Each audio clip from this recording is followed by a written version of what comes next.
day 3 of the Silent Hill 2 lore run, you're gonna get to learn a lot about me. So if you want to learn about me and my past, well, this chapter of the game is really important in that the town, well, not so much the town because it's a neutral deity, but it's so much James. I would say it's James is really trying to get himself to confront the truth. And in order to accept the truth, he has to look back to the true events and not his false memories. So that requires a lot of self-reflection, right? And that's what James is doing, but he's not looking in the right place, you know?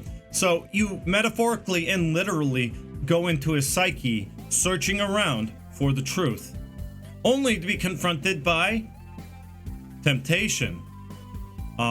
You know, that temptation to rebound and just go back to believing the lie. So, you know, he's searching around his psyche and trying to find an answer.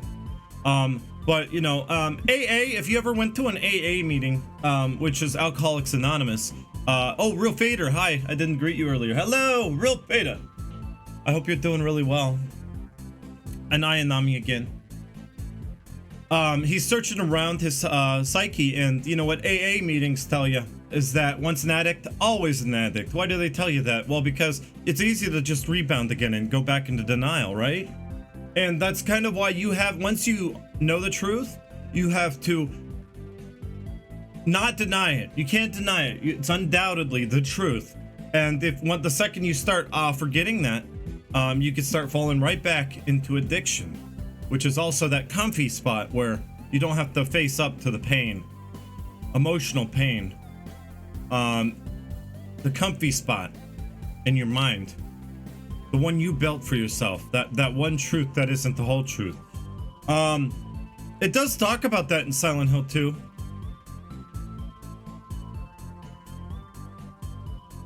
It does talk about the me that isn't me kind of stuff. The truth that isn't the truth. It talks about memories and how they will never be forgotten, because I think the monuments are shaped in such a way that that James's psyche is manifesting them, and the monuments in a subtle way are trying to encourage James to remember the truth, and not that the truth he has come to remember. What has James done? He has to remember that to get better, because that's why the monuments say will never be forgotten, will never be forgotten, over and over again. It's like, hey James, isn't there something you're forgetting? And then it says, you know, at the end of the game, which we're about to play through again, we're gonna play through that exciting moment where we run through a hallway with Pyramid Head chasing us, and Pyramid Head gets his way and kills Maria. Well, this is an important pivotal point of the game because, well, this is him coming to terms with the truth again. He's starting to think about what really happened because, well, every time he sees Maria die, he is confronted with Mary's true death every time. And so it helps him. And in his way, he wants to help himself. That's what it is. Whoa, she made Gear Solid with a 2-month streak and a 2-month, 2-month resub? 2-month streak? Or whatever the case. Thank you for the 2 months. Shiba Gear Solid. Thank you. Enjoy the emotes. Get to using them. Why aren't you using them? So yeah, every time he sees, you know, Maria dying, which reminds him of Mary, he says that at the beginning, he is confronted with the way Mary died, and he has to start thinking about it. So in his own way, he's coming to Silent Hill, but he himself knows Silent Hill doesn't want to help him. But you know, that's it, Cthulhu-chan. See, it's like God or the tiger, and as we all know, it only helps those who help themselves. That's right, you're not getting any better. You're not going to get any better until you start helping yourself. So that's what he wants. In his own way, he wants to get better. But the truth is too painful. That's what it is. He wants to get better, but the truth hurts. And so every time he thinks about it, every time he's confronted with the truth, it hurts, and so he falls back into that he falls back into that more comfortable, less painful spot in his psyche. Retweet the stream. There's the tweet for the stream. Retweet it to get the word out a little bit. It would help. Maybe some people haven't been notified yet. Or host if you hosted earlier. A rehost would definitely help. King Cthulhu, welcome. How are you doing? And Cthulhu Chan, we got 2 Cthulhus right now. Cheaterbot, how are you doing? Welcome and thank you for the host. I hope you're doing well too. But yes, he keeps falling into that comfy spot in his mind, which he needs to get out of because we're about to see a memo that's really important. It's really important because, well, he who cannot be stared at from within the abyss, from across the abyss. Oh wait, it's he who is not bold enough to be stared at from across the abyss is not bold enough to stare into the abyss himself. The truth can only be learned by marching forward. So it's like, you know, you have to be able to confront your subconscious. You have to be able to confront the truth. You have to be bold, brave. If the truth hurts, then well, why bury it? You know, like here pretty soon we find the key buried, right? And that's a metaphorical, literal thing. That someone's burying the memory of the town, like the historical society, burying that memory. You know, it also metaphorical for James Sunderland, and that he is burying his true memory. So he has to go into his own mind, psyche, to work it out. And that's what happens after the historical society. So the key is literally buried, along with the metaphorical meaning of his memory is buried, because he keeps burying it. But when you bury your memories, you aren't getting better, you're just hiding them. You're throwing dirt on it and just cover. This stream, I'm going to talk a lot about myself because, well, Silent Hill 2 does bring people together. Because why? It's so relatable. There is one thing in common we all have in common with this game. We killed our wives. No, there is that one thing that we all have in common with this game, that brings us all together as fans. What is it? Well, I think there's this theme of, well, psychological issues is one of them. That maybe we all relate to a character in this game. We were depressed. We are depressed. We are in denial. We, you know, have been bullied in the past. You know, we can understand Eddie in that regard. Maybe you're a psychopath and you think Eddie's awesome and he's right. You know, there's a lot of things that, you know, we relate to about this game, but the common one is, well, psychological issues or psychological trauma at some point in your life does kind of help you relate to this game more. Why? Because, well, James is going through psychological trauma right now. And he's trying to work it out in his own mind. Silent Hill in this game is basically just the manifestation of his psyche. Well, origami! Holy crap. Origami! The $20 tip. That means a lot to me. Thank you so much. Origami. Because people tell me I've been doing God's work here. I figured, you know, there'd be more people ready to go at the start of the stream, but no. So I don't want to kind of go over, you know, the whole game so far until people get here, until we get over 100 views. Thank you, Snow Orchid. I mean, I keep saying this, Snow Orchid. No, Origami Zombie, thank you. I really appreciate it. I keep saying Snow Orchid, though. Stop it, Fungo! Yes, we're going to talk about Silent Hill 2. I don't know why. It's because both of you are like Katahajime is. Both of you, Snow Orchid and Katahajime, Origami Zombie, you're all the... you were all very much like, you know, the OGs. You guys came around back when I threw you know, these lore runs, right? Or never ever really lore runs. They were just casual playthroughs. But you were always there for like the early streams, like 2013, you know, and on up. So, yeah, you guys are the OGs. Luke Cage, welcome to the stream. Forple Matt, hey, how's it going? Good to see ya. Yeah, Hitbox. Does anyone remember me being on Hitbox? Did you guys know that's where I actually held that that playthrough with Guy Seehee, the 4-hour stream with Guy Seehee, where I played through the game and we talked about it, and he talked about how, well, he was talking a lot about his personal life, right? He was very personal about his vision of this game. Well, you have to get personal with Silent Hill 2 because it helps. Well, one, it helps people to kind of understand the game better. When you tell your viewpoint of it, of what you're related to or what relates to you in this game, it helps other people kind of perspective. You know, you're filled in on other perspectives, helps you understand this game better. Silent Hill 2 is all about perspective. In fact, all about, look, this perspective. I can barely even see the game though. Why is it so dark? Let me fix that. Here it is.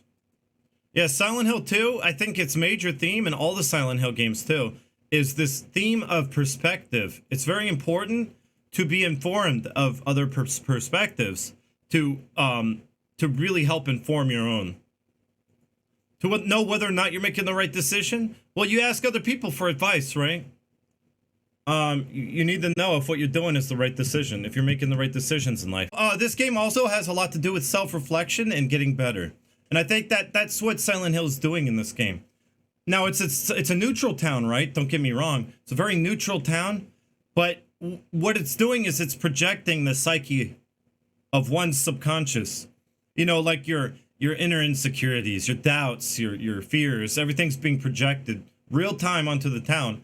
And you know, it's that, you know, the real thing, the story is, it's not the town that's trying to convince James to see the truth, to get out of his denial. It's James. Because James wants to be, you know, he wants to confront the truth and get better, but he doesn't feel strong enough. Like he doesn't feel strong enough to do it. So that's why he feels like he needs a crutch. And Maria is just a crutch. Maria is just one of those things. Because, you know, it's easier sometimes. That's why rebounding is a thing. It's easier to just rebound and pretend that never happened with someone that looks like the person that you know, in this case, killed. See, yeah, James Sunderland, spoilers everyone, James Sunderland killed his wife. Oh, no. Yeah. Everyone was really happy about that for a second. He killed his wife! And he goes to town, even though knowing that she's dead, he goes to town looking for her. Because he got a letter.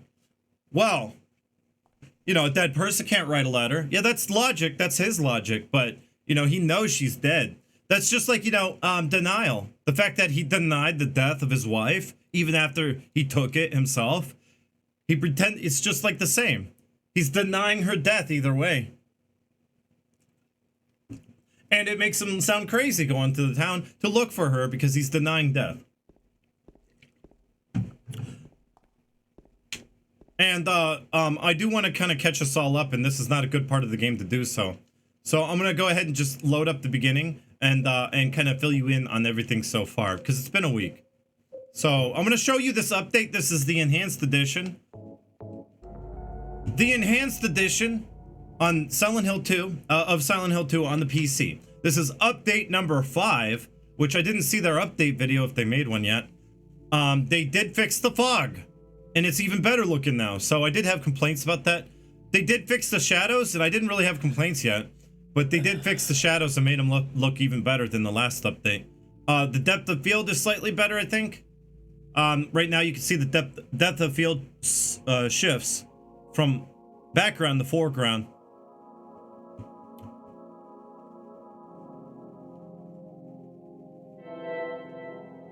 And you know what it takes to be a better streamer? Could you really? Self-reflection, Origami. Smashly X37, thank you for the host. Yeah, I mean, like, if I didn't really, like, look back at my streams and really, like, look back at, like, from a viewer standpoint, if I didn't really go back, self-reflect like James did here in the mirror, you know, this self-reflection thing, it's not all, you know, hockey. It's not just BS, garbage. Fungo, I don't agree with you. No, it's true. That's what Silent Hill 2 is all about too. This self-reflection, metaphorical and literal, this self-reflection thing is important because you have to recall your true memories to, I guess, for one, so history doesn't repeat itself, and two, so that you get better about maybe, you know, it helps inform your own decisions later on in life. Another thing is perspective. Well, if one cannot self-reflect, you can gain the perspective of others. You have to understand perspective. Hey, Hanik Attack, welcome back. We're doing a lore run of Silent Hill 2. Right now, we're doing the rundown, so you got here at a good time. A rundown. Quesadilla 79, welcome. Yeah, we're doing a rundown of all the lore so far. Smashly, thank you, and welcome to you too. Yes, we're doing a rundown of all the story up to this point. This is day 3. I'm starting from the beginning. I know it may be a real confusing right now, but I'm doing this to kind of catch us all up. And I'm going to talk about everything that has happened up to the point we are at. We're halfway through the game. So this will help right here. And then we can talk about it and then go to where we really are in the game. In my restless dreams, I see that town. Silent Hill. Previously on Silent Hill 2. Promised you'd take me there again someday. But you never did. Well, I'm alone there now. In our special place. Waiting for you.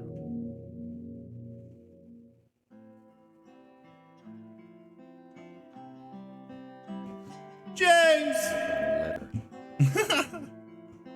The name on the envelope said Mary. My wife's name. It's ridiculous. Couldn't possibly be true. That's what I keep telling myself. A dead person can't write a letter. Mary died of that damn disease 3 years ago. So then, why am I looking for her? Yeah, it sounds kind of crazy, but he rationalized it. Our special place. He rationalized it in this way. Because we all have our own ways of rationalizing stupid things. So the town was our special place. It's kind of what Silent Hill 2 is about. It's a coping Park on the lake. coping mechanism. We spent the whole day there. Just the two of us, staring at the water. See, he's focused too much on the good times. Could Mary really be there? That's the dialogue in Silent Hill 2 is so important. Waiting for me?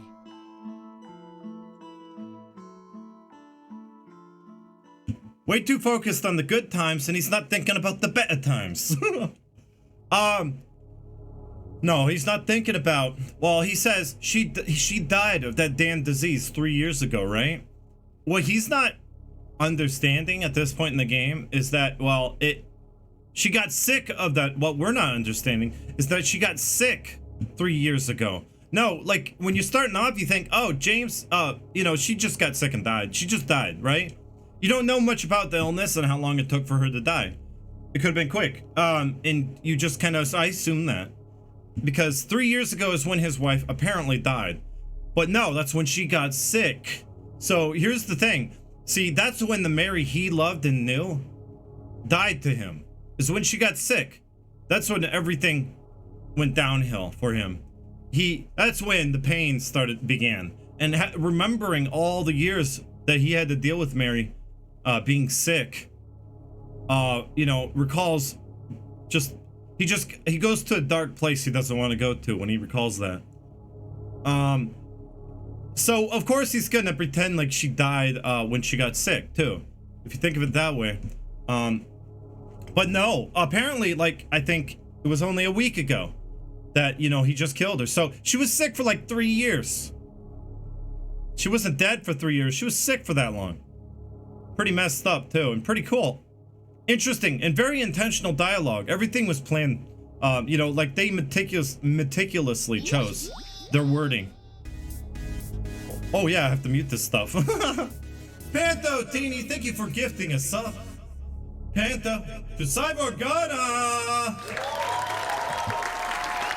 They're always so supportive, Pantho.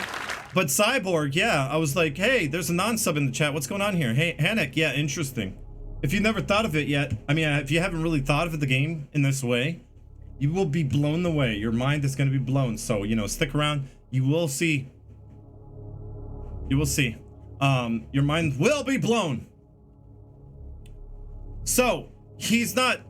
What's Silent... You know, he's not remembering the truth. It's funny how the mind works, right?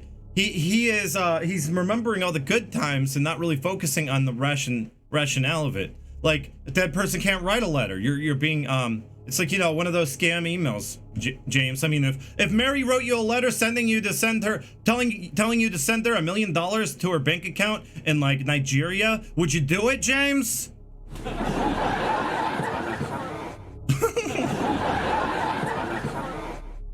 Would you believe one of those scam letters if it was written by Mary?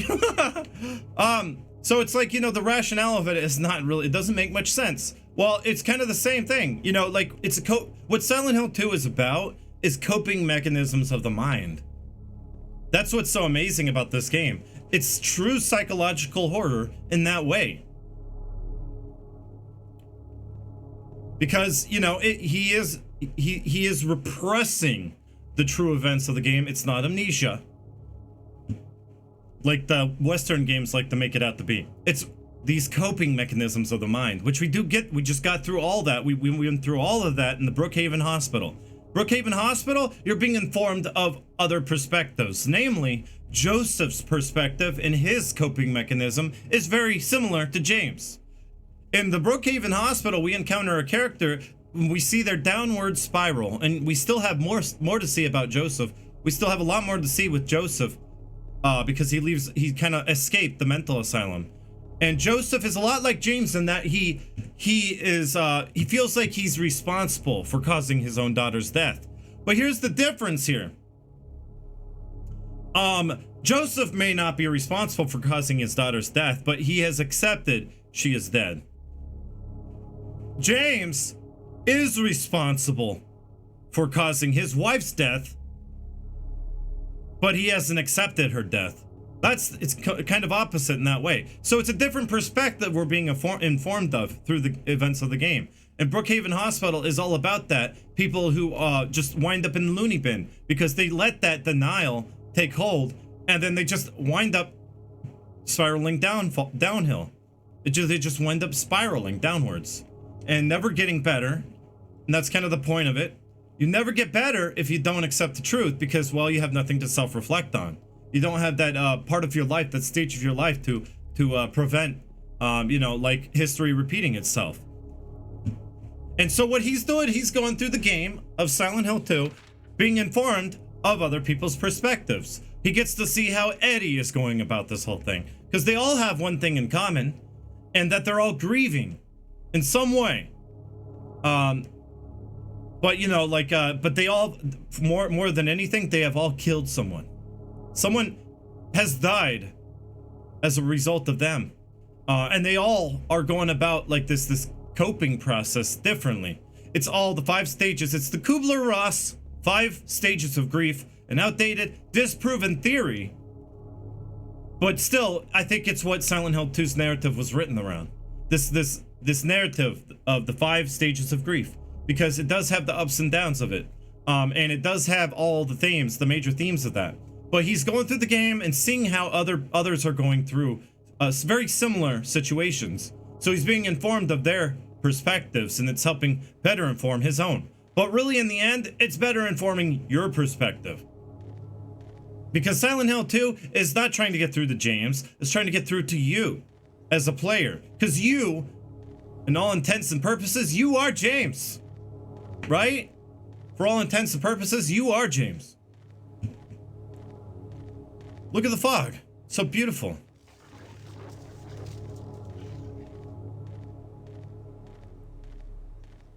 That's right, Jack. And I want to go back up. Someone made a clip, I guess. Katahajime, thanks. Or was that an old one? Yeah, the alerts are muted.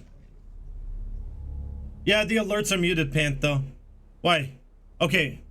Just for a second, I will unmute them because I kind of finished my thought. They are unmuted now, just in case. That really makes or breaks something. But yeah, you could use sound commands. You could talk about the fog. Oh, the fog is really one of the most important things. Death? Poor looking mist. So clean, a pure road. Sex and death. We could talk about all those things if you want. I mean, the fog looks amazing. This is update number 5. Hannick, your mind is already blown. Didn't take long, right? You've only been here for a short amount of time. Your mind's already blown.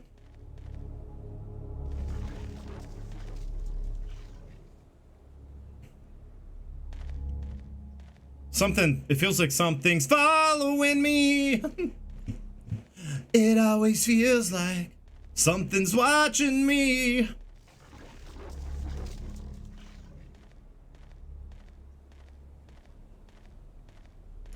So we still have some thoughts to catch up on. Well, so through the events of the game, we are kind of experiencing this thick fog, right? Now, why is the fog so important? Why is it one of the most important things? You know, why can't the environments be shown clearly? Well, I could tell you that. In Silent Hill 2, the fog is a metaphorical and literal representation. Well, literally lost, right, in a cloud of fog. Literally, but also metaphorically, they are lost. That's right. Lost. Why? Why is that the first word you hear in the game? Because they're trying to tell you, they are very intentional in their wording. They're trying to tell you that they are lost like a fog in their own minds. So it's that literal, metaphorical. Silent Hill 2 does a lot of that. Even in the save points. Look at this.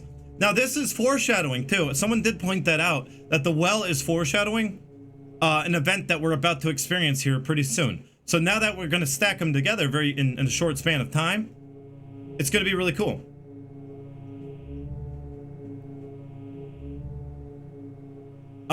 So looks a lot like the well you jumped down, right? Later on in the game. Also, what is the save point? Well, that's their way of working into the game's mechanics. Like all the other mechanics, they're trying to work a narrative into it. And it represents self-reflection, because what are saves? They are like memories, right? Looking at this makes me feel like someone's groping around inside my skull. Gives me a weird feeling. You get it? Someone? But that's the interesting thing. He feels like you are groping around inside his skull. Because you know what? Like I said, that further corroborates my point. That Silent Hill is trying to get through to you. In all intents and purposes, you are James.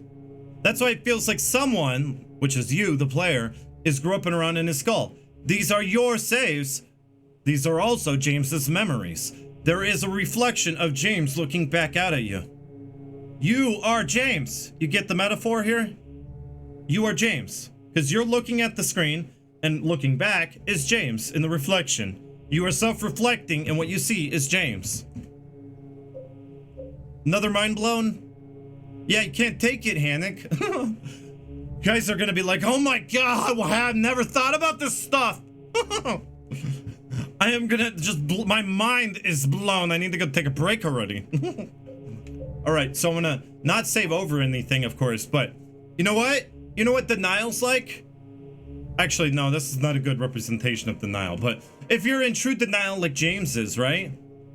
You know, if something really bad happened to you somewhere in the hotel alternate 3rd floor hallway, something terrible that you just don't want to remember, right? Something painful every time you think about it, like someone died and you love them. And whatever, I don't know, something painful. Well, you just hit backspace. Is it really okay to delete this memory? And it's gone. Well, I repressed that entire memory. It never happened, right? No, and you can think of it like this, right? The memory isn't gone. It's still on your hard drive somewhere. It's not gone. It's still on your hard drive. It can be recovered. Using the right applications, it can be found in the code of the hard drive. It's still there. It just took it out of the save screen. So yeah. So Silent Hill 2 is about, like, you know, these major themes of grief. 5 stages. You got well, the first one is denial, and we do see James. That's a major theme. So because James is going through that stage, denial, like the entire game, all the way up until the end, and whether or not he fully accepts the truth is up to you as the player. You decide his ending. Hello, Wheatley. Yeah, he's being informed of other perspectives. You know what he gets informed of a lot? Is suicide. He has Walter Sullivan's perspective. He killed himself with a soup spoon, right? He has Walter. He has Angela's perspective. He even gets her knife. He sees how she could kill herself with a knife. You know, he gets other perspectives throughout the game of suicide, and that's a common one that he gets informed of. So yeah, the in-water ending being the canonical ending, well, it's probably one of the truer endings, I would say, because, well, even though it's not my preferred true ending, it's not the one I like to believe is the true ending. The in-water ending is probably the correct one. Because, well, why is he being informed of so many different ways to kill himself? I mean, how many times is he being informed of redemption? Like, never. It's always about prosecution and people paying a penance. You know, they must suffer for what they did. They must, you know, and that's what the next part of the game is. Remember how I said the fog is kind of a metaphorical representation of how they are literally and metaphorically lost? It's kind of a representation of the fog of James's mind, because you're seeing it through his perspective. And you do know Angela does see the fog too. You know, she's pretty lost. She's pretty, you know, it's just a representation of how in the fog we are. We're kind of like, our minds are clouded. Think of it that way. And you know, the dialogue is very intentional, and they really do rely on that first impression. That's why they did say the first impression is one of the most important things, because, well, the first impression is very important, and you do see they take that seriously. You know, and just like the first few lines of the game with another character, you get this huge emphasis on the word lost. Why? Well, because you meet 2 characters that are lost, and 2 characters that also self-reflect. But these 2 have a lot in common too, right? Because, you know, if the in-water ending is the more canonical ending, you know, in-water would, well, it would imply that, you know, they both have a lot in common, and that they're suicidal, or that they have been thinking a lot about that, about suicide. So I just want to emphasize this.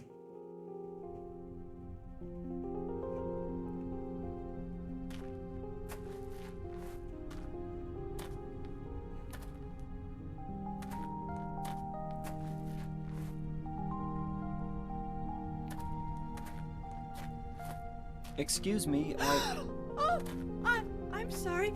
I No, was it's just... okay. I didn't mean to scare you. I'm kind of lost. Lost? Lost?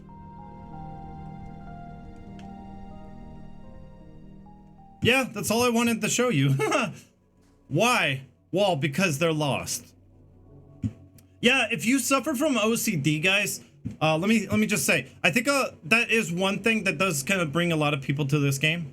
I'm just saying, there's a lot of people that are brought to this game for various reasons, but we all have something in common.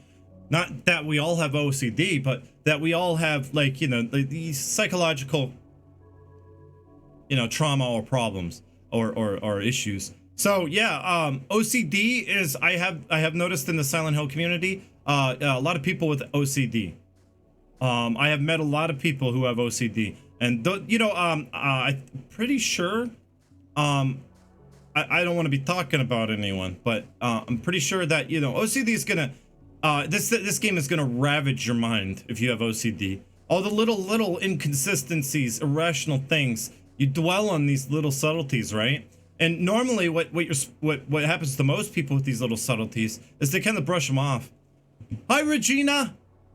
Hello, Dexter, Regina, and everyone. Shimona Virusy, and that greaser, and wow. It's good to see you all. Welcome. See, what really drew me to this game was depression, and I've been bullied a lot as a child, very much so, to the point where like I almost wanted to commit suicide. It was really bad. I was very, very much bullied.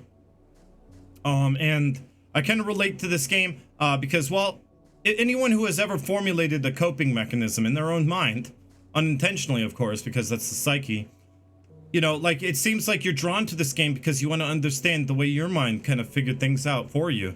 You kind of want to understand your mind better, right?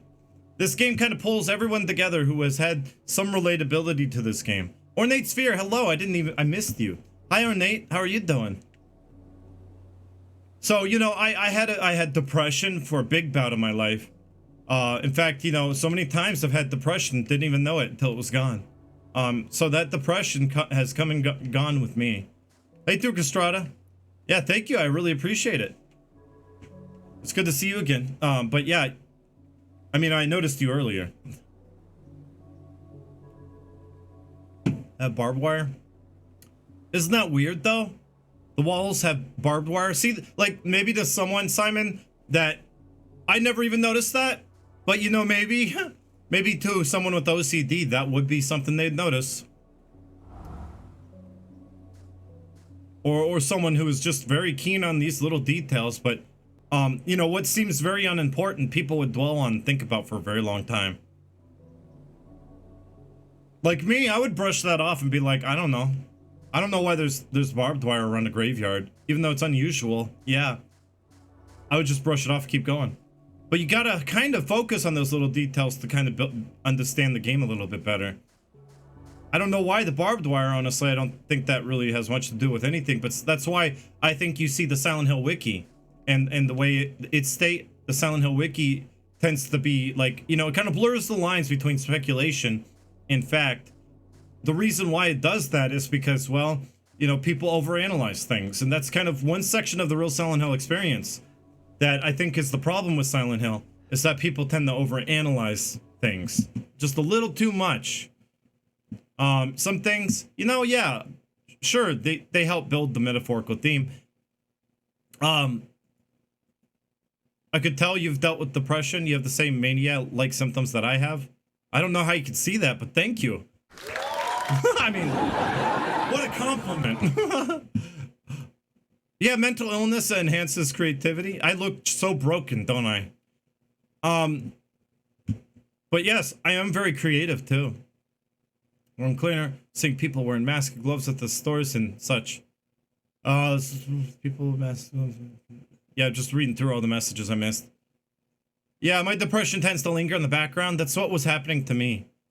See, before I came to Twitch and I started doing this on Twitch, well, see, I guess it was because of a lack of social interaction or something. I didn't really have any friends. I had a lot of friends kind of abandon me throughout my life. I got kind of used to it. I was a military brat, back on that topic, right? I was a military brat. I was kind of thrown around from family member to member. I never got to have long-term friends. So, you know, abandonment probably influenced why I'm on Twitch now. But I was abandoned a lot as a child. You know, my own mother abandoned me at a young age. And then she would abandon me again. And then my own father has abandoned me time and time again. I don't know how many times to count, because because he wanted to and because he couldn't, because he had no choice. So he has abandoned me, you know, willingly and unwillingly many times. My mother too. So, you know, I've had a lot of friends abandon me. And like, that's a good example. Magico Sagan. Welcome to the chat. Welcome to the stream. That is a good example. I've had friends abandon me. And I never could understand why. I always thought it was me. Not really sure. So I got into the self-reflection a lot. I had to I guess what really, you know, a lot of criticism I've gotten, a lot of really mean criticism I've gotten in the past really caused me to start to self-reflect a little bit more. I had to, you know, get a little bit better about seeing from the perspective of others to better my content, right? Online content. So, you know, that I can make it better and something that people will like better. You know, when people are so focused on my hair, which was the problem, they were focused on my hair and then they wouldn't even pay attention to the video. So everything that I spent so much time and effort on was lost because of, you know, people were too distracted by my haircut. And you know, it sounds kind of crazy when I put it that way, but it's true. Like, people can get hung up on stuff, like when I mentioned sex or sexual frustration. People tend to get caught up on that, thinking about sex and stuff, right? The sex thing. And even when you're not talking about it, you're thinking about it. And then they tend to forget about everything. They will not pay attention for the whole... See, they will not pay attention for, like, the whole conversation until they pop back in later. They have to get that sex out of their head. It's like when you have sex on the mind. That's all you have on the mind. Everything else just kind of fades, right? Yeah, so that's what happens. Yeah, Diablo Lord, thank you. Thank you for the hugs. I'm going to talk a lot about myself in this day, because day 3 of Silent Hill 2 lore runs, it requires me to talk about myself to better explain the game. So, yeah, this is what Silent Hill 2 does time and time again, because it is true psychology. They understand how the human brain works. They had to research the hell out of it to really weave this beautiful poetry, this poetic tale. So what they do is they do these red herrings, these little things that you get all caught up on. When you see an important name, like Walter Sullivan, you get hung up on it, right? So you think, oh, in your mind, you got to kind of remember it, right? So if they're telling you, like, what this game is all about, but they throw in a bunch of, like, red herrings or things to mislead you, you can tend to miss the point of, like, a memo or whatever it may be. They do it to distract you, so that you don't really catch on to what a thing is trying to really tell you. That Walter Sullivan is unimportant. It's about the way he killed himself and the way that he is influencing the player by suggesting suicide, the way he's influencing James. But you, as a player, influencing James. That's the important part. What's important about that memo? Well, they throw in this whole thing about how he's seeing a pyramid thing. Or no, he's seeing a red devil. But in your head, you'll think, oh, he's seeing the same red pyramid thing that I saw in the apartments. And you kind of miss the whole point of that article, because that's how they get you. They are trying to plant the seed in your subconscious, so they don't want you to think about just the whole inference of how he killed himself. They want you to kind of brush over that and think that's not the important thing, everything else is. And they do that time and time again in Silent Hill 2. But yeah, this game relates to a lot of people for a lot of reasons, and I think that common theme that brings us all together as a community, that really brings us all together, is that we've all had something happen to us in our past that made our subconscious go in through a coping mechanism kind of way of kind of protecting us. So we've all had our mind.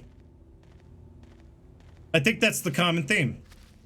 And that we've all this game has brought it to light. That maybe you haven't thought about it, right? Until you played this game. And you realize, oh man, I relate to this game so much because blank, you know, what you're doing by playing this game, you are self-reflecting on your own life too. If you have some relation to it. You are also self-reflecting because you are seeing James's perspective, for one, which helps encourage you to self-reflect. And you are feeling a little bit better by playing this game. Why is Silent Hill 2 so comfy? Why is Silent Hill 2 so comfy? Because you feel better seeing others. I know it's weird, but it's true. That's how the mind works. It does kind of give you some sense of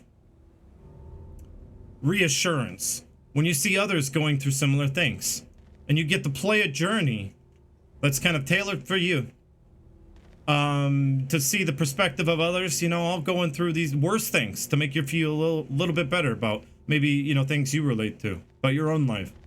And it's comfy in that regard because you get to see it from this perspective, from an outside perspective, looking in. And, well, it's like, yeah, the game helps you better understand yourself too. Approaching is such a, like, you know, perspectives help us understand ourselves. Yeah, well, at least I'm not that bad. At least I'm not seeing monsters, right? See, that's the thing. It is a work of fiction. Monsters aren't going to actually manifest in your life. So yeah, of course this game is going to be worse off than you. You could have had it really bad, but this game is trying to show you a perspective of someone who has, like, I don't know, who's like literally being like chased by like this monster that wants to kill him or punish him.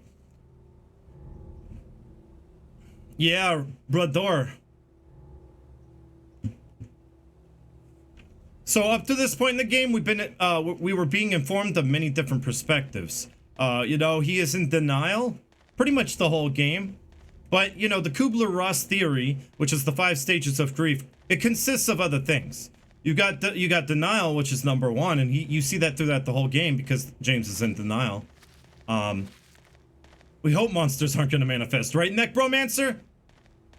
Oh my god, I thought you were a Necromancer. You would be the one to do it.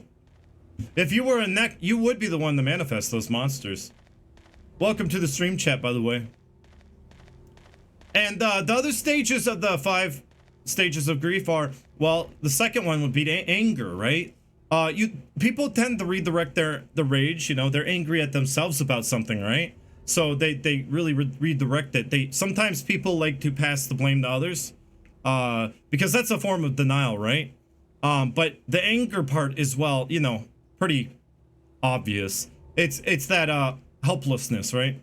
But also bargaining is one of the stages, and bargaining is more so like, oh, you know, if only I could have done this better or done that better, you know, maybe this wouldn't have happened. It's when you kind of like start taking the blame for someone's death, even though there's no one to blame, which is kind of Joseph's perspective that we saw in the last lore run, is that he feels like he's to blame for his daughter's death. That's the difference. James just likes to believe she died naturally and that he's not to blame. That's the difference between them. So yeah, it's, you know, some people like to bargain and feel like they're responsible because they could have done something to change the fact that they died, which, you know, it maybe would have been true, but that's not helping you get better. You're not getting better, you know, thinking that way. Hey, Vampire Noms and Kapapadapa, welcome back. Yes, it's the long walk is to build up that feeling of isolation, but also it feels like someone's walking behind me, right? At all, you know, they're trying to build this in your subconscious, this feeling of you know, I'm being followed, I'm being watched or whatever. You know, that you're not welcome because of all the warning signs and danger, you know. The other stages of the 5 steps of grieving, well, after bargaining, I mean, this has been a disproven theory, by the way, it's just a theory. A game theory.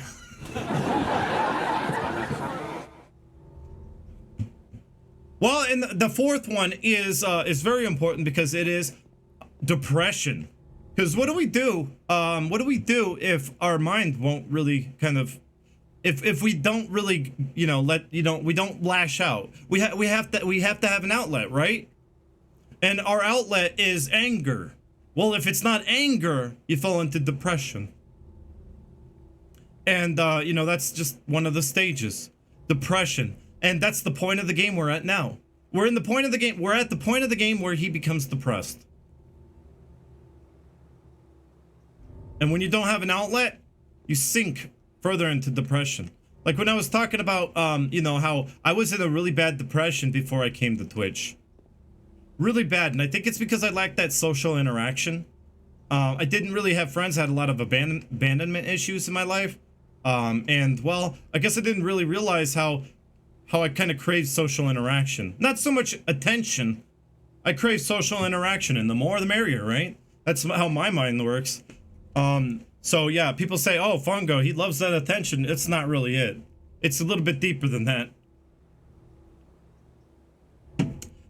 When I came to Twitch, the day I started streaming regular, on the 23rd of this month, a year ago, it was only after that, like the day after, I noticed I was in depression. I was depressed for like years, and I had to look back and I saw how depressed I was, and it just lifted like that, like a fog, lifting. That depression just lifted. It was like, it was really, really nice. It felt nice. So I stuck around on Twitch. I saw it as, well, I'm helping you guys, you know, maybe in some other ways. Maybe I'm helping you with depression. Maybe I'm helping you You know, by making you laugh a little bit. Maybe I'm helping you get more in touch with yourself. And maybe you're touching yourself. If I'm helping with your sexual frustration too, well, the more, say, you know, I'm killing 2 birds, 1 stone. So, you know, you guys are helping me just as much as maybe I'm helping you. So, so yeah, it was after that I kind of self-reflected and saw how depressed I was. Sometimes you don't know you're depressed until it's gone. And that's kind of messed up, but yeah, I was very depressed. I don't know, I'm gonna swap these buttons. I am so sick of it. I can never get used to it, so I'm gonna swap them. Oh wait, I went to the wrong one. Do control. We need skip and pause.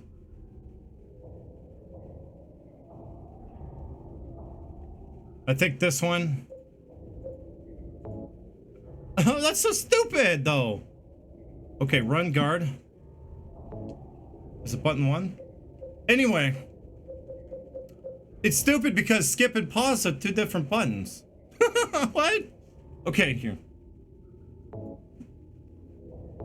There we go. No, they're the same button, aren't they? No, they're 2. No, they're the same button. I was wrong.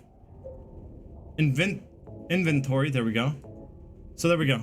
So this is a problem on the PS2 version of the game. They, for some reason, I'm gonna say this in case you're kind of confused as to what's going on. For some reason, the pause button, you know, it says pause, right? The PlayStation 2 version of the game, this has been a problem since then. Pause actually goes to the inventory. Options pauses the game. It's backwards. Why? Only Silent Hill 2 has that problem. I don't understand it. But yes, thank you, Centaurius, and welcome. I'm sorry I didn't acknowledge you. How are you doing? Yes, interesting. So now it works appropriately. Thank God, too. So, up to this point in the game, we have encountered many different perspectives. We have met Angela, right? Who is looking in the graveyard for her own mother. She is looking for her mother. And she also thought her father and brother were here, but more importantly, she's looking for her mother in a graveyard. Her mother in a graveyard. Why? Well, because, well, she's suggesting that she knows her mother's dead. But maybe because she's still looking for her mother outside of the graveyard, through inference, we learn that maybe she knows she's dead and she may be in denial about it. You know, she may have also finished off her brother, and her father just may not have really said anything about it. Well, look at that! Daisy on TV, thank you for the 3 months. Daisy, thank you for the subscribe. Yeah, use that cool Fungo cool. Thank you, Daisy, welcome. Barry Jive, Ab7777, and everyone else. Thanks, Konami, I agree. Thanks, Konami.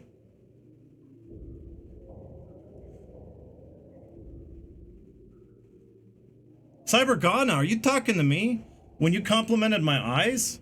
Well, that's so sweet of you to say. Yes, if you look back at when I first started on Twitch, you may notice signs. I do have those first streams. They're going up for patrons, by the way. And if you want, you can support on Patreon. But I'm gonna make those first streams exclusive to patrons, and of a higher tier category too. I think I'm gonna probably release it to the $10 tier. So if you're $10 or more on Patreon, yeah, I'm gonna release those first streams, and you could see that I wasn't really the happiest. You could see it. That, you know, I was a little. I sighed a lot. Yawned. I don't know if I yawned. I just like really down. But I still, you know, I became more higher energy as time went on. I'm the high energy streamer you know and love today, through lots and lots of work. And the fact that, well, if I was depressed, I wouldn't be able to do it probably. So yeah, we met Angela looking for her mother in the graveyard. We can infer through a lot of inference so far up to this point in the game that, you know, she may have something to do with her death. And she's in denial about it because that's what, you know, there is a, like poetry, there are these common themes. Between all the characters, they have this, like, this thing in common.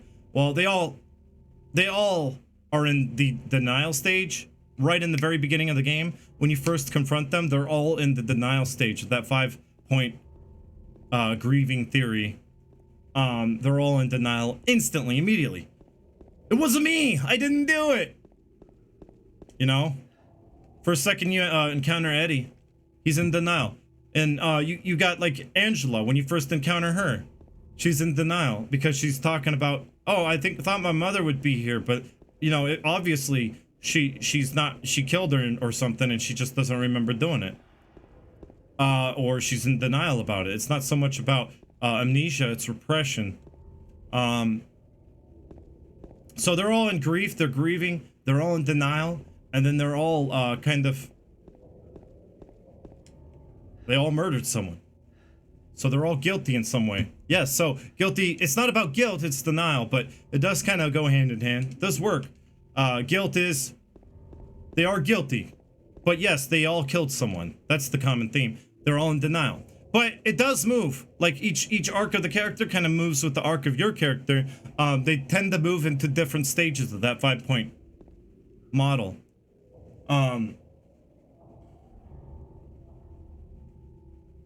Yeah, Simon. So few people. Yeah, that's right, Simon. Yeah, like guys say, it's definitely important to do with a game that is very much about, well, we all bonded together and we love this game and we come back to it day and day again. We come back to it day after day because, well, you know, it kind of helps us understand how the mind works a little bit better. Isn't that weird? It does, because you have to understand, well, other people's perspectives, which also helps psychologists. They have to kind of understand many different perspectives to see how people kind of cope with things, to see how they do it. We're gonna start. No, we're not resetting the game. This is just a good place to talk about these things, because, well, a lot of fog, isn't there? So we do encounter, you know, many different stages of that 5-point grieving theory. One of them, well, the second one being anger, and we do see that through Eddie. So Eddie, in essence, he goes into the anger stage and he stays there. Right? So denial, anger, you could just remain. You could just stay there. If you're a person who doesn't self-reflect, like Eddie, by the way, if you guys noticed, I'm going to tell the same joke, actually. If you guys noticed, you know, he doesn't self-reflect. Actually, I'm wrong. He does self-reflect, but it's, you know, the only self-reflection he does is in the toilet bowl. No, he doesn't self-reflect, which, you know, to someone who doesn't self-reflect, you're gonna tend to spiral down, and you're never gonna get better. You're never gonna see. You're not gonna care enough to see others' perspectives. You're not gonna care enough to really see how you're in the wrong. You just blame society. So yeah, James and Angela, they're both self-reflecting. So they're trying to find the truth. They're trying to come to terms with it, but they're either repeating the same cycle or they're getting stuck somewhere. And so the third stage is, you know, bargaining, right? And they all kind of have a little bit of bargaining going on. It's mostly in the dialogue, a lot of the bargaining. But more than anything, Angela's character, she gets stuck in the depression stage, now doesn't she? She gets stuck there. And when you get stuck in the depression stage, suicide is imminent. You could all just assume that Angela commits suicide at the end of the game. I know it's sad, but that's the stage she gets stuck in.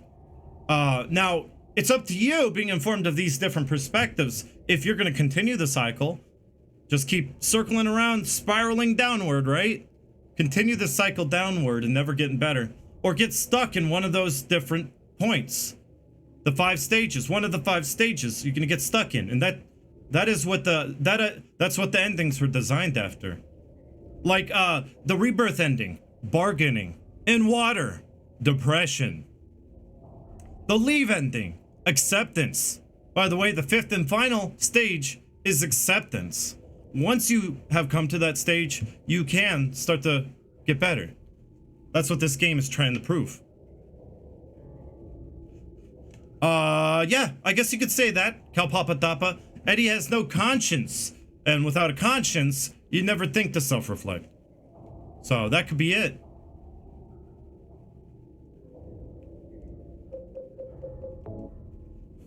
So we're about to hit the big stage of the game of depression. But if you notice, as you play through the game, he doesn't stay in the stage of depression. He circles again. He circles around again. Right back to denial, right? That's why Maria dies again. Denial, and then anger. Then bargaining again. Then depression, and then he starts to circle around again. So it's up to you to really kind of make the decision at the end. You could choose to go around in a cycle again. That's all you've been doing the whole game, is cycling around, circling around in a spiral. Now you can actually determine what his ending should be. Should he circle around again? Well, 3 of the endings have to do with different points, right? So which of the endings have to do with anger? I don't know if they ever did an ending for anger. I guess. I don't know. But they did an ending for whoa, hey, look! Sirico streams! I was just about to load up my save now that we're all pretty much caught up. Sirico, welcome, new viewers. I am doing a lore run. Sirico, it's really good to see you. Welcome on in. We're just continuing. We just talked about all the events up to this point. In this day 3 lore run, we're about to see a big stage of the game called the depression stage of the game, which is all. Now, it's in my opinion, everyone, that Silent Hill 2, its narrative was written around this whole 5-point Kubler-Ross theory, the 5 points of grief, and I feel like the game goes through it perfectly, like poetry just kind of goes through all those stages. And you're seeing it perspectives of other stages of the game. Like you do see bargaining. You do see bargaining as through a perspective of Edward in the side story, Born from a Wish. So you know Edward is bargaining. So you get to see that perspective of, oh, you could just resurrect her from the dead. What? So Mon, welcome. How are you doing? Welcome, Mon, and everyone. Sirico, I'm gonna, if I haven't followed you yet, I'm gonna make sure that I do. Just gonna see if I can follow you. By the way, guys, you can redeem rewards, wheelchair points if you want to spend them. We could use them to add to the wheel gold to spin the wheel. Have I followed you? Oh, they changed the channel page for me. Did they change the homepage for streamers for you guys? I mean, it changed for me. Did they change it for you? Oh, well, thank you. So, it's good to understand everything I said so far. If you weren't here, well, you know, stick around and we'll talk about it again at some point, I'm sure.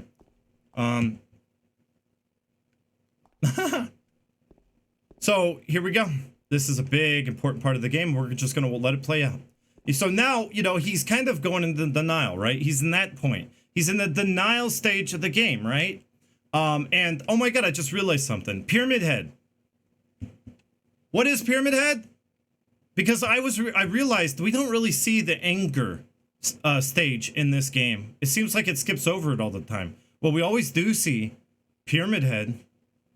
What if Pyramid Head represents the anger stage of the 5-point Kubler-Ross theory to grieving? And I think that's true. I think Pyramid Head represents anger. Oh, Dante, that's actually pretty smart, Dante. But, you know, that is very smart. I didn't think about that. Actually, it's smart, but it's like really like simple at the same time. Like, the anger could have been represented through the monsters you have to attack throughout the whole game. It's already in the game, you just don't realize it because it's in the gameplay. So the anger could just be, but I think Pyramid Head, because based on the overall narrative is based on the 5 points too. You get to this, he's in the bargaining kind of stage too. So, but he's he's like, oh, you know, maybe if I replace her with someone that looked like my dead wife, you know, replace her, Maybe I could fall into in the fact that she's not real. Maria probably isn't real in my theory. So that fact too is like, well, he's falling into denial. He kind of has some bargaining, some denial going on here. And the anger, I think, is represented through Pyramid Head in the overall narrative.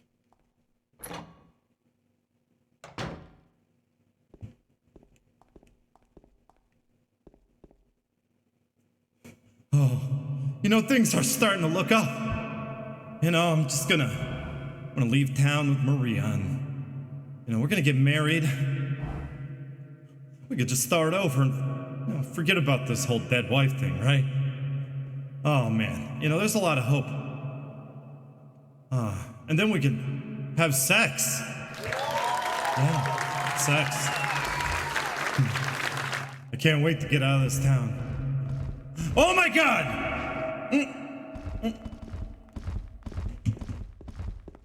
Spoke too soon.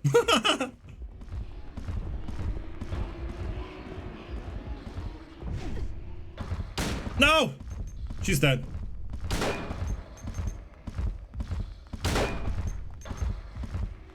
Don't die, Maria!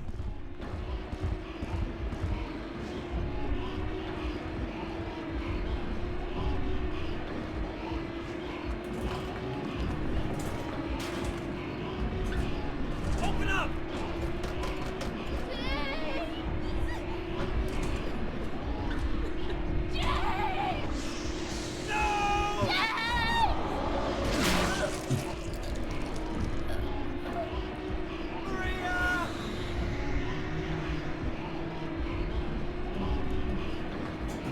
Yeah, Cybergana. Cybergana. Pyramid Head represents sexual frustration.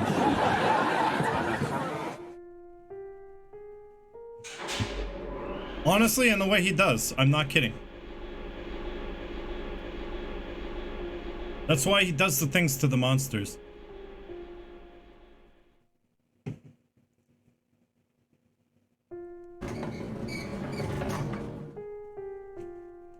But yeah, Pyramid Head is pure anger, which is why he represents that stage in the narrative. Because Pyramid Head shows up right as he gets, well, right as he's getting to the anger stage. And this is a sad moment for him, right? You know, Maria died, and this is really sad for a lot of people, you know? Getting to this point of the game is just heart-wrenching. And never forget that 10-minute long, just wacky silliness from the last lore run. But, you know, I'm taking things seriously now. That's why I kind of goofed off at the end.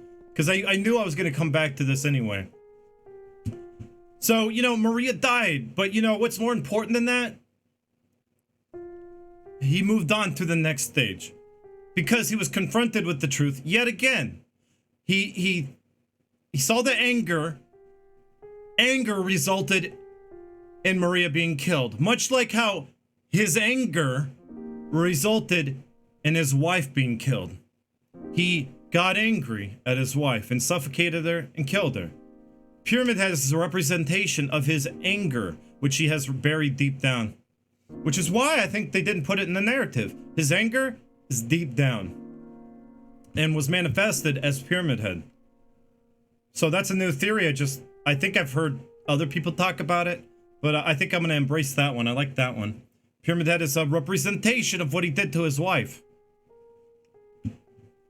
So he is confronted with that. Again, the fact that he has killed his wife. What does he do immediately? Falls into depression in this dark, lonely place. Look at it. Dark, lonely place.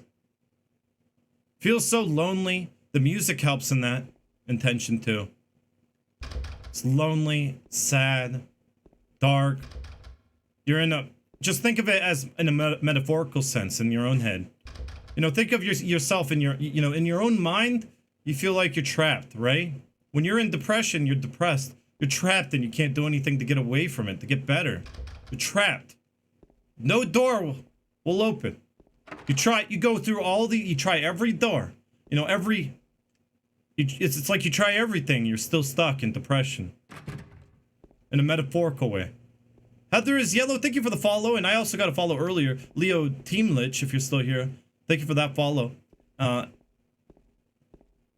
So in a metaphorical sense, yeah, now he has moved on to the next stage. He is depressed because he has been confronted with what he did to his wife again. Out of anger, he killed her. And yes, Pyramid Head does kind of represent his sexual frustration. Like I said, like not a whole lot of this game really has to do with sexual frustration, but that is something that he would be having. Well, look at that! Exterior Emma, you welcome. You joined the party. A bigger party. Thank you for bringing your viewers over, Emma, and I hope you don't mind that I've already beaten your place on the speedrun.com leaderboards. It looks like my run already got approved, and I'm back to 11th place again, where I belong. So stop trying, Emma. Stop beating me by 2 seconds. But here, pretty soon, I'm gonna get in the top 10, so don't worry about it. No, you're kidding. Emma, why? I swear, the harder I try, the harder you try. All right, I didn't notice you were doing this. YouTube works like hell. Damn. Yeah, sorry. I was gonna actually, yeah, Heather is yellow. Welcome to the chat. Welcome. I was going to put the first run up and the second one run up. I was gonna do all that, but I realized it's gonna take a long time to render out because I have to put all the pieces together. Because the stream dropped. And I didn't want to upload like a 30-minute part and then like a 7-hour part, you know? That'd be weird. Hope you both push yourself to first and second. You know, we are getting up there. Almost at a sub 52. Well, I'll get there. Just give me time. I'll get there. I'm getting better with the game and I'm learning more and more. And I should have had, you know, sub 53. I should have had that in that run, but so many stupid things. I made mistakes. I knew about these things with Maria, yet I let them happen, so I lost a lot of time. Maria does have bad AI, but you work around that. So, yeah, so now he's just reached now the music stops. It's not supposed to stop, which is why I'm going to open up my own kind of song that I wrote that is a remix of Magdalene, and it does help with that loneliness.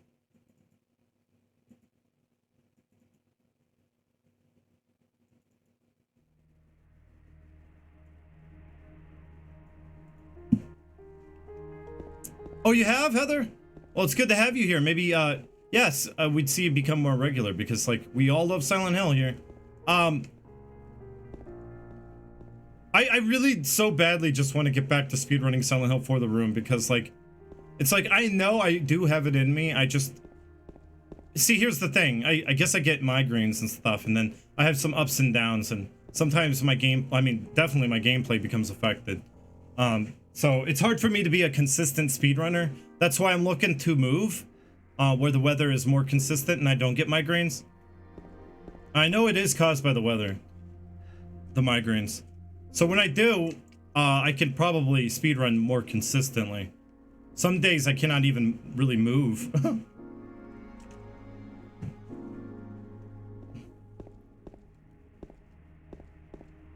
Oh, Volta didn't mess up. Oh, that's too bad.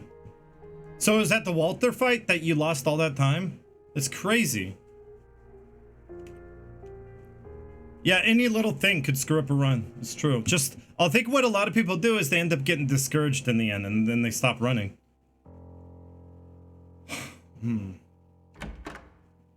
That's why you see a lot of people just give up and then they just kind of don't really get a better rank. They just give up and move on to a different game.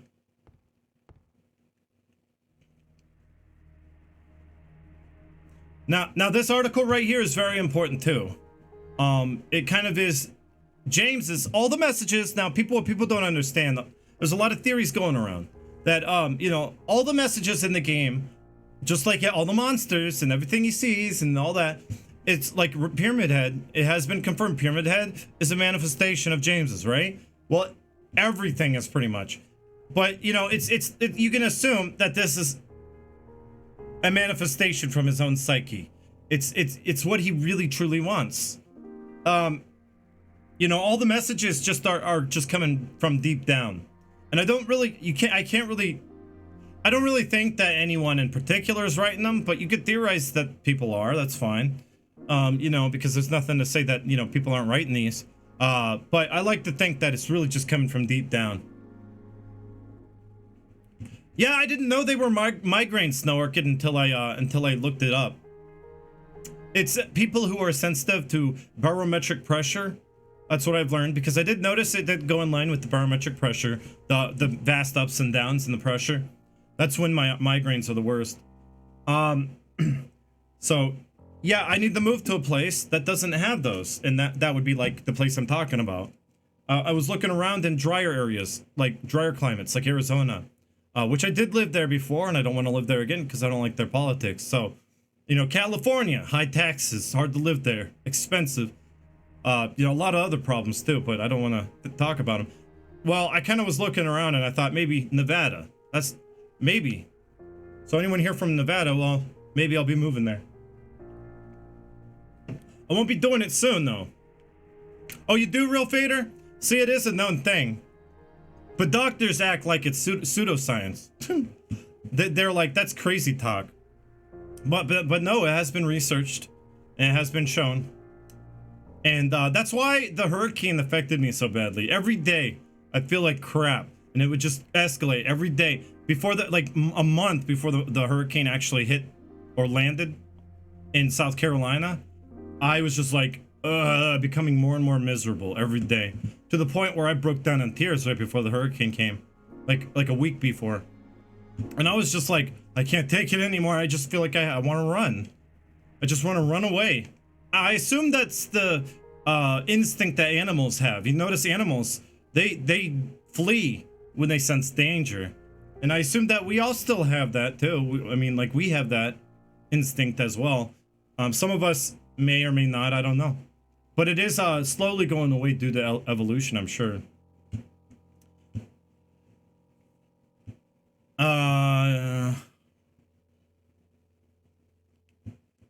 No, I didn't know that Heather is yellow. It's okay, Emma. Thank you for the raid. Did you get a shout out? And everyone else, I also got a raid earlier. I don't know. That was Sirico Streams. So just wanted to shout that out since we're talking about raids. So here we go. Yeah, everyone's like, don't live in Cali, but you know what people are like about Nevada? Come to Nevada. This place has cured everything. People are always so positive about Nevada and how that since they moved there, they've never regretted it. So I think I probably would be one to not regret it. Live in Las Vegas or something. All right. Move to my town? I guess I could. All right. I don't know where you live though. Wait, I see what you're suggesting, Alley Cat. Let's pay attention. Focus on the game. He who is not bold enough to be stared at from across the abyss is not bold enough to stare into it himself. The truth can only be learned by marching forward. Follow the map. There's a letter and a wrench. Now that memo is pretty self-explanatory. That, you know, to get better, you have to face the truth. The truth that hurts too much to think about. Well, you have to think about it. That's what it's saying. It's like you have to think about it to get better. If it hurts too much to think about, and you're not brave enough to think about it, and you would rather repress it, well, you're not going to get better. You're not brave enough. If you're not brave enough to confront the truth, you're not brave enough, you know, to have that truth. You're not going to get better. You have to march forward. That's the only way to get better.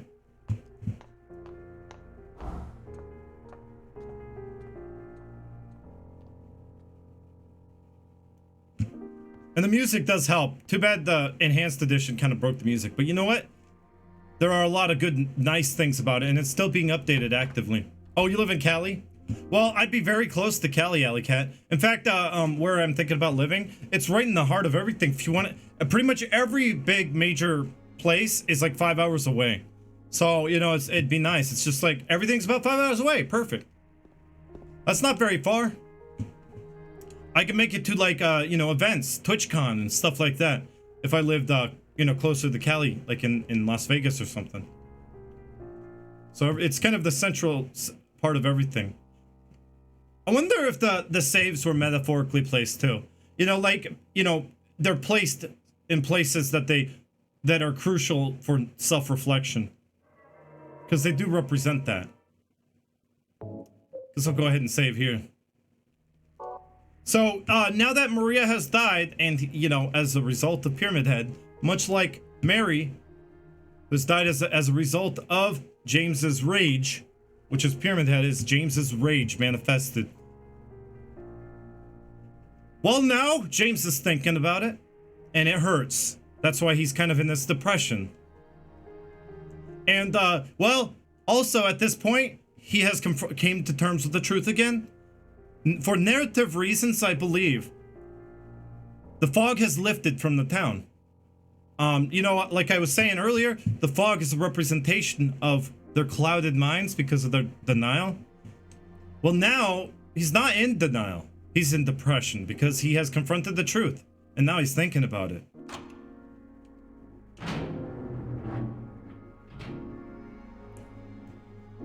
Maria's dead. I couldn't protect her. And Laura has run off somewhere. Once again, I couldn't do anything to help. Mary, what should I do? Are you really waiting somewhere for me? Or is this your way of taking? I'm going to find Mary. It's the only thing I have left to hope for.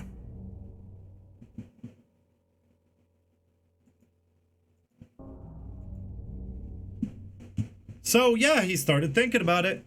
What was he going to say? Is this your way of taking revenge?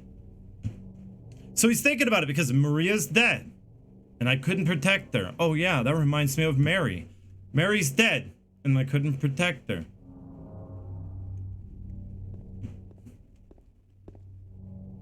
Is this your way? And no fog. Is this your way of taking revenge? Yeah, like, what happened? It's not like so much a group of fans, Heather is Yellow. In fact, I would say that over half the team of people who worked on this enhanced edition didn't even really care much for Silent Hill. It was a handful or a small group of fans from the Silent Hill community back in the day, Heather is Yellow, that banded together a lot of modders and people that could better understand this engine. And they took on, they like problems, right? Coders definitely like problems to solve. Well, this engine is an equation. I'll give it, you know, that's the best way to describe it. It's something you definitely got to figure out. It takes time. So they brought on a bunch of people to kind of to take a look at this game and fix a lot of the effects and kind of like break or fix the broken code. So yeah, it's really cool that they were able to band a lot of people together to work on this engine, which is one of the most complicated engines, I would say, in gaming. It's very complicated.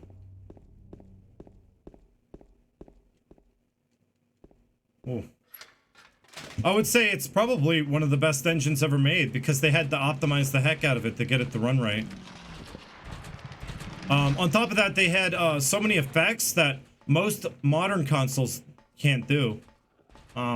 Translucent texture being one of them. And I think that animated translucent textures are really the future. Hey, Master. How are you doing? Monsieur! Monsieur! Welcome to the stream chat, everyone who's just getting here. Alright, we're gonna kind of retrace our steps, right? That's what we're doing. Interesting. For, you know, it's a literal and metaphorical thing, right? You kind of have to retrace your steps, right?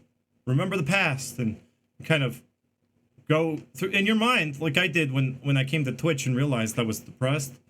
After the depression lifted, like almost on day one, I guess this is what I needed, right? Medicine I needed. Well, day one, what I did that day, I did some self-reflection. I kind of retraced my steps up to that point. What is it why I didn't know I was depressed, and now I realize that because it's gone. So I had to think what was causing it. Well, maybe that lack of social interaction. Maybe I wasn't doing quite the thing I should be doing. I didn't feel like I was really, and I did always feel that, like I wasn't like taking advantage of my full potential. You know, it's more of a challenge too, and it's definitely something I can do when you're trying to entertain a larger audience online. And it's more production, and it's more about timing. You have to plan things in advance, you know. It's interesting that games like this that were clearly made with such wonderful passion and that have been neglected for years by the companies that made them, yep, are now being shown that same passion and devotion again, but is by the fans who bought and played them so long ago via modding. Sort of like the games have gone full circle. Well, I mean, like, this is not Konami doesn't care. Hey, Bazooka, welcome to the chat. It's good to see you.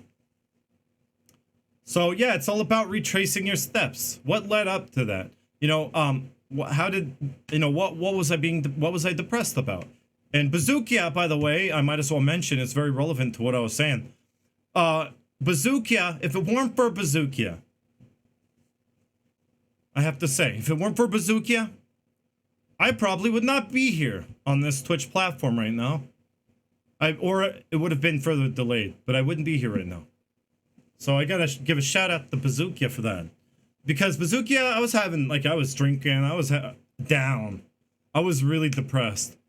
And you encouraged me to come, you know, to your speedrun of Silent Hill 3, Bazooka. You're like, hey, I'm speedrunning 3, you want to come hang out? Thank you for reaching out, Bazooka. Because if you didn't do that, I definitely wouldn't have seen that I was depressed. And I wouldn't be here. So I'm gonna do this. Shout out to Bazooka, who is also a streamer. You should definitely check him out. Plays a lot of horror games, but you may see him playing some fighting games once in a while. And he's trying to get a little boost, so if you guys could help him out, you know, and go watch him and stuff. You know, he doesn't really, you guys don't watch him. And I don't think you know who he is because he doesn't hang out a whole lot, but like, he's trying to, you know, kind of, it would be nice. He wants to kind of make it a thing, a career or whatever. So, you know, he takes it seriously. He does. Oh, yeah. No, you. Bazooka, you're entertaining to me. So maybe you guys might start watching him more. Give him a follow. I'd like to see a whole slew of follows after this shout out.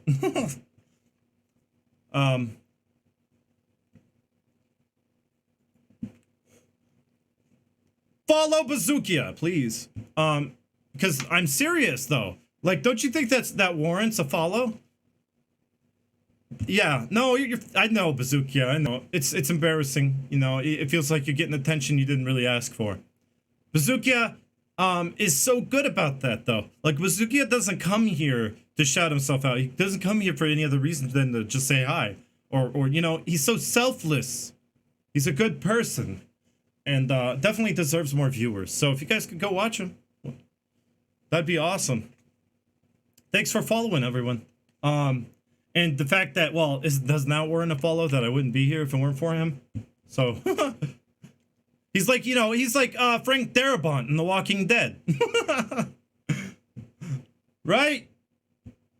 Only after, you know, after Bazooka's influence, I've just been spiraling downwards and getting terrible.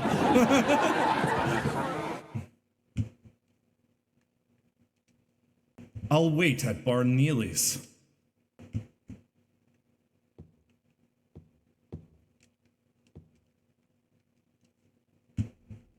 Have you seen that Macho Man breathing video? That's what my crying sounds like. Sorry. That is a funny image, though. Those are the real people, the ones who are there when you most need it. Exactly! Bazooka is always there. He has never left my side. And, you know, like Kata Hajime, who has always been there and has never left my side, who, by the way, I have to mention, is not a streamer, but Kata Hajime is a moderator here for a reason. And Kata Hajime has been very close to me and means a lot to me as well. Which is why I gave out a lifetime subscription. A tier 3 lifetime subscription to Kata Hajime. And not many people get those. So, just want to make mention of that. That Kata Hajime is also a very special person to me. So enjoy that lifetime tier 3 sub. Jack will be getting one soon too. Jack is kind of the manager of these streams. Kind of is the manager of these streams. Kind of does all the analytics for me so I don't have to. Now we're back here again, right? I'll wait at Bar Neely's while we're here. So we did talk about this message. There was a hole here. It's gone now. Yes, that's a tier 3 emote sub, or sub emote. So if you're a tier 3, and I don't think I have any. I don't think I... Nope, no, I don't have any tier 3 subbers. So literally only me, the bot, and Katahajime right now can use them. So 3 people can use that emote right there. One of the unsolved mysteries of Silent Hill 2. It is, Kapapadapa. And you know what? I think that this is an open-ended thing. There's a lot of possibilities for this. It's whatever you want it to be, honestly. I feel like this is interpretive because the game is interpretive, right? The human brain has yet to be understood, and this is what this game is kind of trying to do. It's trying to be about. The human brain. Pretty cool thing to show you, by the way. Oh, cool. Okay, sounds good, Mizuki. I'll check you out later and message you. I don't like to do it during streams. Yeah, that's what people will be asking, Barry Jive. See, what I was, there's different ways to interpret it. Like, there was a hole here. It's gone now. Well, maybe this message was written by the person who left the map. You find the map here. Maybe it was left by the person who left the map here. And it shows that they were coming here. That they were heading to this specific location. Why? Because there was a hole here. Maybe a hole to jump down, right? Later on in the game, we do see that James jumps down many holes. Well, maybe they came here to jump down a hole, and it was gone. So they left and didn't really know quite where to go after that. And the dead body across the street, which may still be there, we're going to find out. It's too coincidental that there's a dead body right across the street. That's not, that's not a coincidence, is it? I mean...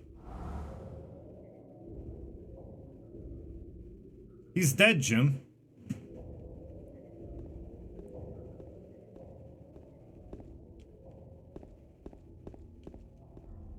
What do you want?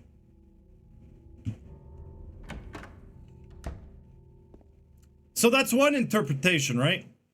Then you got like maybe I think Masahiro Ito said something like he said he thinks because he doesn't know what it means, but he has his own interpretation. Ito says, my interpretation of this is it feels like, that James must continue forward now and he has no hole to crawl into, right? Makes sense? So, it's like there's no hole for James. You can't, for you to crawl into. You can't feel safe. Now that's an interpretation I've never heard before Ito. And I don't necessarily think that's what it means. Then there's the fact that, a hole in your heart. Like there was a hole in your heart, but it's gone now. Yeah, Maria. Maybe it has to do with Maria. He's kind of filling that hole in his heart with Maria. You could think of it that way, right? See how many different interpretations there are? I don't think there's any specific one that I would say is right. But I think one thing for sure that I do know is that this is foreshadowing. This is foreshadowing. And this is one out of 3 times, out of 2 times it foreshadows a hole. Actually, probably more than that, where he jumps down a hole. You got the well at the beginning of the game, which is foreshadowing the well that you jump down into when you first jump down a hole. You got all the holes you're reaching into, all these holes. And then you got this, there was a hole here, it's gone now. Then you got a picture of the hole that you jumped down into in the historical society. And then you finally get to that hole. It's building up to that big, big moment. Why is that such a big moment that they spent so much time foreshadowing? It's kind of a big deal.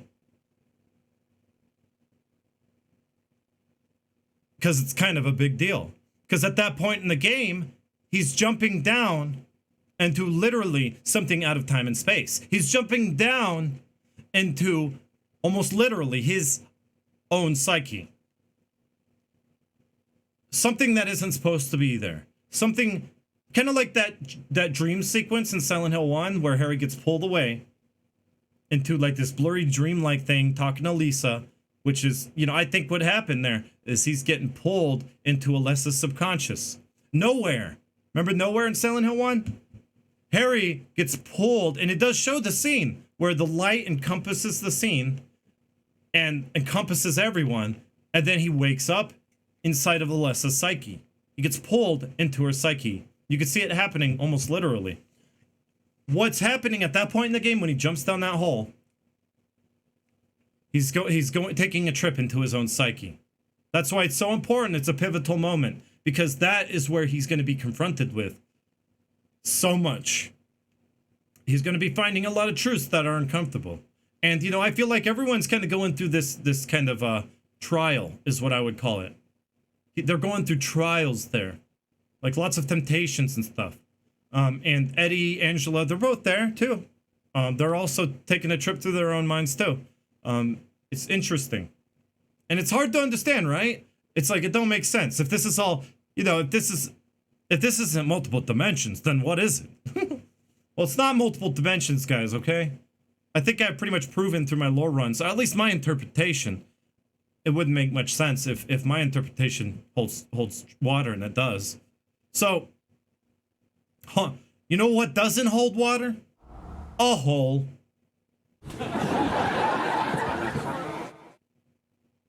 Also, another interpretation of this is it has to do with sexual frustration. Yeah, James, are you sexually frustrated? James, there was a hole here, it's gone now. He's talking about that hole,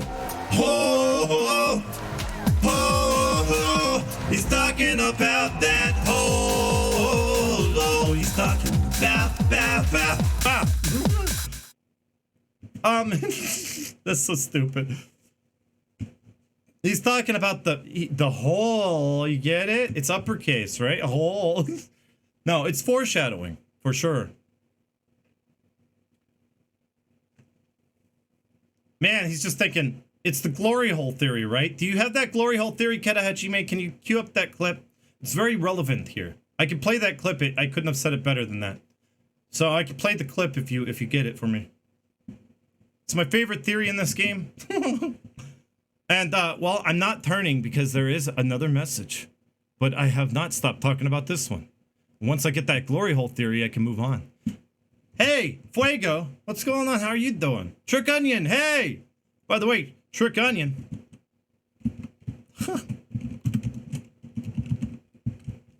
By the way,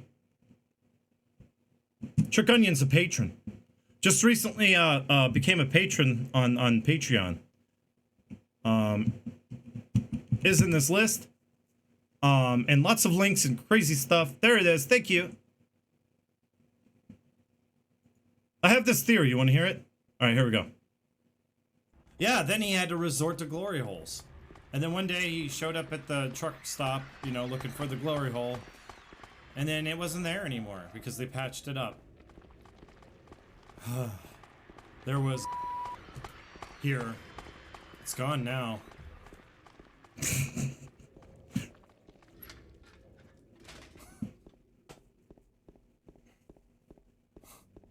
That's what happens when you over-theorize.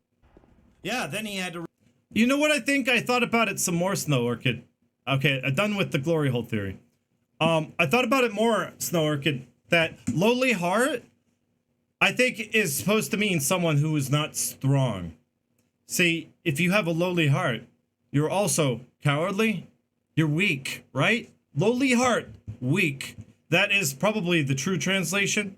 Because, you know, if you translate stuff, they don't come out right sometimes. But I think it's weakness. Lowly heart. Someone who's weak. If you're weak, it's going to be harder to accept the truth. You're gonna make up some other story. What's this? Another message? Welcome back, little pooper. If you really want to see Mary, you should just die! But you might be heading to a different place than Mary, James.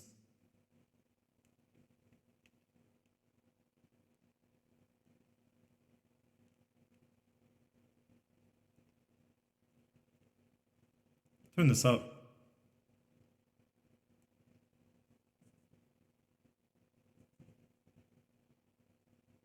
That looks pretty cool. And remember what I said? Remember when I said it has something to do with their subconscious? It's just stuff coming up from their subconscious? Well, that's what it is. I don't know why, but blue is being really affected by the blue light. I don't understand, because that's new. Didn't happen before.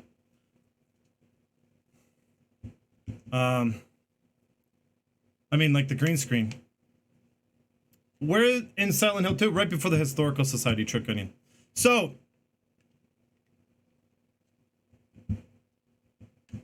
what is it? It's a manifestation of his insecurities. It's his subconscious telling him he should die. That if he can't find Mary, and he should just give up hope because he knows she's dead. Because at this point in the game, he has confronted the truth. It's basically saying, you really think you're going to still find Mary, James? Honestly, you should just die. I mean, like, there's no other way about it. Just kill yourself. It's like, you know, YouTube comments, right? Oh, you should just kill yourself. Not a joke. But you might be heading to a different place than Mary, James. And he knows that, you know, if, you know, because he killed her, right? You know, you kill someone, Mary went to heaven, you killed her, so you're not going to meet her in heaven. You're going to hell with the anti-tiger. So yeah, if you really analyze it, it's James's insecurities. He's afraid to kill himself because he's afraid that he's not going to be with Mary again. That the only way he can ever be with Mary is by, you know, living this denial and just, you know, maybe he'll find her. Maybe she, you know, she just really won't be dead after all. Because he knows he's not going to go where Mary is if he kills himself. And then, you know, they do preach that, you know, if you commit suicide, you go straight to hell because, you know, it's a sin or something. They've always preached that to me, and I know Japanese culture kind of sees that too. So yeah, it's a mortal sin. And that's why he's afraid of killing himself. That's really what's holding him back, I believe.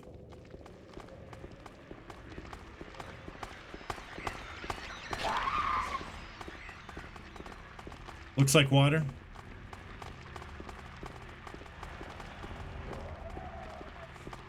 Oh, she just went out to the liquor store.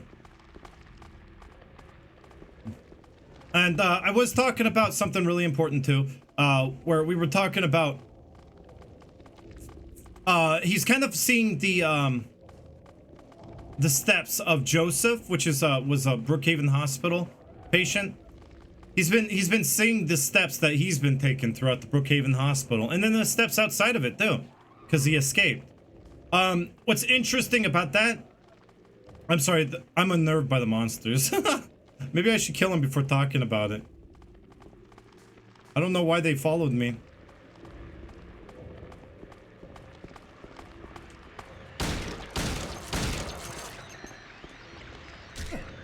But I'm so afraid of pain.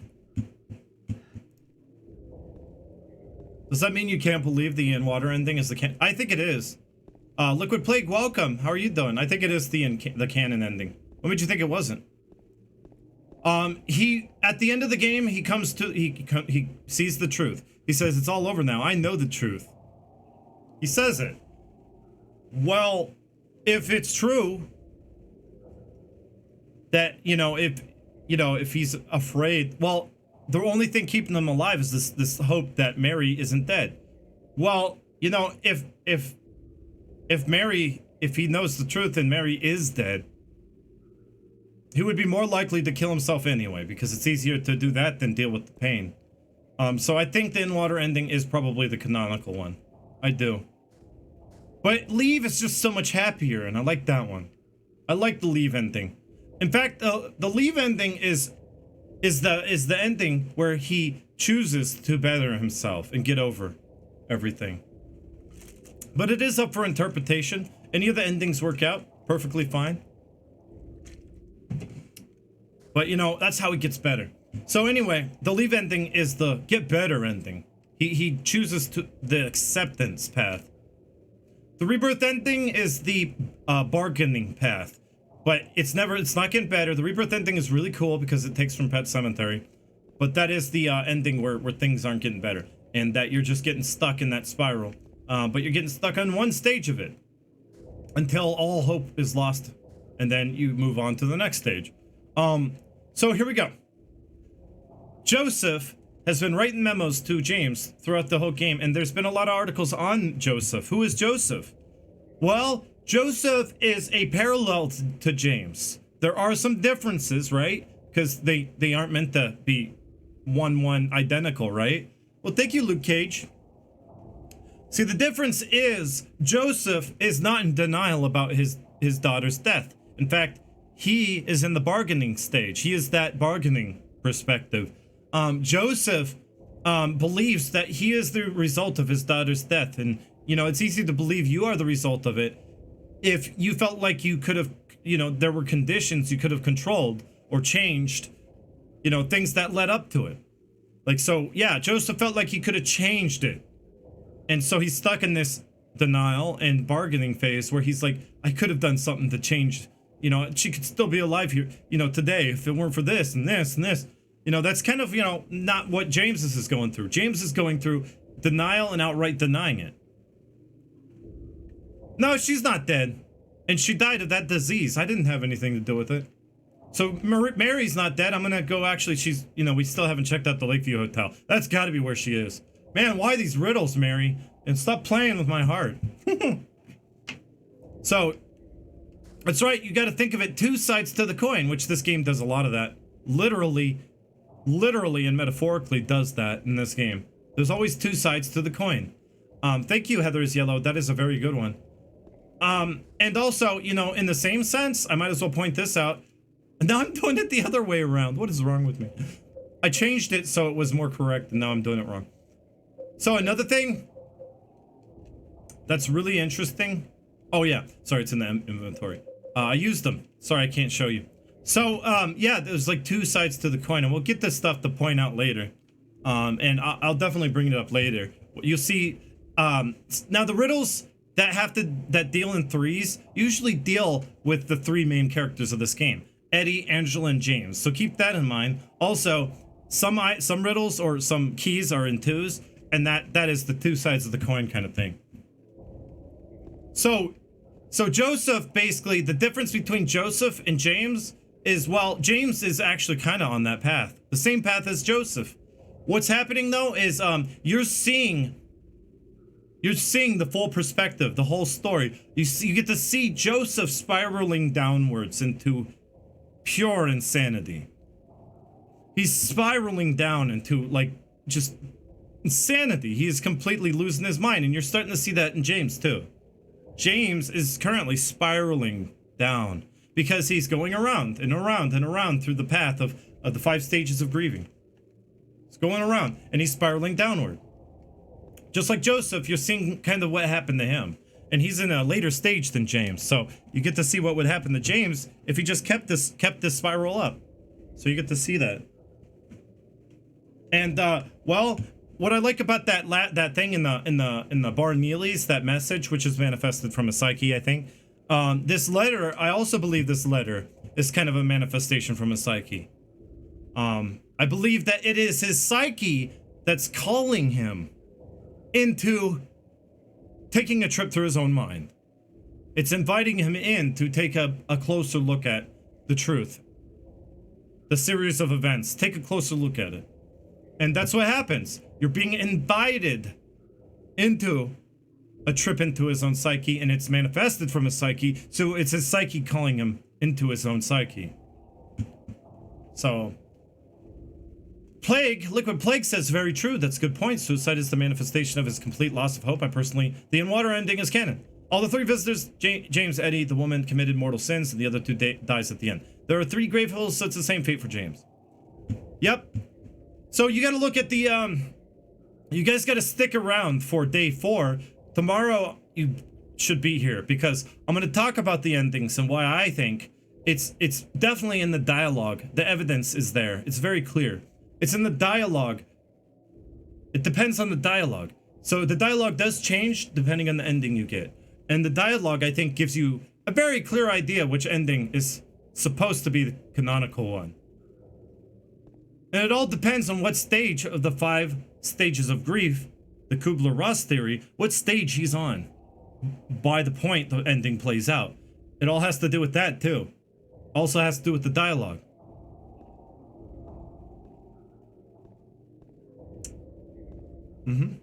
So now we can move on and read this letter, and we got a wrench. I got a wrench. And you know what? Okay, so the message, which is manifested from a psyche, right? There's no way someone's writing letters and writing messages all over the town. I mean, it's just too uncanny. It's just too coincidental. I mean, how are they doing this? Hey, Dexter. Yeah, I read your message. Leave accept. Yeah, that's more into it. Yeah, that's a lot more thinking about it. But we'll talk about it tomorrow because we're gonna get every ending. Well, we're gonna try to. I have a way of doing it. So at the end of the next playthrough, hey Notes, you get to learn about Silent Hill 2. At the end of the next playthrough, you get to see more about the ending. So I'm not gonna talk about the endings yet in full detail. I do that on the next day. So tomorrow, you're gonna get the full analysis of the endings. All right, right now though, I'm focusing on that message in Bar Neely's. How it was like, if you really think you're going to see Mary James, then maybe you should just die. But you might be heading to a different place than Mary James. Or perhaps you are a fool. The truth usually betrays people. You see how it continues that thought? You are a fool. A part of that abyss is in the old society. The key to the society is in the park. At the foot of the praying woman, inside of the ground, inside of a box. To open it, I need a wrench.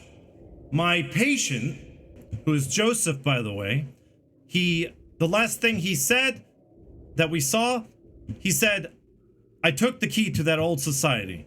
He said, but I didn't steal it. I'm not a criminal. So he's in like extreme denial. I mean, if you take something without asking, it's, you know, what would you tell a kid? Did your mama ever tell you anything about taking things without asking first? It's considered stealing. Oh, well, thank you so much for the follow.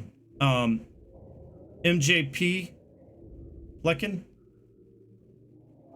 MJ Plekin? Did I say it right? Indeed. So this is kind of, you get to hear more about what happened to that character, Joseph. My patient buried it there. I knew, but did nothing. It made me uneasy to have such a thing near.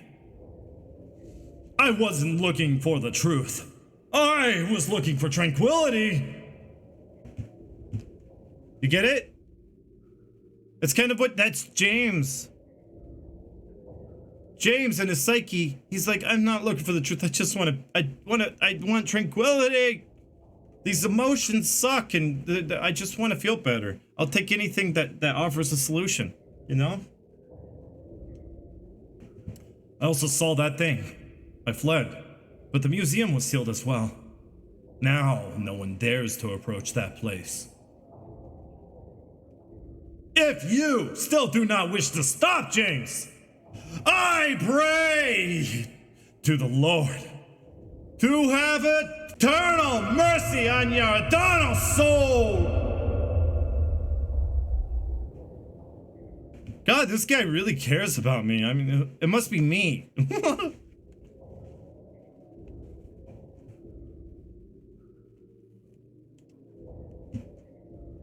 This guy doesn't like what I'm doing or something. Hey, welcome to the chat. Never seen a lore run? What a great idea. It's a good way to really analyze this game, don't you think? So yeah, he said, I saw that thing. Well, is he talking about Pyramid Head? See, you know, it's all your insecurities in a letter. You know, like that's that voice deep down that's saying, no, you don't want to go there. It doesn't feel good. James, no. If you take a trip into your own mind, you self-reflect a little bit more. James, you're going to see the truth, and it's going to hurt. You're going to be depressed. James, no, don't do it. I pray to the Lord to have mercy on your eternal soul. You know? It's that voice deep down telling him, don't do it. You don't want to do it because you don't want to get better because you are better. James, you are better. You know?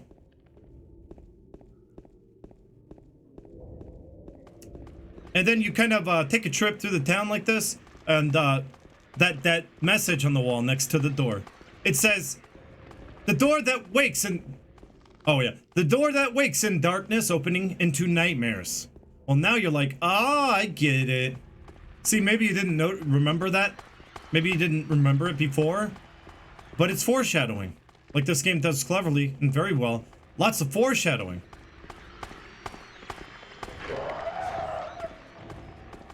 It's like, oh, it's dark now, literally. And it opens into nightmares. So it opens into nightmares. You get it? Oh my god, I just realized this is a metaphorical meaning, like everything else. I never thought about the metaphorical meaning. I'll talk about it. Well, thank you, Kapapadapa. Oh my god, it's the dark one. Dark ones are harder to kill. Anyway. There's a metaphorical meaning here, and I just realized it because we've been talking about it.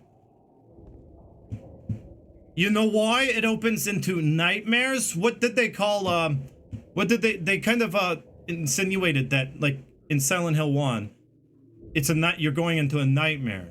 Well, what are nightmares, right? Nightmares are a manifestation of one's psyche, right? Nightmares, I think that's what they're describing it. They're describing it opens into, well, you're going towards the historical society where you take a trip into your own mind. So in essence, it's like having a nightmare. Everyone is having a nightmare at that point in the game. So that's what I think that means. It's a metaphorical meaning, is that it's opening literally into his nightmare, into a nightmare. Which is what that part of the game is about when you get to the historical society. It's outside time and space. Why? Because Silent Hill has parallel dimensions, multiple dimensions, right? Is that what it is? It's multiple dimensions? No! It's really, really metaphorical. It's really deep and complicated. It's more so... Well, the psyche has many different synapses and different, like, connections, different, like, neurons firing in different paths that it takes. You can think of it that way. It's more psychological. Yeah, things are happening, but it's all based on perspective. Everyone sees a different thing because, well, they, you know, it's kind of the fact that, you know, everyone has a different perspective. It's just how it is. So as such, people are going to see different things in this town, like different monsters, different things like that, because, well, their perspective is what's manifesting. And of course, you know, people aren't going to share monsters. Hey, Chris John, how are you doing? Oh, I missed my part. Rejection, self-pity, lonely, all that stuff is, yeah, deep down. All that stuff is deep down and talked about, and it's all very, very psychological. That's what he drinks, Monster Energy? I need more Monster, actually. I would love more. So, here's something interesting. And this game does deserve... I think the thing is, while people over-theorized a lot in the Silent Hill community, I think they were thinking about the wrong things. Like, they were trying too hard to build a timeline. When this is a perspective of James, you can't really do that. You can't really say for sure that this monument is even here. It could just be there because, well, it's trying to encourage James to see the truth or remember things. So you don't really know, but they're too busy trying to, like, take facts from this game and build a, you know, a cohesive, you know, rational thing out of the evidence in it. But it's like, it's not a rational game, just like how the brain isn't very rational sometimes. And people have weird ways of kind of rationalizing stuff. Yeah, she's dead, but I got a letter. So she has to be alive, right? Well, I mean, what makes you doubt the validity of her death? He doesn't talk about it. So it's like, you know, I think they were thinking about the wrong things. Though, yeah, there's a lot of stuff you can theorize about, and there are so many sweet connections, so many hidden meta-narrative stuff that really goes together very well.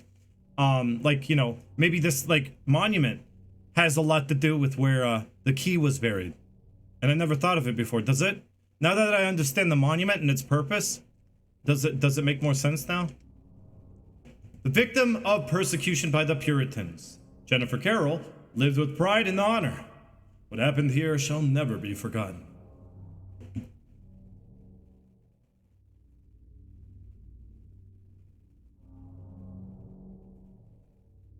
I really don't know. It does have a lot to do with James and Joseph, though, and that, well, what it's trying to do is it's trying to encourage them. See, like, they do this a lot. Silent Hill 2, they put important names up to really distract from the true message, and it worked. The Silent Hill community has been very distracted by this stuff for a very long time. Hi, Doggo Disappointer. Welcome, Master. I don't know if I greeted you appropriately. And Snow Orchid, glad you're still here. They're doing this to confuse the true point of the message. Jennifer Carroll and the connection they make. See, Jennifer Carroll does pop up again, but you know, not it wasn't without, you know, it's like it's not of no consequence, you know. They bring up Jennifer Carroll again to help kind of add more connections to James and how they relate to him. Just like Walter Sullivan and how Walter relates to James as well. You know, that's what they're used for, but more so than anything, they are kind of, and they work very well as red herrings. And people get so caught up on the facts. Facts. I gotta have dates. I gotta have names. I gotta have them all down, written down. So I can better understand this game. No, what you need to be doing is looking for connections. Like in the brain. Synapses, neurons firing. You gotta have those connections for things to make you, they gotta meet somewhere. Connections are what people weren't looking for. How this connects to James. It's encouraging him. It's his inner psyche being manifested. It's telling them to never forget. Never forget. All the monuments do that. What does it have to do with Joseph, who buried this key? Well, Joseph shouldn't forget. Well, he never forgot. That's what happened to Joseph. He never forgot. The problem is, he can't get better. So it's James that it relates to more. But it's like, you know, Jennifer Carroll. Oh, Puritans, they kind of scratched it out, but you could kind of fill in the blanks. Puritans. There is a Carroll Street. So, yeah, Dexter, you're on the right thought process that leads nowhere. Yeah, you're like, oh, Carroll Street. Oh, so it must be important. And then you go, oh, there's a tombstone, I think, at the end of the game. Or it talks about Carroll in some way.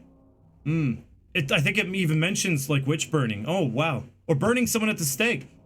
Oh, it must have something to do with Carroll. You know, you start thinking that way, and then you're trying to build this timeline. You're trying to build this historical thing. But it's like, you know, that's red herring, and it works. It has worked so well. Mr. Alien, welcome. It's good to see you.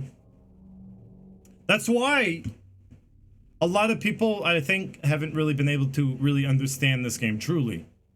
And I feel like I understand it. I do. And I feel like I understand it more and more now.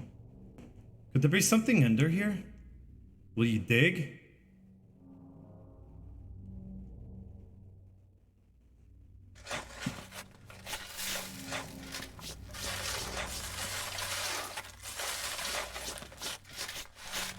That's the loudest digging I have ever heard.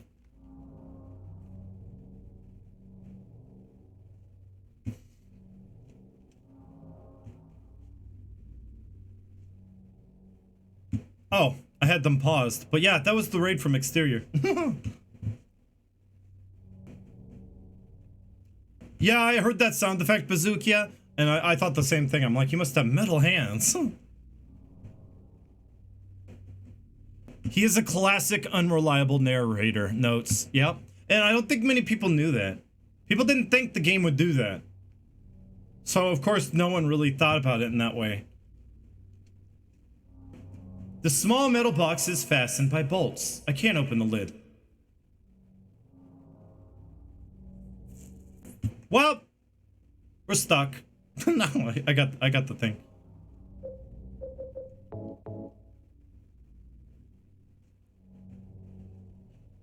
It's a cerebral narrative. Exactly. I would never try to place this game within the real world, even though it is happening in the real world.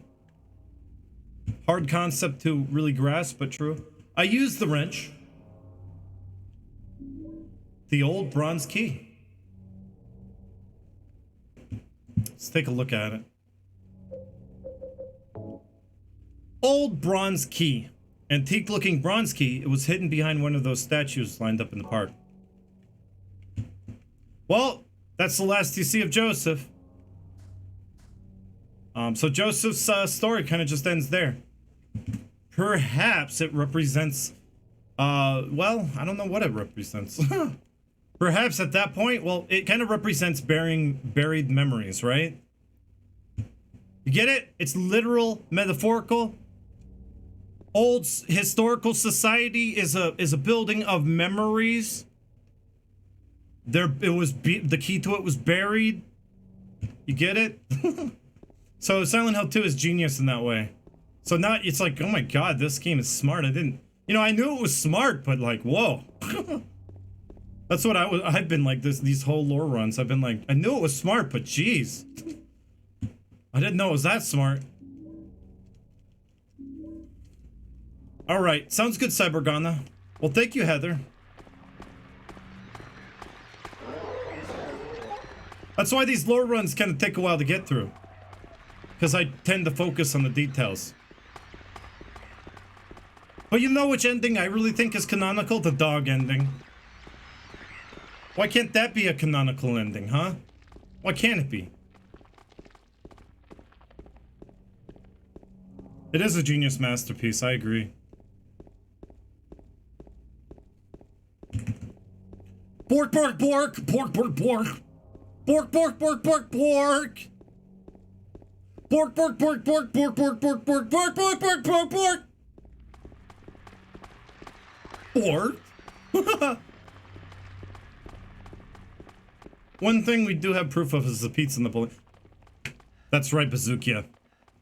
But what if, I mean, like, since this is a manifestation of one psyche, what if that pizza was just manifested because Eddie was hungry?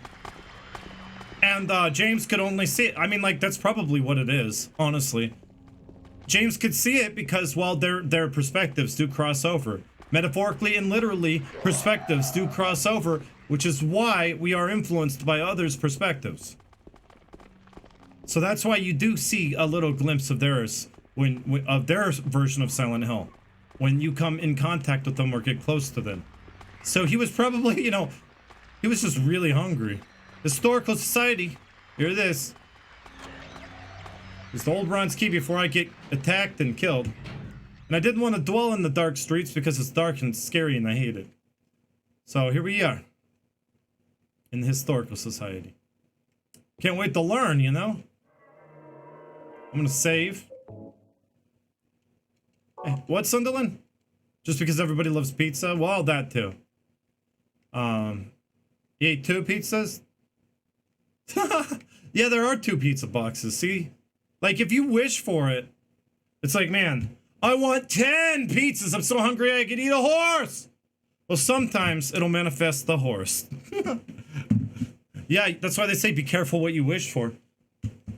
And then you'll be like, no, I wanted 10 boxes of, like, pizza. Well, if you really want something enough and you want to choose to believe it enough, like wanting, like, you know, you really want pizza. It's real to him.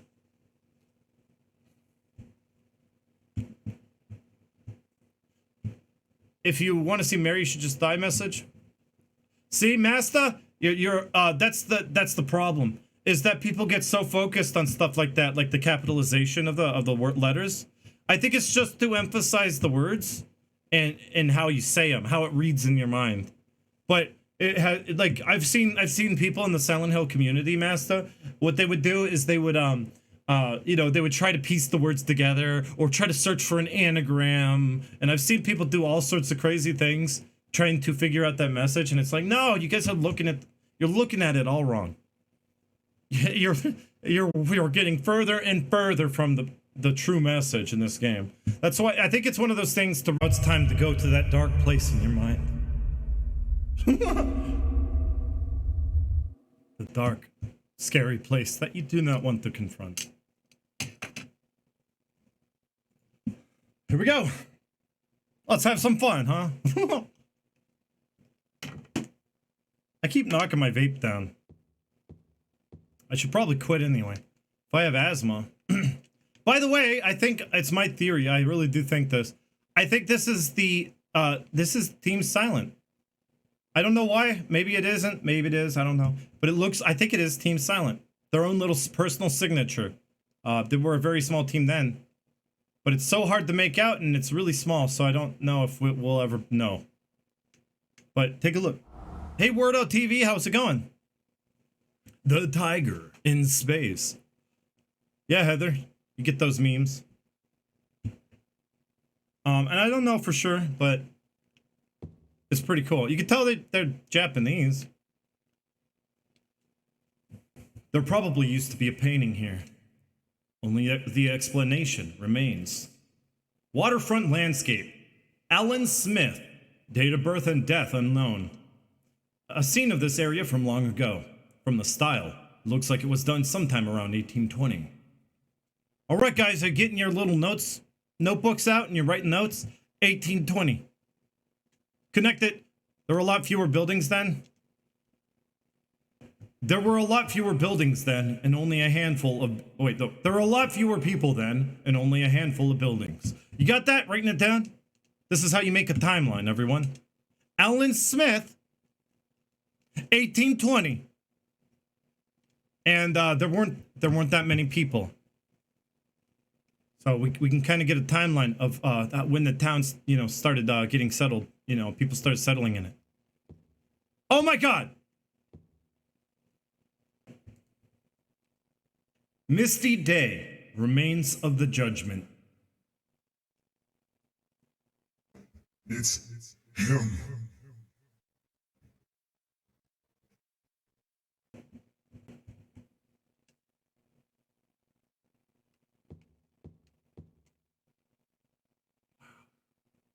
Oh, that's a nice painting. I want that on my wall. Anyone know where I can get a hold of this? Do I just contact Ito? Where do I get your painting? Beautiful. You may notice something kind of familiar at this point in the game. Oh yeah, I did mute alerts, did I? At this point in the game, you will be like, oh yeah, that looks like the things they fought in the hospital, the flesh lips, right? It's like, oh, were those victims of Pyramid Head? You see the feet, like they attacked me with their feet. I remember. And then go, oh, maybe that had something to do with Pyramid Head. Really cool. But I think what the flesh lips represent, in my opinion, they represent James's dead wife. Like on a stretcher, in a body bag. It represents her corpse. Trying to stir up his memories. He's Pyramid Head. Freaking James is Pyramid Head. Pyramid Head is the manifestation. I had this revelation earlier. He is the manifestation of James's anger, his rage. And why do you think like these things surrounding him? They represent Mary. Pyramid Head represents James. So you're kind of looking at like his rage is just like displayed in this painting.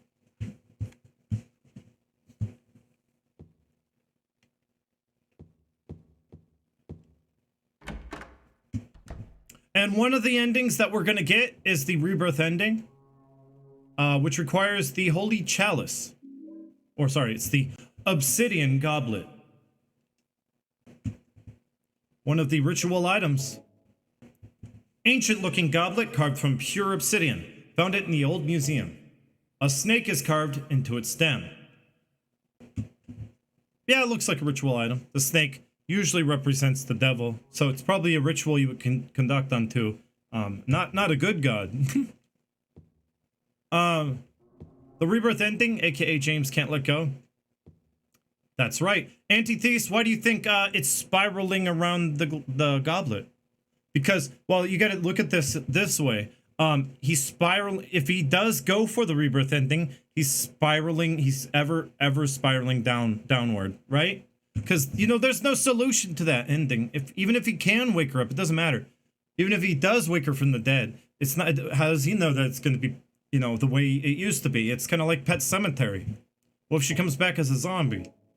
Itchy Tickles, Antitheist, welcome. Welcome back, Joy. And Duke Estrada. It's good to see you all. Yeah, but I think it was intentional. The spiral around it has a lot to do with that path and how you're spiraling downhill.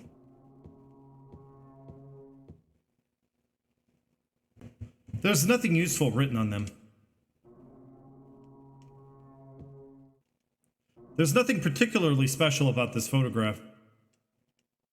But James, there's something written there and I want to read it. I'm building a timeline, and this would really help my timeline. Hey, Rakita Poctoso, welcome back. Welcome to the chat. Vorpal Matt, hey.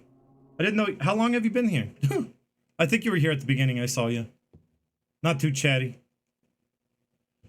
A photo is hanging here. Brookhaven Hospital, 1880. All right, we got 1820, now we got 1880. Okay. This hospital was built in response to a great plague that followed a wave of immigration to this area. It was originally little more than a shack, but it gradually grew and grew. Okay, Brookhaven Hospital. Founded in 1880. Got it? A photo of the director of the old Brookhaven Hospital. It looks like he was a famous person in town.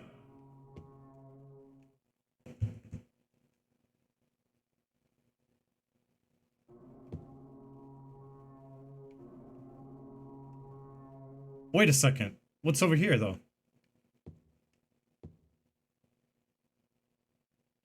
What's this?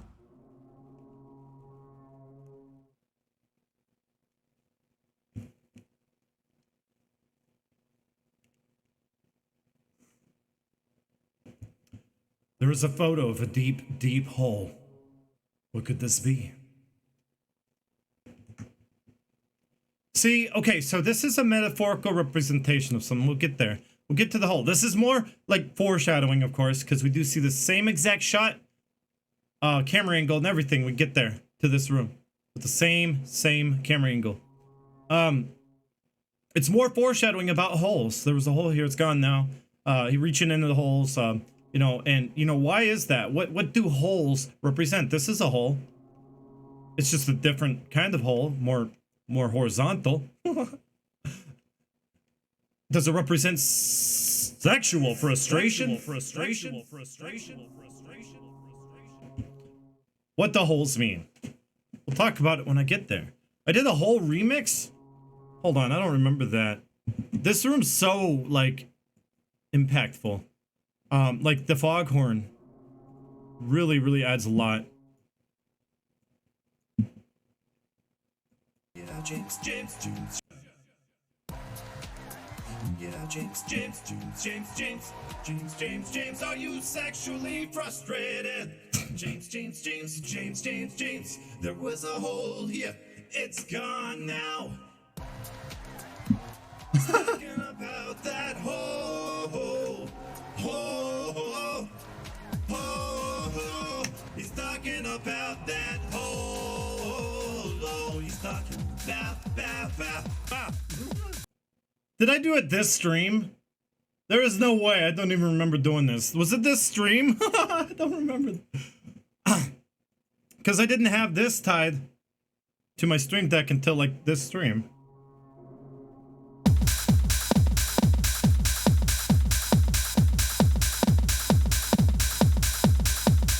Anyway. Foghorn. So, yeah, this is another hole. What do they represent? We'll talk about it. But, you know, let the atmosphere immerse you. I'm so tired, guys. I'm gonna sleep hard after this stream.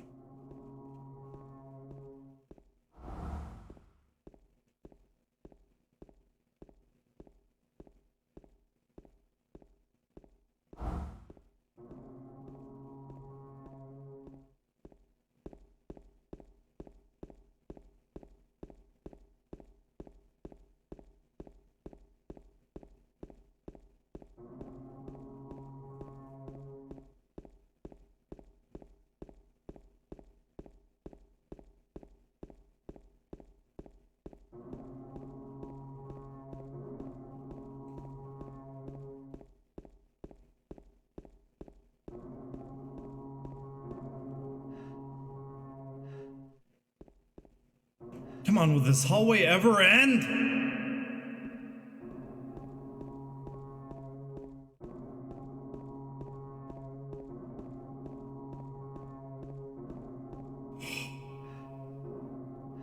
Maybe I should turn around and go back. I don't know. I'm too deep in this now. Oh, there it is.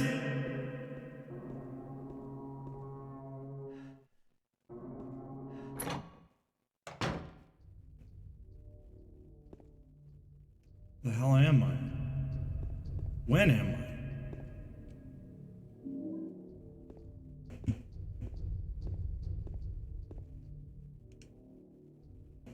Some kind of document is lying here. September 11th, 1820. Prisoner number C221. What? That's the date. That's the date on the historical. What did it talk about again? What did it say? There's foreshadowing. Let's see if it... What did it say? It said something about... Actually, I don't remember. What did it talk about? It said 1820s. There were fewer people back then. Okay, that's all I remember from that. So there were less houses, fewer people. Well, why did they need this prison then? Hey, that's something that... Honestly... The date right here is to throw you off, but also it's like, you know, the date here is to give you some sense of time. But he's not going back in time. I kind of don't really feel that. It's a theory. Of course, a game theory. But I feel like what's happening is it's trying to tell you, if you connect it to that memo earlier, there were very few buildings and very few people. Why would there be this gigantic prison if there were so little people? So it's trying to tell you this couldn't possibly be real. I don't think it is. I think it's really definitely... He's just diving down into his own psyche.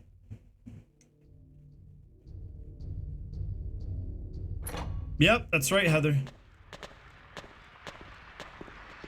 And I don't know what you're talking about. That's a weird theory.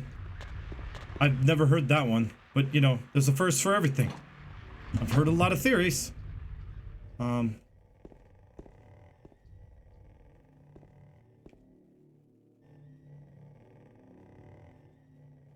Now where are we, you know? You get to this point and you're like, okay, so it looks like the Historical Society, but it kind of looks like a prison too.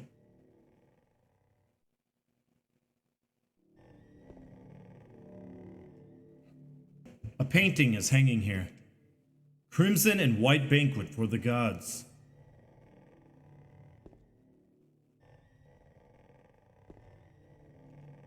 Photo is hanging here. Death by skewering. An execution at the prison. Death by skewering or strangling. To choose his death is the prisoner's last taste of freedom.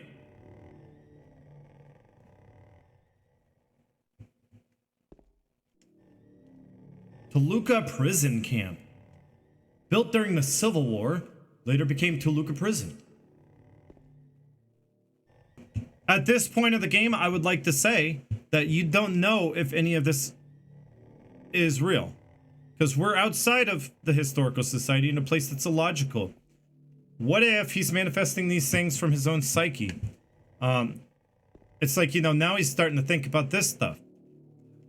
This one right here, which kind of shows that there were like some really dark rituals that occurred here.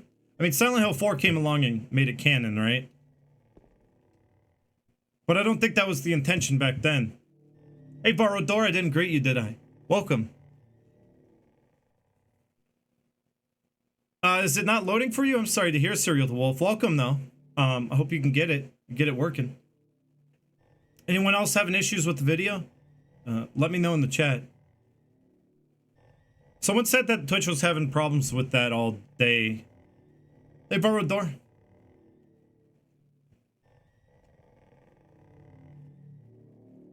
So yeah, it's kind of suggesting this like cult like influence, right?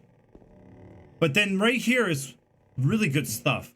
Remember when I'm telling you the in water ending might be the canonical ending because, well, they do more than once, multiple times they suggest, you know, different ways to kill yourself, right? Here's another one. It says right off the bat, the title, Death by Skewering. You could skewer yourself, but I know that's kind of weird. Stabbing yourself, right? Or strangling. What's another form of strangling? Suffocation. What do you do when you drown? You suffocate. And it's his last taste of freedom.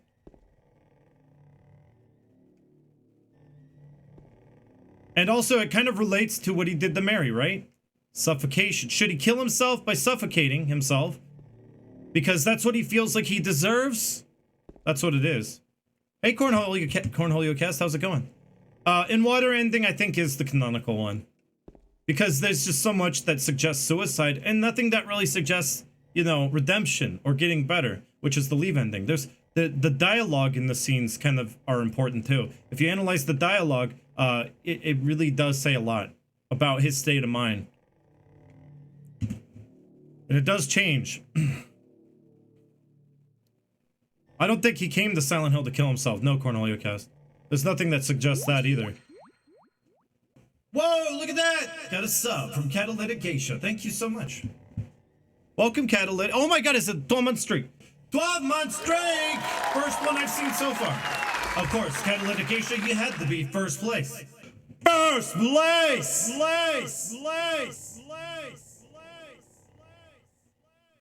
You did it. That's the first year sub I've seen. First one. It's been a year, guys. I'm old. I'm old. I'm getting older. Oh, I gotta put this on. But yes, that painting right there is just another way to kind of suggest suicide to the player. Because what they are doing time and time again in this game is they're constantly jabbing at your psyche. That's the point. Oh my goodness, Hollywood just extended the tier 1 subscription through June.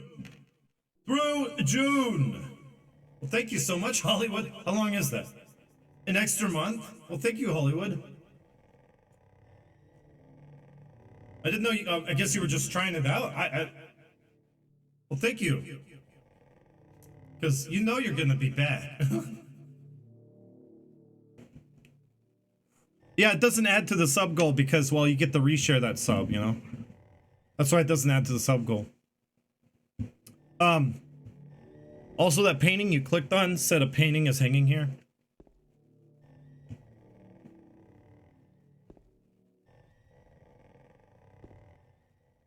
They all say that. Oh wait, one says a photo. So these two are paintings, right? That one's a photo. I didn't realize the difference.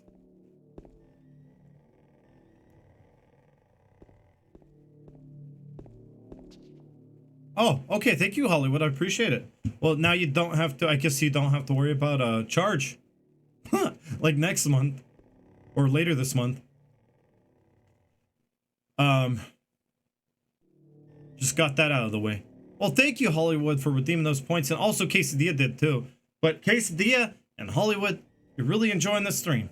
That's good to hear. So yeah, I feel like, you know, this last one could be real. It could be a mix and match of real and stuff that's just coming out of his own psyche. Because, you know, Toluca prison camp. I don't know. I think that's him justifying the area. I think it's also an illusion from his own mind. He's trying to justify why this area would exist. And that's what Silent Hill fans do. They're trying to justify a prison and why it exists. But there's no prison. I don't even think this prison is even real. Oh my god, there it is!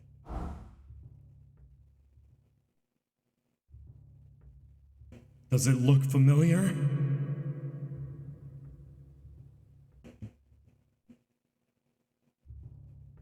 Yeah, Heather is yellow. No, that Heather is yellow. No, I don't. No, that's not it. I guess that's one perspective, right? That's a perspective, but I don't agree with it. No, I have a different explanation for it. I think that people look a little too deeply into Silent Hill, and that's one example. Shia LaBeouf, hello. Yep, but you know this game has been building up to this point. It has. Whether or not you like to believe it, and this does stand out in your mind, right? Like everyone remembers this. Why? Because the game effectively builds the moment throughout the entire game. It's building up to this point with foreshadowing. So it's a lot more impactful when you get to it now. It's going to stand out in your head. This is a big deal. This is a big moment. Why? Well, I was going to tell you why. This is the big moment. Because you have to take a leap into the great unknown.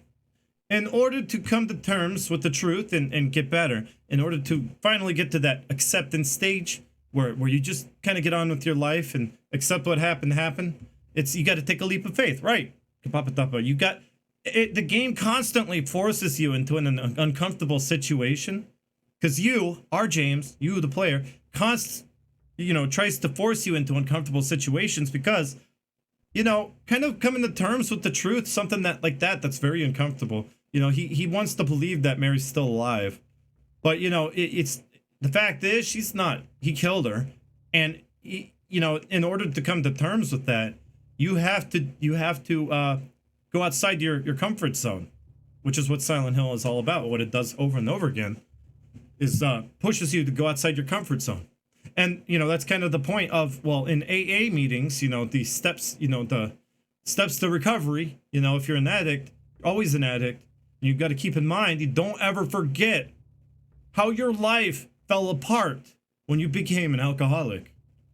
If you forget that, you can easily fall right back into alcoholism. That's why you're always an alcoholic, even when you quit like 20 years. Always. You could easily fall right back into being an alcoholic again and fall right into where you were when you went to the AA meeting in the first place. You can fall right into abandoning, alienating family, friends, losing your job. You can go right back to that. You get better for no reason.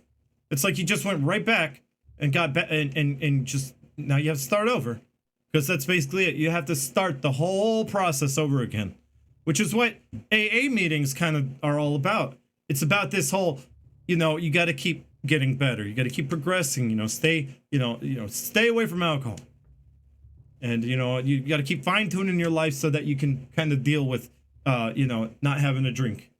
And if you fall victim to alcoholism again, you come back to the meeting. They're saying, okay, we're beginning from step one. We start right over, which is just like this game. So once we head down into this. And start coming to terms with the truth, and we decide to start denying it all over again, well, he's going to have to start over, right? If he doesn't want to accept the truth, he's going to have to start over. And then eventually, he's either going to accept it, or he's going to kill himself. That's what the Kubler-Ross model is about. It's about that either, you're going to go in cycles, go in circles and circles and circles until you either accept it or kill yourself. Because you can't handle it. I don't know if she was almost dead, Cornholio Cast, but he had an anger outburst. His anger, he had an outburst, and sometimes you do stupid things when you get angry. And it just built up. He had no outlet. It built up, and he snapped. It's a common psychological thing. If you have no outlet, things just tend to bottle up inside until you snap one day. And you have a mental breakdown, and I've seen people have one of those because they have no outlet and they crack. And then you're just like, what is wrong with this person? They seemed so fine the other day. They are freaking insane. Well, they've been just doing a really good job bottling it up. So this is kind of important, this moment, because what he's doing is he's taking a trip into the depths of his subconscious. Just like Silent Hill 4 The Room, right? You're going down to the deepest part of Walter because you're in Walter's subconscious. You're going down, and looking for the truth. Silent Hill 4 The Room is much like, you know, they have a lot in common with this game. The games are a lot, very similar. He is going down into the depths of his subconscious in order to find that one truth. Like the one truth. Oh God, no. I hope we don't have to fight the one truth. We're gonna get bad RNG, I know it. It's not like he's losing his mind, no. I don't think so, Sunderland. No. He's not losing his mind. He's just, it's like, when you kind of search deep within yourself, you're gonna have many different, like, memories are gonna be, like, thrown together. You're gonna go from one memory to another. You're gonna come up, you're gonna think of things that are unrelated. You're gonna think of things that are related. You're leaving already? Heather is yellow. Well, I'll see you again. You can catch this on YouTube. It'll be up. It will be up this weekend. Yes, nice to meet you and see you around. Thank you for, maybe consider continuing that sub and coming back. But just coming back is fine. So yeah, he's basically just kind of like a lot of inner, his inner desires, his inner hopes, his inner insecurities, his anger, even his anger that is hidden deep beneath the surface. The anger that caused him to do what he did, but killing Mary. That's Pyramid Head, which is the representation of his anger. So everything is going to manifest. You're gonna find little bits and pieces of all that, because that's what you're gonna find when you search deep within yourself. And I don't mean like physically searching inside yourself. I mean, I don't want to know what you would find. So yeah, I'm gonna take a drink of water, but this is a hard part. I don't know if I could do this.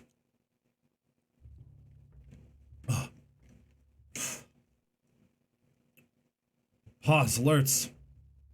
Yeah. He's like, I don't care. He's like, I don't really, what, he hasn't even thought about the possibility that he's not going to find Mary. And it's like, how crazy is that?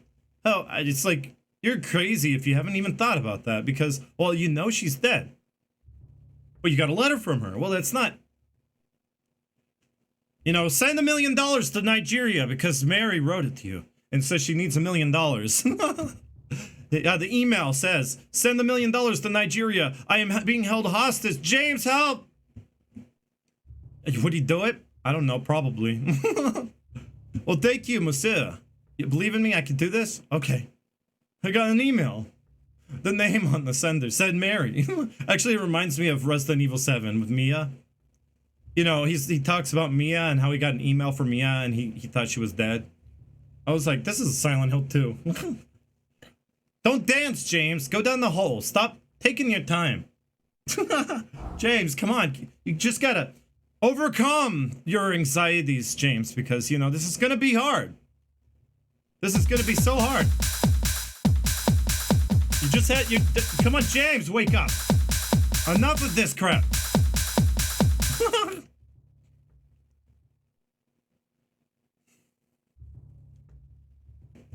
The hole's dark. And I can't see anything.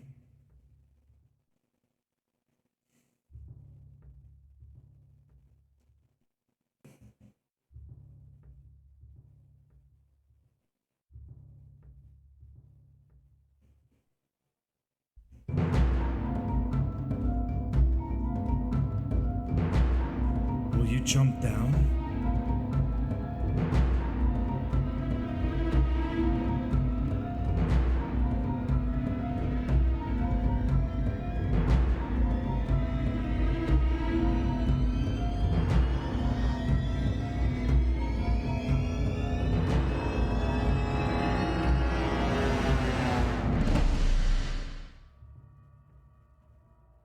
I just kind of wanted to do that.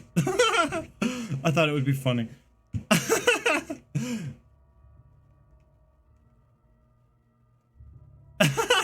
Lost. Because that's what he is. He's lost now. And some people go, well, I mean, like a lot of people probably get to this part of the game and they go, what? What? I was stuck in this well for the longest time and I was like, there's no way the game would do this to me. There has to be a way out of this.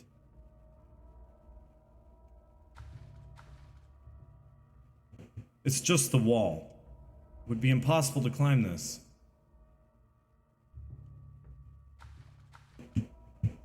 Oh my god, I'm like Samara from The Ring.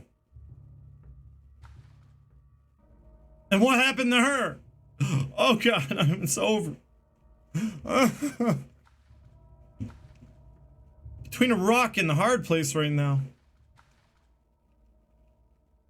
There has to be something I could do. It doesn't say I can't break it. So that's maybe what you would do. You go in your inventory, find something to hit the wall with. And we could use that. Maybe I could break a hole out. I could break out, yeah. Oh my god, I found the right wall. That's funny. Huh, this is different. Just this spot here feels different than the rest of the wall. Wonder if I could somehow break it. Way ahead of you, James, actually.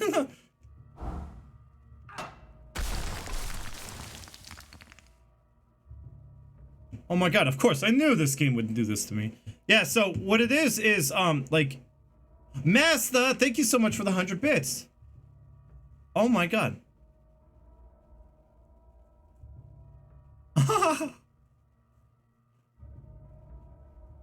So I'm gonna read it out loud for you, I guess. Oh, actually, I could just replay it this way. Oh, I could have unmuted it. Count. The IP of the user that have attempted to log into your account has previously been used to log into the following accounts: Abstract Dilf Daddy 666 and Dancer Maria, and last been used at Silent Hill Main. If it wasn't you, please use the following code to confirm your identity. Does that mean she's still alive? Master, thank you for the 100 bits. That's funny.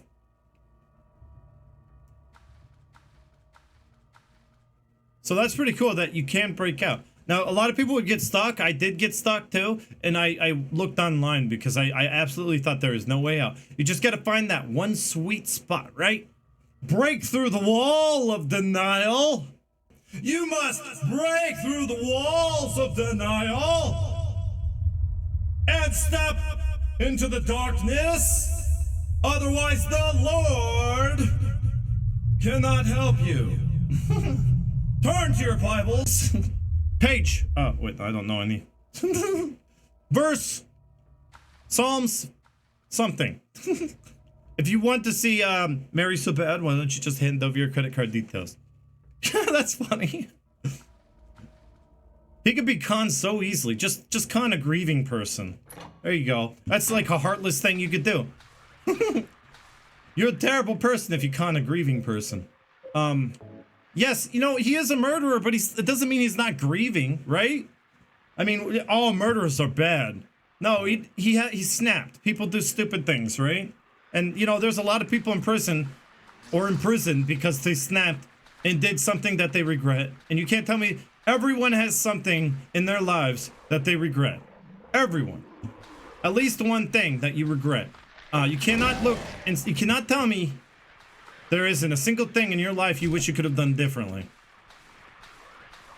But, you know, you could be like all high and mighty and pious about it and be like, I don't regret a thing because, well, if it weren't for those things, I wouldn't be the person I am now. Which is, yeah, it's true, but... It's true, but... Some of the things were just so bad. And you wish that they weren't. But yeah, a lot of the things in your life would be shaped in such a way that shaped you as a person.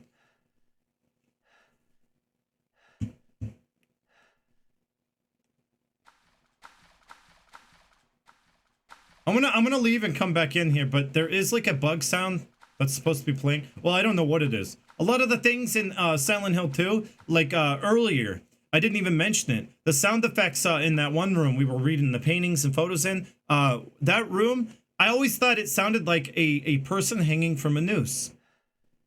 Like someone who got hung. Which is suggesting another way of suicide. Because they do actually show you scaffolding is shown, and it kind of infers ways people hung themselves. So yeah, this game does a lot of that. It does a lot of you know, it does give you a lot of ways to kill yourself. It does tell you all that. So that's why it would make sense to me, because of how many times the game suggests suicide, that James really secretly deep down wants to kill himself, and that's really what he wants in the end.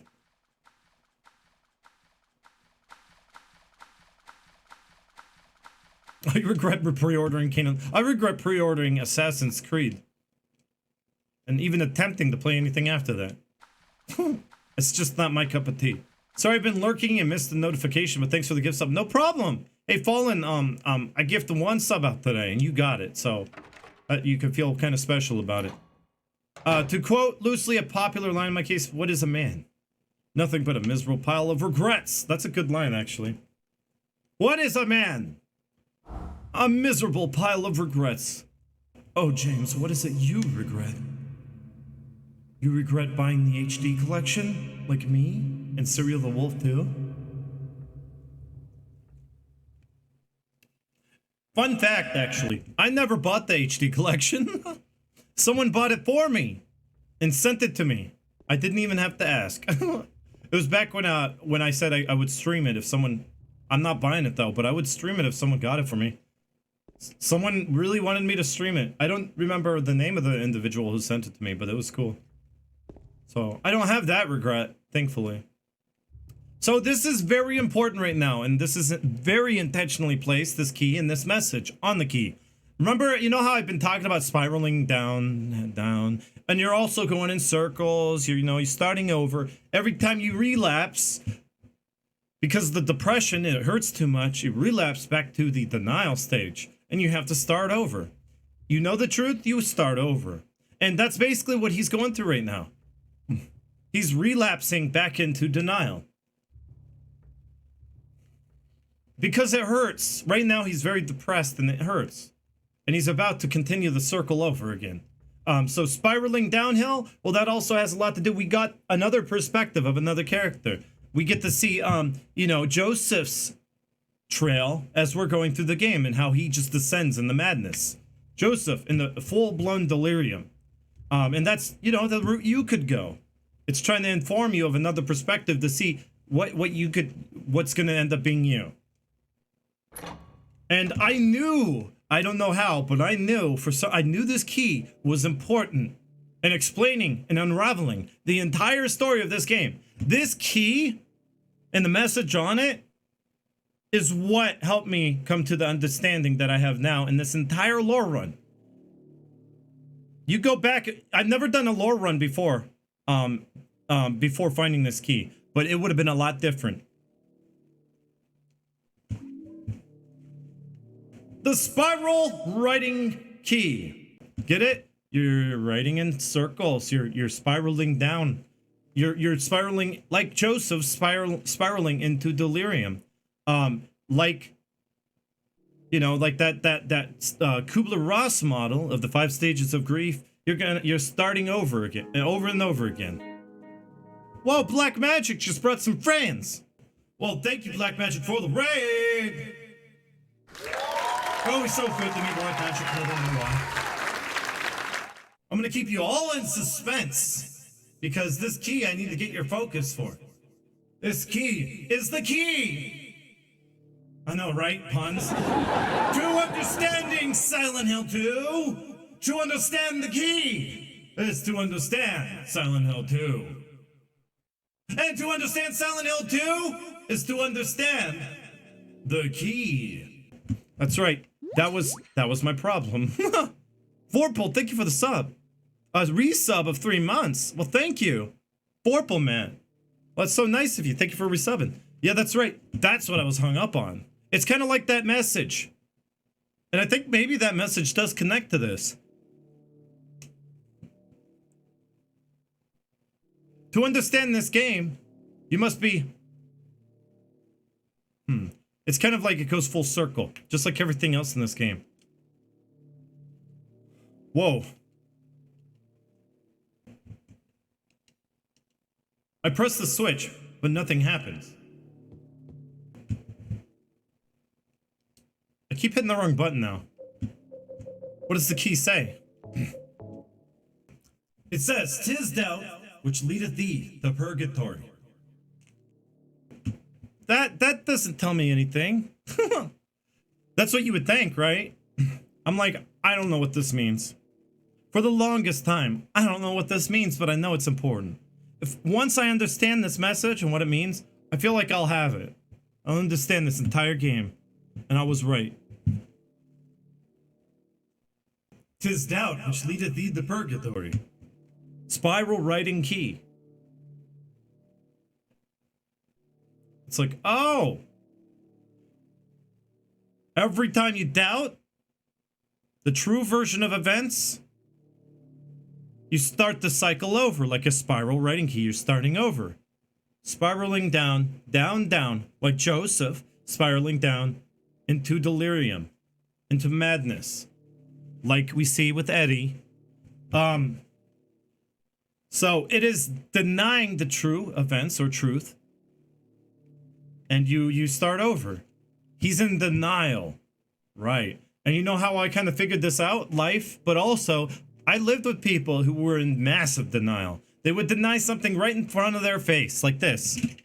"This truck is green. This truck is this truck is red. No. It is red." It's a Liar Liar reference, right? You could look at something like that, like there is no jewel, and believe that there is absolutely no jewel in front of you. So, you know, like the perspectives are different, for one, but people have a crazy way, the brain has a crazy way of coping, but people have a crazy way of also rationalizing even the most irrational things. And I saw that with my own eyes. And then I was like, oh my God, this game, I get it now.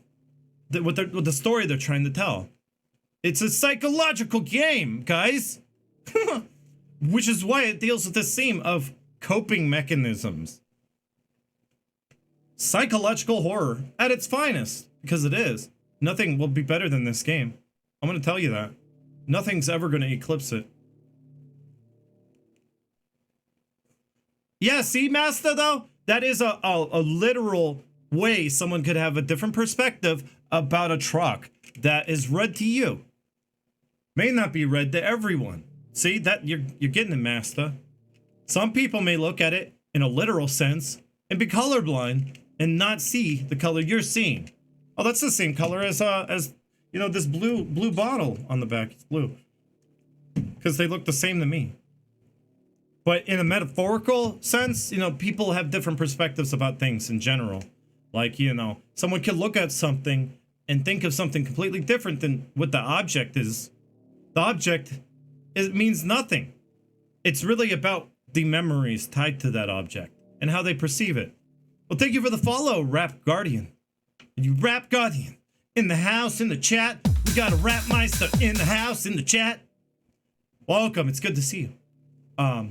And the follow's nice.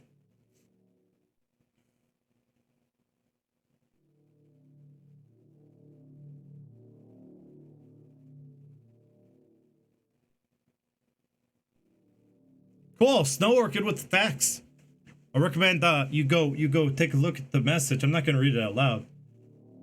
If you would like to hear more about why the cup has the snakes spiraling around it. But I really do think all of it kind of ties together. Like, you know, like like poetry is kind of important in the fact that poetry, it's not about the rhyme. You know that saying, like poetry, it rhymes. It's not so much the rhyme. What is it each line has in common? It rhymes. Well, what about the poetry that doesn't rhyme? I don't get it. How can you call it poetry? It doesn't rhyme. Because in a metaphorical sense, it rhymes. Because there is a common theme between each sentence. That's the difference.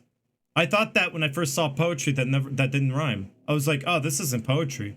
I'm sure a lot of people thought that way. Yeah, I don't think George Lucas read good poetry. Bacon Nips, welcome on in. I'm glad you're here. Lord Ransky's back. Well, that's cool to see. Okay, so this key is the key to unraveling this entire game. Like something that's tangled up in a spiral, you unravel it, and then it becomes straight. And you can see clearly the theme through this whole scope of this game. See clearly, it's not all tangled anymore. This key is the key to unraveling this entire game, because that's what happened. Once I understood, but to understand this game, is to understand the key, but you have to understand the key before you can understand the game. And it was really hard for me to come to terms with it. I had to actually see the doubt and denial. People living their whole lives that way. And then I was like, oh my God. Purgatory, what is purgatory? It's a place you're stuck in. It's a purgatory, it's an endless loop. And that's what he's in. An endless loop of purgatory, never feeling better. You know, he's just covering up the pain. And it only lasts for a short amount of time. And then it hurts again. Until he has that next thing to hold on to, right? So a lot of people are in denial, Lee Chan. You gotta definitely ask that question. I think it's a very good thing to ask that question. Am I in denial? Because there's a lot of people who are. It's like you got to ask yourself, why am I doing this? Why do I do this? You got to rationalize. It's good to be a logic-minded person sometimes for that reason. Hey, welcome back, Cybergana. I am starting to sound like Christopher Walken. Well, yeah, I got his accent. I don't know how that happened. We adapted our accents similarly. It's just a coincidence. But I could do a really good impersonation of him because of it. Use. It changed the light's battery.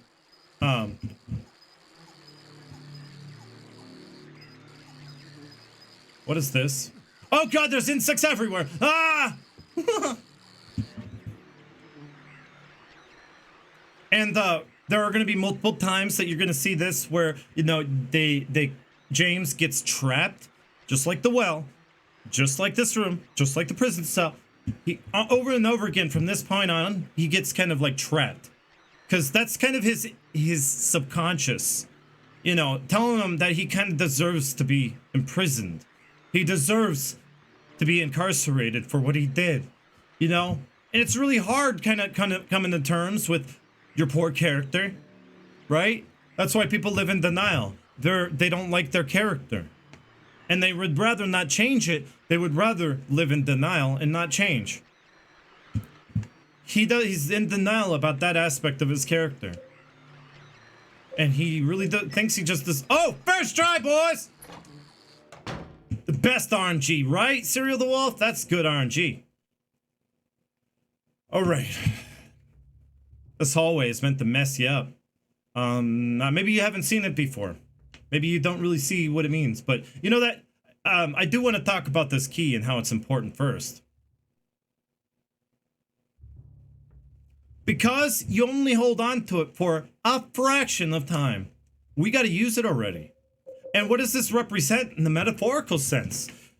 We're throwing away the key. We're using it. And we're jumping down. Well, I guess this is a metaphorically implicating through the use of this key, the spiral writing key, that he is confronting the truth head on. That's why I call all this afterwards, up until after Eddie, I call it the characters' trials.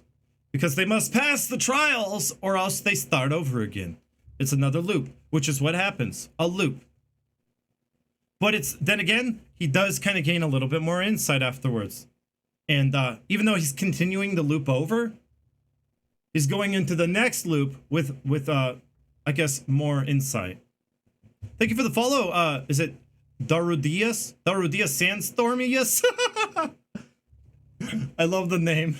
Dun dun dun dun dun dun dun dun dun dun dun dun dun dun dun. All right, spiral writing key.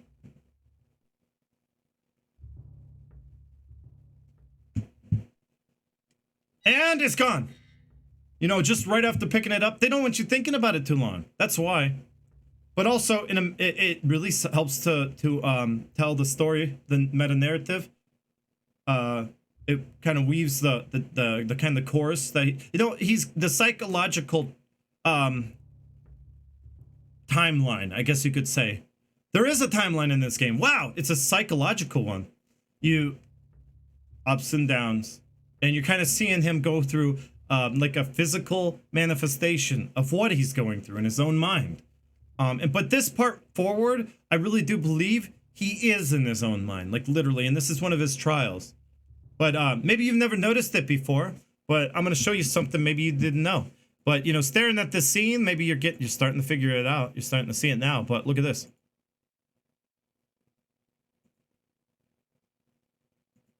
You see it now?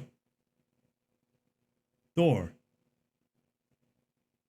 A light on the ceiling. What? It's a hallway? But look, watch me move. Oh my God, my brain broke. Oh,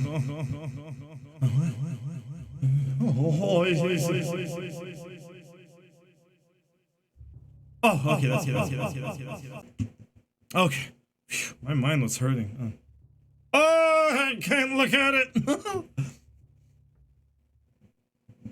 You see it now? Like, maybe you didn't notice before, but I like to point it out in case you didn't notice. No one do? Oh, there. Vampire Noms, hello, welcome. And you have a good one, Sunderland. I'm glad you enjoyed the stream. You enjoyed the stream so far. Repeating moments, traps, Brookhaven, the wild. Yes, that's right. You got to look at that, Ransky. Very good. Yes, it goes through a circle throughout the game. I think that he goes through the loop. He goes through the loop.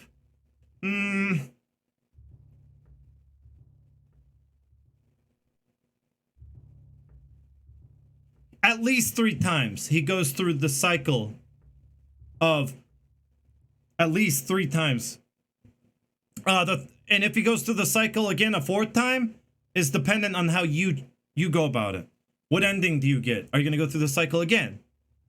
And it's all dependent on how you play the game. It's the 5 steps to grieving, which is a theory, but it's the Kubler-Ross theory. It's a very popular theory. It's still, I'm pretty sure it's still being used too, even in real life, even though, you know, most psychologists it has been disproven. But I think this theory is what they use to kind of weave this tale.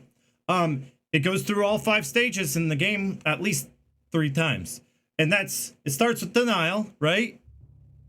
Mary, could you really be in this town? First line, denial. He said she was dead. Could you really be in this town? That's denial. So then it goes from that, and it goes to, well, I don't know if it does anger or bargaining first, but I think it's bargaining in this game. It goes from denial, bargaining, to anger, which is represented by Pyramid Head. And then the 4th one is depression. And he goes through that depression and then starts over. And then the 5th stage, which is the stage that you kind of want, is acceptance. But here's the thing. There's 2 different paths. You could go on the depression path and decide you can't handle it anymore. You don't cycle. You don't start over. And you kill yourself. Suicide, which is suggested so much in this game. But then there's the acceptance path, which is only one ending, which is the leave ending. And there isn't really much to suggest a redemption. So, I mean, like, and also the dialogue shows that the in-water ending is canonical. He does end up going down the depression path and killing himself. So it's like, you know, you either go down depression or down the acceptance path. Now, ideally, I personally like the acceptance path because it's a nice story. Oh, you gotta go, Chaxter? You have a good one. Thank you for hanging out. I like, Joy, I answered your question. I like the leave ending because it's nice. I feel like he deserves a redemption. He lashed out. He did something stupid. He regrets, right? But it makes sense in the timeline of the story and what's going on with James that he could not accept the truth. He never will. Because this story is about James, but really more than anything, it's you are James, and that's kind of like the point. I feel like all the endings are made to be interpretive, and I like the leave ending because, well, he deserves that redemption. I like to think, you know, him going off to adopt Laura. That's what Mary wanted, right? So, you know, it kind of feels nice. Feels like he's living his life for her and, you know, kind of like, you know, getting better because, well, now he can kind of do some good with his life. Whereas, you know, before he didn't really do much good for Mary. You know, it was done. He couldn't help Mary. Well, he can raise Laura and give her a home. But then again, you don't know when he's going to snap again, right? So it's pitch black beyond the door. Can't tell how far the blackness stretches. See, I love the dialogue. It's so intentional. It's like, you know, I don't know how deep this shit's gonna get. You know, this is gonna be hard, and it's gonna be really hard. And you don't know if you're gonna come back to reality. You could just wind up here in a delusional state, crazy, like, you know, kind of Joseph. It was inferred with Joseph. Or you could emerge and start the cycle over. You could get to the end and be so sad and depressed that you kill yourself. And it's the end for you. Or you can move on through acceptance. It's gonna be difficult. And there's so many options here, and I love the wording because it made me think of all that, and I think it was intentional. Hey, Fruities! Yeah, I can't help but feel bad for Mary too. I mean, the letter really helps at the end.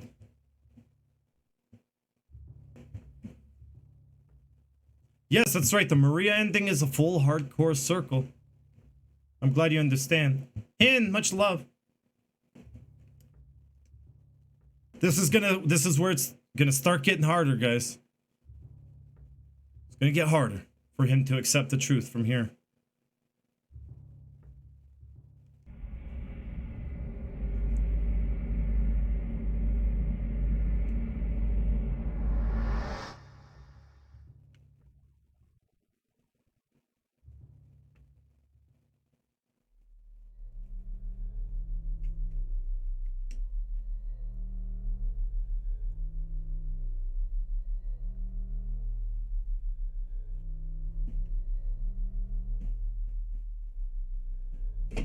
I didn't do it. I mean, I did do it. Killing a person ain't no big deal. Just put the gun to their head. Pow. See, he goes like turns 180 here. Full of monsters. You killed him? But it wasn't my fault. He made me do it.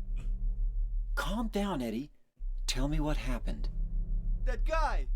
That was had too it funny. coming. I didn't do anything. He just came after me. Besides, he was making fun of me with his eyes, like that other one. Just for that, you killed him? What do you mean, sit just there for and eat that? pizza? Eddie, you can't just kill someone because of the way they looked at you. Oh yeah? Why not? Till now I always let people walk all over. Well, he stood up. Just like that stupid dog. He had it coming too. Eddie? I was just joking, James.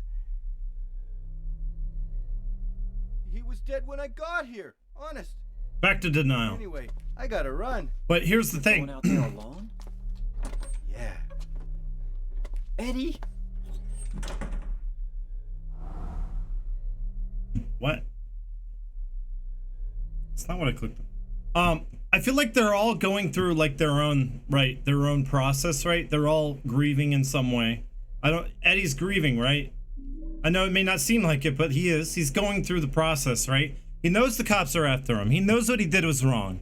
But he is not a person who self-reflects, and he doesn't feel like he's in the wrong. It's more so them. Everyone else is wrong. I'm right. There's nothing wrong with me. It's something wrong with them. He's trying to change society rather than change himself because he doesn't self-reflect. And I love that timing of the pizza. Yeah, right away he kind of flip-flops. He goes from full denial when you meet him. Second time you meet him, I did it. It was me. And you do it, and when you do it, it's so easy. Also, by the way, remember when I said that, you know, this game is constantly suggesting suicide? That imagery. He has a gun to his head, and he's saying, it's easy. You just put the gun to your head. How? James, just put the gun to your head. How? He's suggesting yet another way for James to kill himself. So many times it suggests suicide. You know, it's planting that seed. And that's probably no-brainer why I always got the in water ending every time I played it. But he represents, more than anything, Eddie represents the anger kind of stage of the Kubler-Ross model. Yeah, Leech Hound, I'm about to show that off.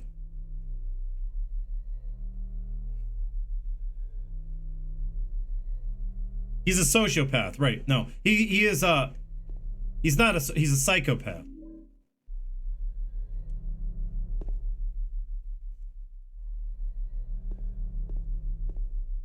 So sociopaths can fake empathy and can integrate into society. He cannot. Or is it the other? It's not the other way around, is it? Killing yourself like that was suggested back in the apartment complex. Hey Dante, thank you for redeeming those wheelchair points. Oh yeah, there's another thing you just reminded me of, Ransky. In the hospital, what's another implication of suicide? Jumping off a roof of a building. I can write down on a piece of paper a whole list of ways the game has suggested. You know why? Because you know deep down in his subconscious, that's all he can think about are different ways he could kill himself. That's all he can think of. That's how depressed he is. So this stuff is manifesting, this imagery, to give, it's kind of planting that seed in your subconscious, kind of similar to how he's thinking. And it's really good and effective in how it works. Because, you know, people, you know, that stuff does plant the seed in your mind.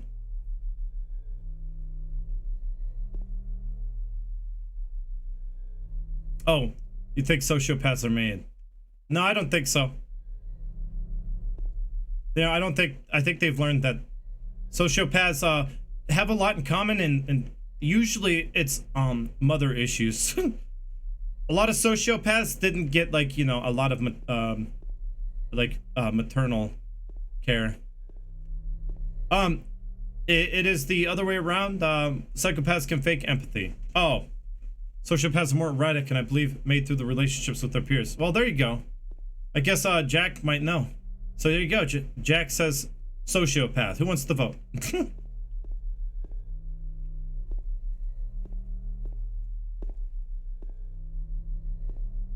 Yeah, that's right. So sociopaths do feel anxiety. He does feel anxiety. And well, here's the thing. I feel like Angela has a bipolar disorder. That's pretty much inferred. I feel like Angela's pretty delusional. That's inferred. She has her own issues too, and they're all psychological issues, and they're all very different. What James is going through? Well, they don't really elaborate on that much, is it? Do they? What's his problem? Because he probably has, like, I don't know, maybe he's already delusional. But yeah, if you look at this painting and look closely at it, it's pretty cool. I should pick up this though, or you won't look at it. Tablet of gluttonous pig.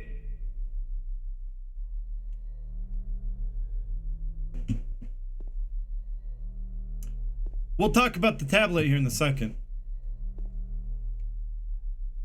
Just need to figure out the way to get a good look at this. But do you kind of see? Here, let's take a look.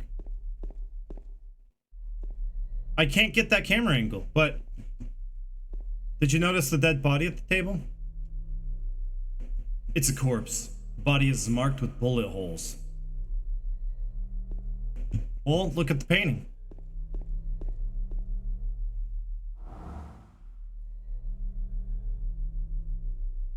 You could see the very same dead body at the table with its head blown to bits. You can see that very same imagery in the painting. Or in the photograph, I'm not sure, but it's from the same perspective you're looking. He's facing the same exact way. It's a picture of this room as it is in its current condition. Isn't that crazy? Skulls Knight, hello. Welcome, how are you doing?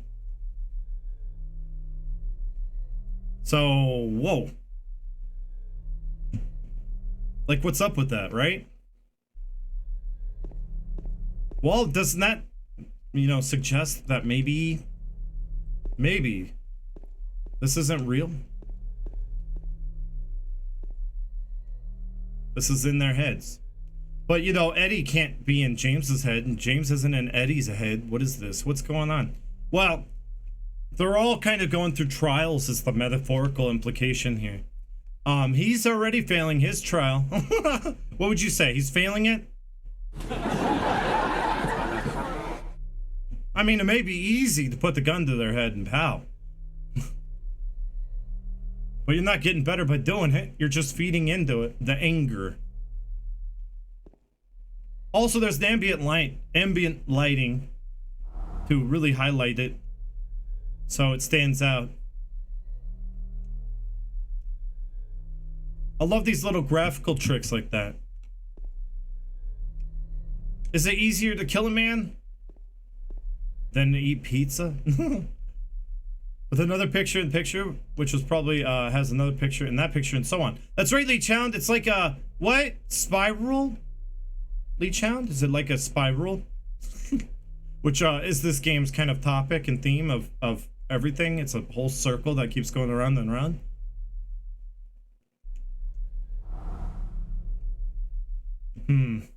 What's on the menu today? I'm hungry. I wonder if pizza's on this menu.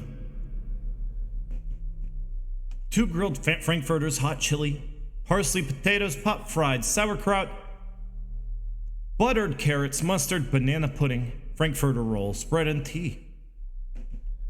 Okay, now you know this isn't in Eddie's mind. There's no pizza! If this was in Eddie's head, that's all the menu would be. So yeah, pretty cool. I don't know what that message is like with the menus really, if you could really theorize about it any further. There are documents on the desk. They've got nothing to do with me though. Well, let's look at what we just picked up. The tablet of the gluttonous pig. Where did we pick it up? Oh, it says here. Metal tablet with gluttonous pig drawn on one side. Found it in the dining room. Whenever you get a puzzle or some riddle and it's in the vicinity of another character you meet, it's like poetry, it rhymes. You almost always have something to do with that specific person. Or the 3 main characters of the game. The 3 main characters of the game are Eddie, James, and Angela. They're the main characters. But you are James, one and the same. This has to do with Eddie, because we just encountered him. It was in the cafeteria. Well, I guess you can kind of see how he's a gluttonous pig. Why do you think, yeah, it makes sense that the bowling alley, that he manifested that pizza and it wasn't really there. That's why the pizza slice never disappears. He just takes the same bite over and over again. Actually, no, that's different, probably. Probably has no real relation to that theory, but it just came from his mind. You know? Because he's the gluttonous pig.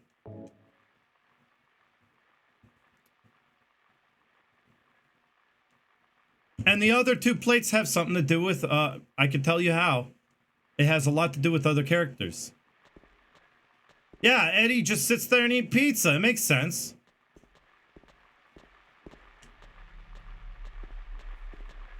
That's why James and Eddie can see Eddie and Angela. Yeah, that's why. But no, they can also kind of like their worlds, like metaphorically and literally. Perspectives do tend to merge, right? When you're around someone, and look where we are right now. We got the tablet of the seductress.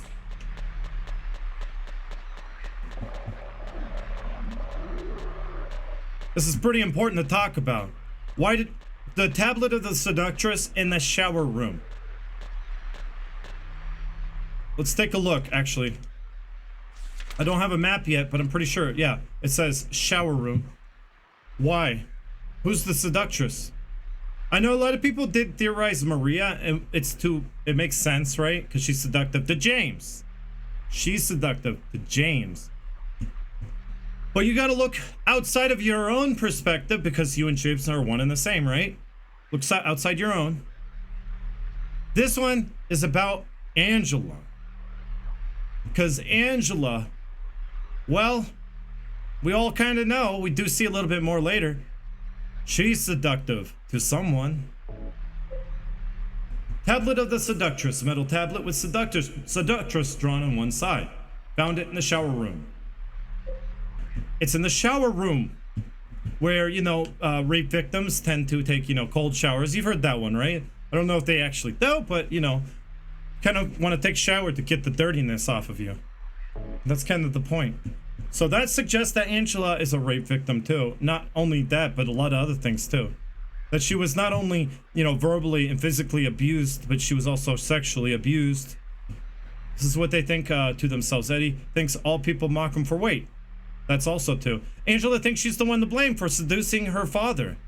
Oh, Borodor, I like that. I never thought of it that way. This is what they think of themselves because it's manifesting their psyche. It makes so much sense. Thank you, Varador. Yes, because everyone's always making fun. He even talks about that. Everyone's always talking about his weight and how he's fat. Well, he sees himself as a gluttonous pig. Why not just keep eating more? I'll just eat more. And that makes sense. The seductress being Angela now, when you think of it that way. She thinks, because she does say, we deserve what happened. She says that later.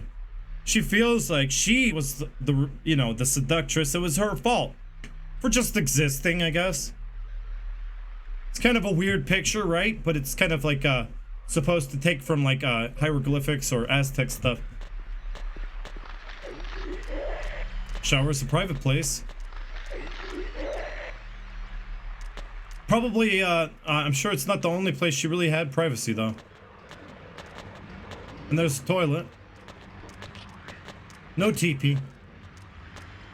You're gonna have to go to some other prison from 1820 outside space and time underneath the town of Silent Hill to get TP. Man, what great lengths we all go through just to get some TP. It doesn't say. There's no room names here.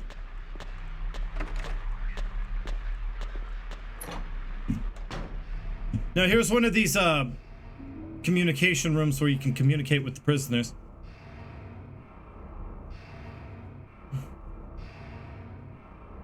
Yeah, people always blame. Yeah, they do generally blame themselves. In fact, I have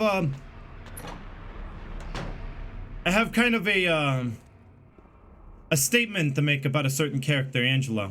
Since we're talking Angela, we're gonna talk more about Angela here in a second. I have a very good theory about her, but like I'm not gonna jump ahead of myself because, well, there's stuff to do over here, and well, I don't necessarily have to do it now, so we'll get there. We'll talk about Angela now because I feel like there's a lot of stuff from here on out that talks a lot about Angela. And kind of tells you what she did, because it's not very clear what she did, right? Everyone wants to know, what is it that Angela did? Right? What is it that Angela did? Do you guys know? Well, it's like...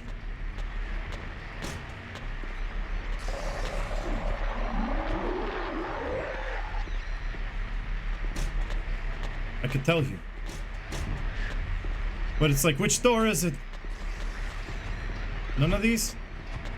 Oh, here it is.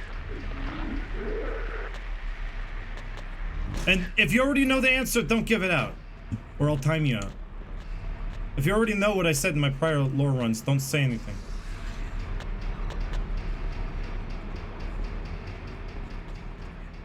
Yes, that was a nice one, Varador. You deserve all the credit. So we got 2 plates, we need 1 more. And... this... it's so vague, it's ridiculous, right? She is the most complicated character in this game. Angela is a mystery. It's not very clear what really happened to her. I mean, like, what her personal journey, and it's just the same with everyone. What she is going through is not necessarily what you're going through. Everyone's kind of going through. You cannot say you understand what someone's going through. Honestly, that's the worst thing you could say because you really don't understand, and it just shows you don't understand by saying that. Which is why people get angry when you do say that.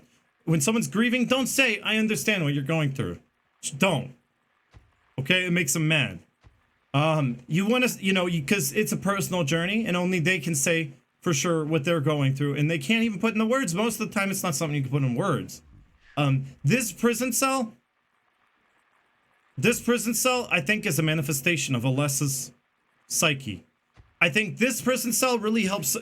This is why I get to this point, then I start talking about her. This is where I start talking about Angela and what she did. Because it's all a catalyst from here. You guys can be with me. You'll understand completely when I start getting through all the different evidence stacking up after this point. That this theory kind of holds a lot of water. And I really do believe it. I got some research too. So I'm going to pull up some research and see if that helps a little bit. I got to find those articles again. But yeah. So here we go. This is where I get this idea. Angela is the woman in flight. Well, she said it too. She said, it's easier just to run. She runs away time and time again. We get an article later. It says she runs away, runs time and time again. She's Cinderella. She's represented as Cinderella. She's the woman in flight. She's always running from her problems. We can safely say this is Angela. Well, what do the other paintings have to do? It's poetry, guys. They're all tied together in some way. You have to put all the paintings together to really piece together what it is. This cell right here is trying to say about Angela, which is the first painting, for a reason. So you get that Angela. Okay, now what? What's the next word? I got Angela. Well, that looks like the Lakeview Hotel on fire. That reminds me of the fire in the Lakeview Hotel during that scene, right? Where she's like, for me, it's always like this. It's on fire, though. The Lakeview Hotel, on fire. What does that have to do with Angela?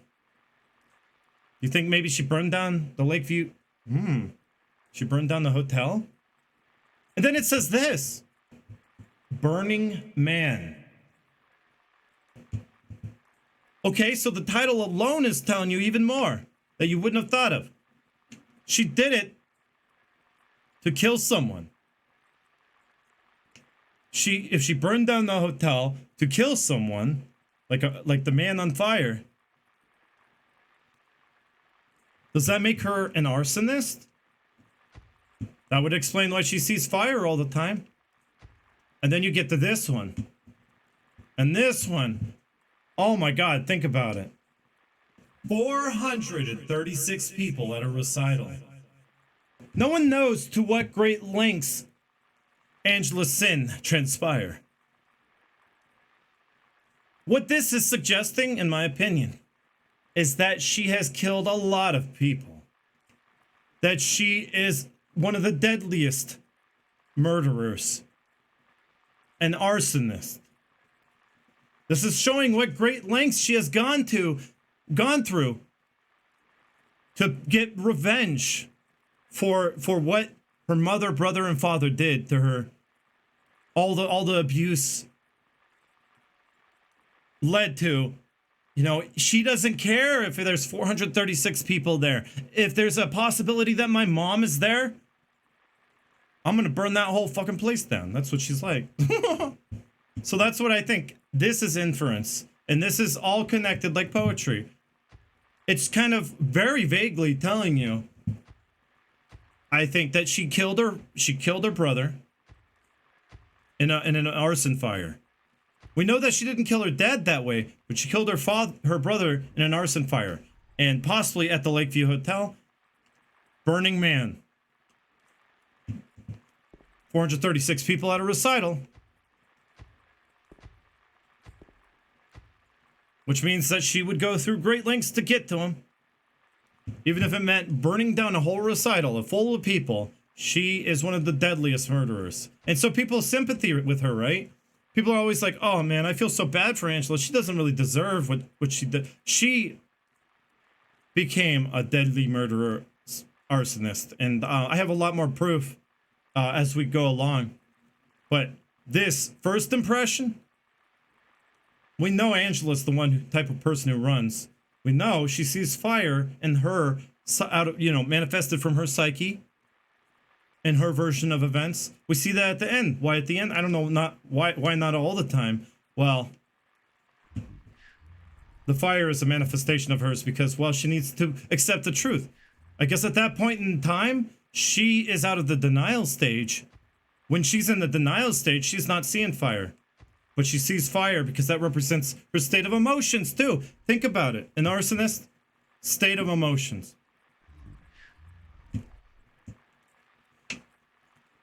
You feel this extreme rage of just chaos. Just keep on paying attention. She killed her. You know. Okay, here, Varador. Will this make more sense for you? Okay. Why would someone be at a graveyard? Why would someone be looking in the graveyard for someone that they're looking for? And then they would go and look at an apartment complex to see if they're still living there. So graveyard apartment, she doesn't know if the person's dead or alive. Well, when you commit arson, most of the time the evidence burns up and you will never know. You're not gonna really get confirmation sometimes. So that kind of shows that, you know, she kind of continued on this path of not knowing if they're dead or alive and burning down places that she thinks they might be in. Why she would see the fire? It's important. It explains her story. Yes, when fires happen, people go missing and sometimes they're never found. And that happens a lot. And I feel like she's in this doubt. 'Tis doubt which leadeth thee to purgatory. Her doubt. She's really hung up on finding the people she know aren't that, like she is in so much denial at the beginning of the game, even though she knows that she stabbed her father. She is in so much denial that she doesn't even know if they're dead. But it gotten to the point where she doesn't have confirmation. It's not so much about killing her mother and her brother. She wants confirmation so that she can be freed. She cannot be freed until she has that confirmation. And so that doubt, that constant doubt, is going to put you in a cycle of that Kubler-Ross model. You're just going to be in a cycle of doubt. And you know what she's going to do? She's going to go around every place she suspects just because she's having a delusion. She's going to go down because of a delusion and go burn down a building because she thinks that maybe her father's in there. Even though she knows she stabbed him with a knife and he's dead, and she has the newspaper, and she has it, and she has read it, she's going to burn down that place because she's delusional. And because she's already doubting. She's doubting, you know, whether or not she's killed the other two.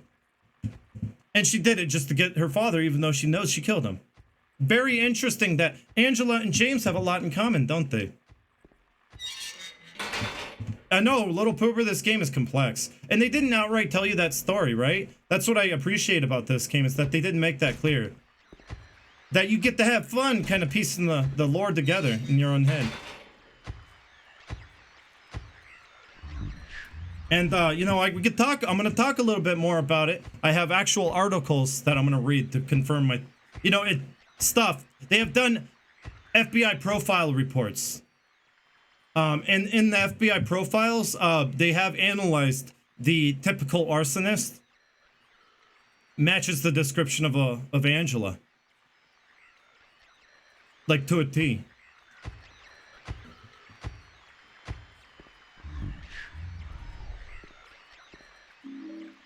I got the tablet of the oppressor.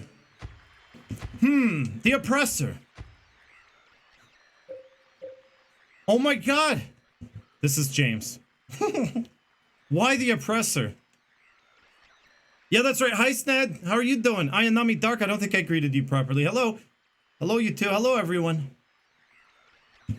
I'm just here dropping some bombs.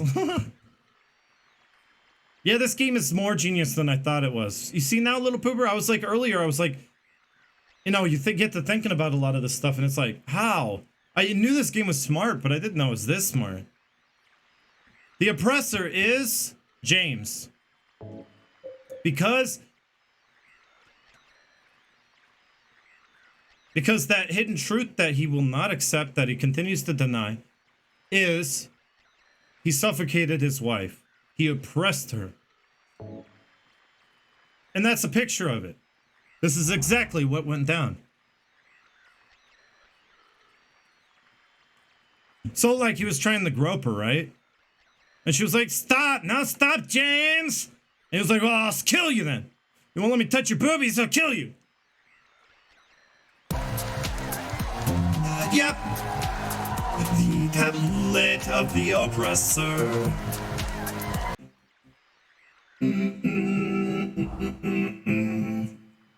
James just wanted to get it on, wanted to touch her. But he was denied, and all he wanted was to touch her, touch her. The tablet of the oppressor. And for what he did, he thinks he should pay. And for what he did, he thinks he should be locked up. The iron bar door is tightly closed. I can't force it open.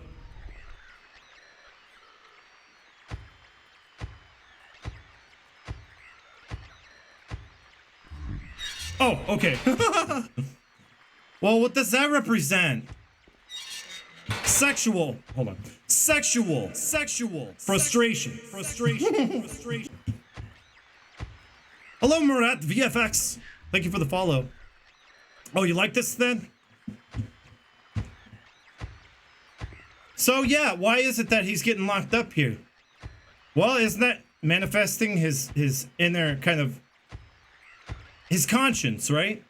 He kind of feels like he deserves to pay for what he did. Kind of like Angela, she's at that stage too. Or she gets to that stage. She says, we deserve what happened. You know? Suicide's the only way. You know it's true. That's what she's like at the end. You know, in less words. Yes, I know we need to talk about the ritual. Okay, so the ritual monster, right? Here he is. Walking around and saying ritual. You like that? That's it. So it's an invisible monster. In fact, if you look closely at it, I didn't notice until the enhanced edition because I couldn't see it before. And it's really hard to get a good view of it. Oh man, it's really hard. Let's get a good view. I think the monster is actually tied to this. And I can't get a good look at it. It's not an invisible monster. No, not at all. Not invisible. Hey, welcome to the chat, Murat VFX. It's good to have you. Welcome. Greetings from Wisconsin, US. He's not saying, are you sure backwards? No. I have been telling them, the community, little pooper, I've been telling them, no, it's not, are you sure? It's not, are you, it's ritual. I've been telling them for like the longest time, but they will not. I think maybe some other people are in denial too. Honestly, I do, because they never listen to me. It's, why would it be, are you sure? Because not long after this, you do actually get to a cell, which it's suggesting this is, what the point of this is it's planting that seed in your head of different possibilities, right? You're not only thinking about suicide, you know, as a way out of this depression, this terrible, uncomfortable, scary prison, right? A prison of the own mind is what it is, metaphorically. No, you're also thinking of other ways out of it, right? So you're looking for an answer, so you're always kind of searching. Ritual. It's planting that seed in your psyche. You can conduct a ritual. Bring her back with a ritual. And then you get to a cell right on the other block. After hearing it twice, you get to a cell that suggests bringing her back from the dead. Or that, however you want to perceive it. It's about perspective, Cybergana.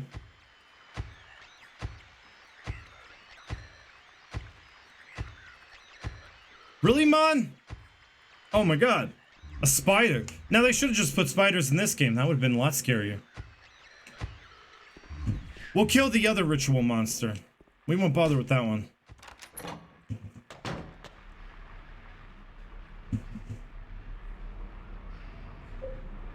But we got 3 plates now.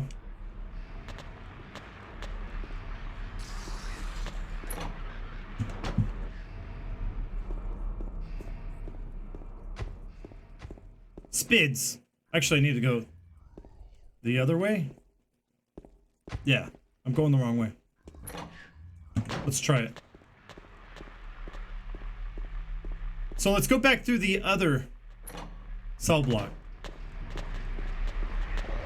Which, by the way, is full of monsters, so you can't really hear the ritual. That's how they kind of hide it. They did a really good job hiding the ritual monster in the cell block. Yeah, but you didn't know there were two of them. There's two of them. And this one is more so placed next to the other inference, where they kind of suggest the ritual ending. That's crazy. Come on.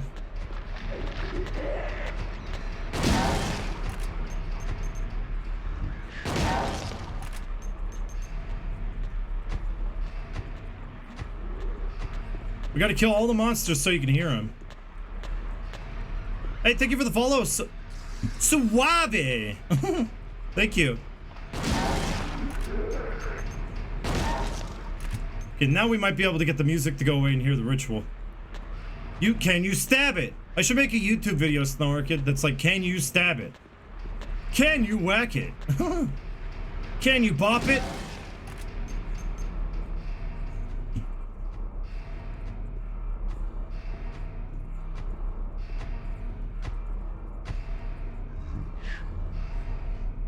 Right next to, literally right next to this cell.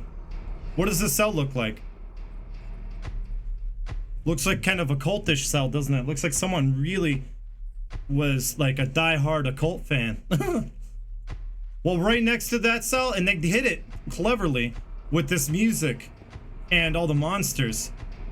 Right next to that cell is the monster saying ritual. Kind of like suggesting this is a possible way out. And like your subconscious is going to be doing, you're looking for a way out of this. He's like, he wants a way out of this pain. And, you know, a ritual. Bring her up. Bring her back with the ritual. I have the items. Oh my god, I have 3 of them. Just one more item and I could do it. Let's see what we could use on him as a weapon. So because someone asked, no orchid, right? No, not that way. You gotta do the forward attack. So you can whack him. And no, like I said, it's not an invisible monster. It's hard to get a good view of it. I don't know why. Oh, there. That's how you get it.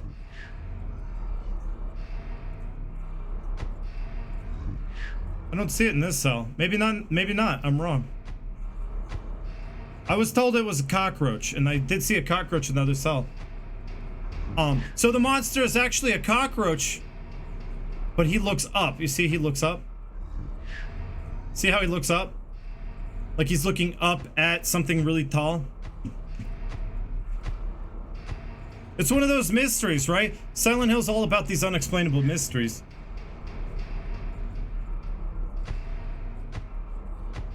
But I believe they said that the cockroach was on the ceiling, on the top of the cell. In the other cell, it's on the ground.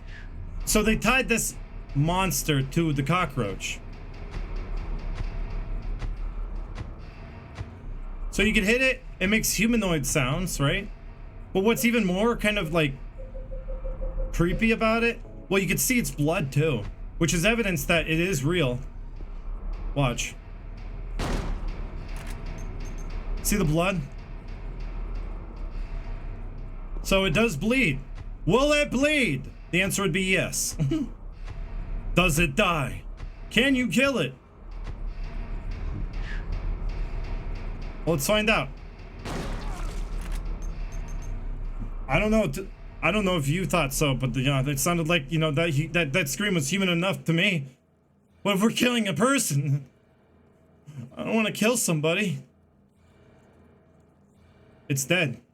And the music changed. Leaving you with this. While you read all this. Books are scattered all over the bed and floor. On sacrifice and the art of demon summoning. Tome of the Seer. I never really researched too far into it. Yeah, it does die. It just died. I never really researched far into this, but I think it's suggesting the possibility of offering a human sacrifice, maybe killing someone to bring her back, using a demon, kind of to summon a demon and get her to kind of grant his wish. Tome of the Seer, not too 100% sure about that title. The Feast of the Succubi. You know, that kind of sounds like Maria, because she's kind of a succubus. The Fallen Angels of Mercy and Favor. That is honestly the name of... Thank you, Coffin. I'm going to finish my sentence. So, that is the name of Samael. The Fallen Angel of Mercy and Favor. That is the name of Baphomet, the incubus from Silent Hill 1. So, you know, it's kind of a callback. I guess I shouldn't worry about these too much. Coffin, by the way! This! Coffin, that's your second time ever giving us up, and I really appreciate it. 2 subs now, Coffin. MI3T, you got a gift sub! That's right, James does kill Eddie Ransky. And I feel like that's when he starts to come to terms with the truth. Books are scattered all over the bed and floor. Black magic from the abyss. Hey, this one's speaking more my language, isn't it? Oh, I like this one, especially this one. Resurrection of the dead. Come on, guys, let's go bring her back from the dead. We're gonna get that ending, actually. We are. The Chronicle of Agrippa.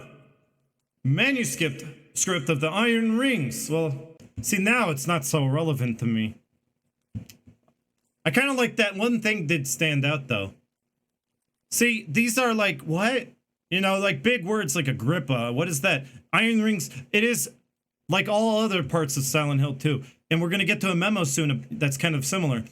They are trying to do a red herring here. They're trying to mislead you from what you just read here. They're trying to mislead you from these that are more relevant.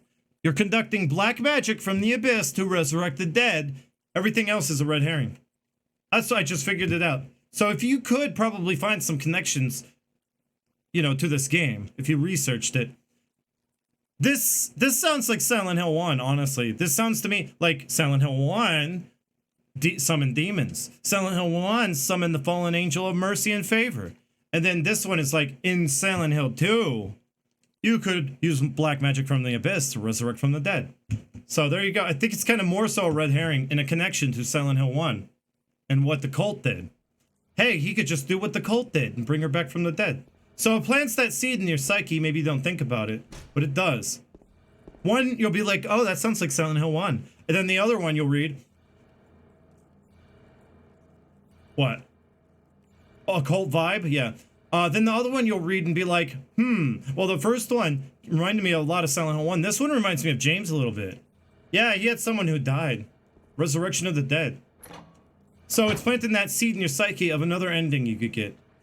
Very, very genius, very smart. And the game constantly does that because, well, like I said, you're going to be searching for a way out of this pain. I've been there before. I've been in the kind of depression that's very similar, grieving, where you're just looking for a way out of it. You just want to be happy, right? You just want to be happier. Maybe you're with someone, maybe you're in an unhappy relationship, right? And you just want to, and you're just looking for ways out of that relationship, but you just don't have the courage to break up with the person, right? You end up in a long, unhappy relationship, sometimes married, long, unhappy marriage just because you don't have the courage to face the world on your own. And it's hard to think of. So you're looking for ways out of it in your subtle ways. Your psyche is searching. Some people wind up snapping in the end and killing their loved one. Though they wouldn't want that for them, they snap.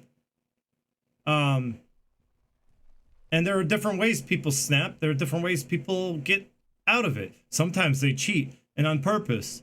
They'll cheat on the person to have an excuse to break up with them. It's like, see, now I cheated on you. I'm unfaithful. Will you break up with me? You're kind of like chaotic in that regard. It's basically like inviting disaster. So there's a lot of ways that you can go about it. What about the wall on the right? Yeah, I didn't talk about it though. Skull's Night, it is kind of like a cult seal. It looks kind of like what you would recognize as the seal of Metatron. Actually, you would recognize it as the Mark of Samael, but it goes hand in hand. Snap into it, Flim Jim. And yeah, it's also, you know, a familiar little symbol. If you played Silent Hill 1, it kind of gets you back into the cult mindset.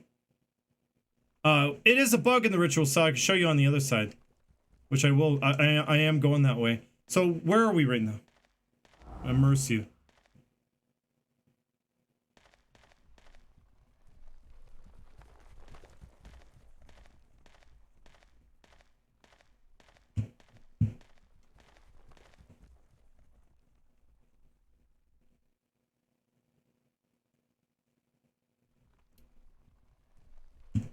The imagery and the sound, they say a lot, don't they?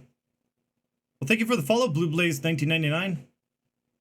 You hear what sounds like horses. I mean, there's no denying it, but it is up for interpretation. But it sounds like a bunch of horses galloping around you and surround. And then this imagery right here. One lone scaffolding with 3 nooses. 3 of them. 3 people that feel like they're to blame and they deserve prosecution, right? Angela, who feels like she's to blame for being seductive to her father who raped her and molested her. She feels like she's to blame. She deserves prosecution. Eddie, who feels like he's to blame for how he was born. Being, you know, big boned or obese, whatever the case, he feels like he's the one to blame and he deserves prosecution. James, who feels like he's the one to blame, he deserves prosecution. 3 nooses and another kind of suggestion of suicide. Another way to go. I'm just big boned. Joy, you have a good sleep. And who's that in the middle? That's you, James. Who's in the middle of this hieroglyphic? That's James. And his anger. Just surrounded by anger. He might be angry enough to do it.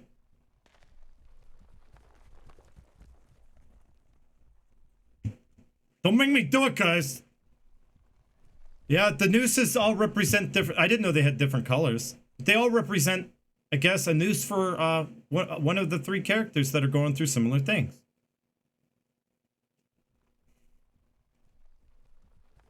I give you blood to atone for the 3 sins. They're not necessarily sinners, but in their minds they are, right? They're like, I'm a sinner. This is why Silent Hill 4 falls. It's perfect in terms of the narrative. Doesn't break the rules, and it's why I think the town is neutral. And it's really, if you think you're guilty, the town will manifest something to punish you. If you think you're guilty, but whatever you want, you know. It's a neutral town. It's written on the top of the engraving. Beneath the engraving are 3 square depressions. 3 people who are all depressed. That wording is intentional. 3 people who have sinned, or feel like they have, are in depression. They're depressed right now. Literally and metaphorically. And then you take those sinners and offer them up. You can combine them, offer them up as a sacrifice.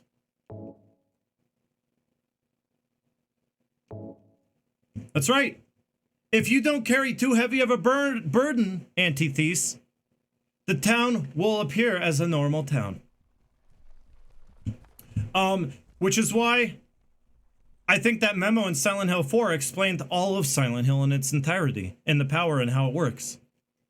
It says in a memo at the very beginning of the game, because first impression is important. It says, he who carries too heavy of a burden should tread lightly in Silent Hill. I inserted the tablet of the oppressor.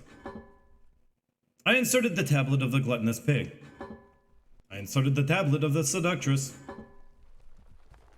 I did just what it asked for.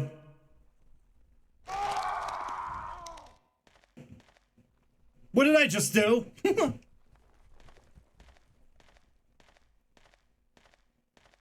Yeah, they're very pious, aren't they, Ransky? Now that you say that, it makes sense. I might be able to understand Silent Hill 3 better now.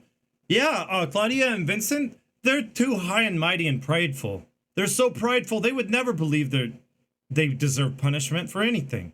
Claudia and Vincent don't see monsters, I don't think. That makes sense. Thank you, Lord Ransky. That's cool.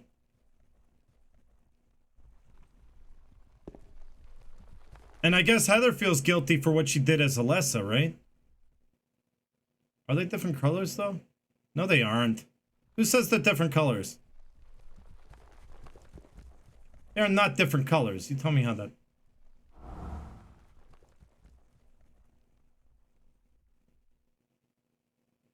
Or unless you're talking about the tablets being different colors. Oh, ow. Fell off. Alright, I'm gonna show you something really cool, but you have to watch. You only got a moment to watch. Watch.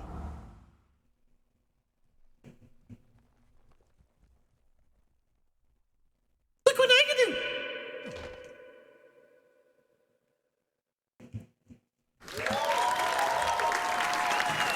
I did it. And they love it. Oh, I just assumed. In my mind, you loved it. No hands, Stream Deck, will you switch? That's how laggy my Stream Deck is.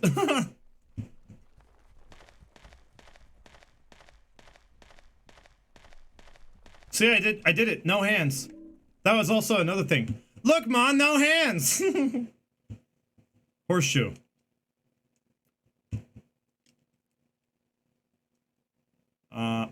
Now I'm doing it backwards when I don't know what's wrong with it. You know what? If I went into the options and switched it backwards again, flip the buttons, I would still do it backwards.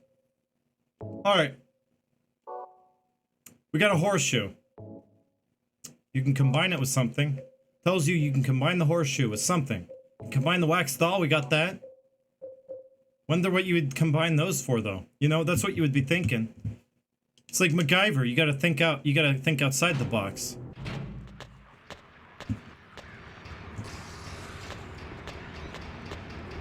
Now we're gonna go back through the hallway to show you that the ritual monster in here is actually tied to, it's a cockroach. That's the model they used. You just gotta find the cell he's in. It's hard to see, though. Where's the cockroach now? Now it's gone, unless I'm looking at the wrong one. I don't see the cockroach anymore. I did see it one playthrough, though.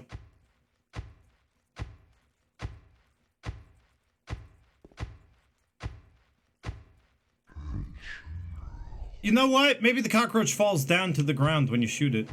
Let's see. No. He really aimed up at the ceiling, didn't he?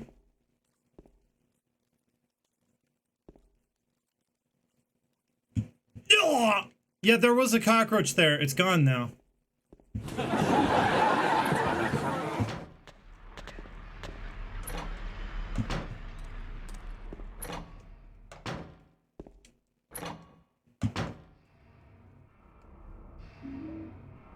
Yeah, I agree with your conversation about Silent Hill 3, but I'm just trying not to bring it up.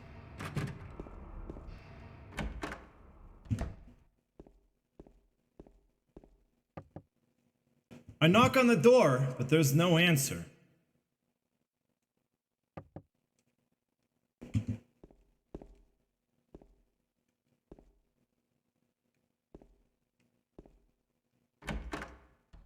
Hmm.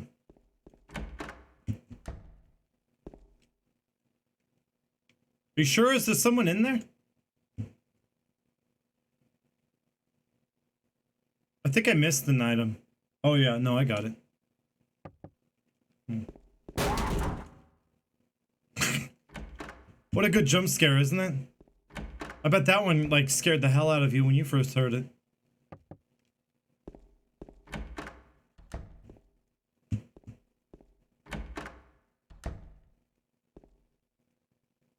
Yeah, no, it's not if you are guilty, brother. No, it's not guilty. It's he who carries too heavy of a burden. Deep down in his subconscious, he feels like he's to blame. I mean, the narrative of the story just kind of unfolds, and that's what it says. It suggests that Eddie, but he doesn't feel like he's to blame. That's the thing. Deep down, he knows it's true. He knows that he's fat. Wait, you think he doesn't think he's fat? Think he doesn't like feel like he's the one to blame? That's why he feels guilty. That's why he's grieving. Eddie is grieving. You got to keep that in mind. Everyone's going through a grieving process. He feels very guilty and just bad for what he did. But deep down, right? Really deep down. Okay, this toilet looks safe. I guess we can go in here if we have to go to the bathroom. All right, we're gonna go to the bathroom.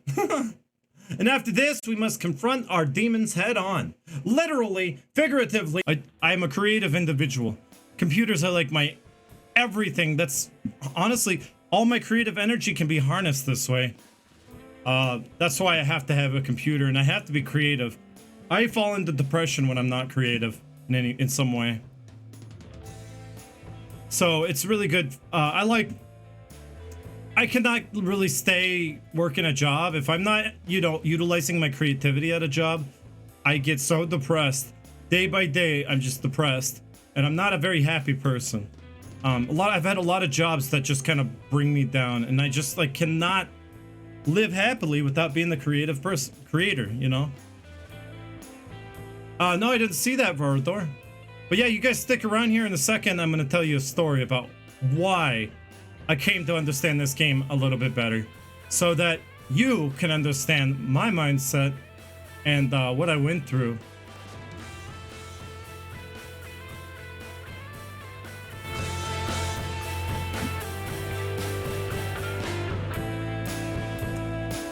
Alright.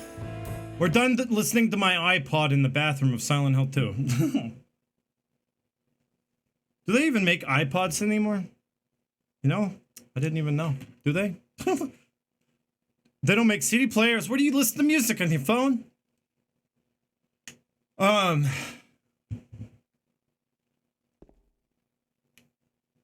that's nice for you, little pooper, but I didn't really get a chance to start living off my creative endeavors until not even last year. Yeah, I wasn't able to start living off it till last year. And then I got to a point where I was gonna have to get another job again, and I just came to Twitch. And then this solved that problem. I appreciate all your guys' support. Yeah, without you and all your support, I would have to get a job. So I would appreciate it. Just keep up the support. But I'm gonna tell you a story here pretty soon. It's about the haunted lake.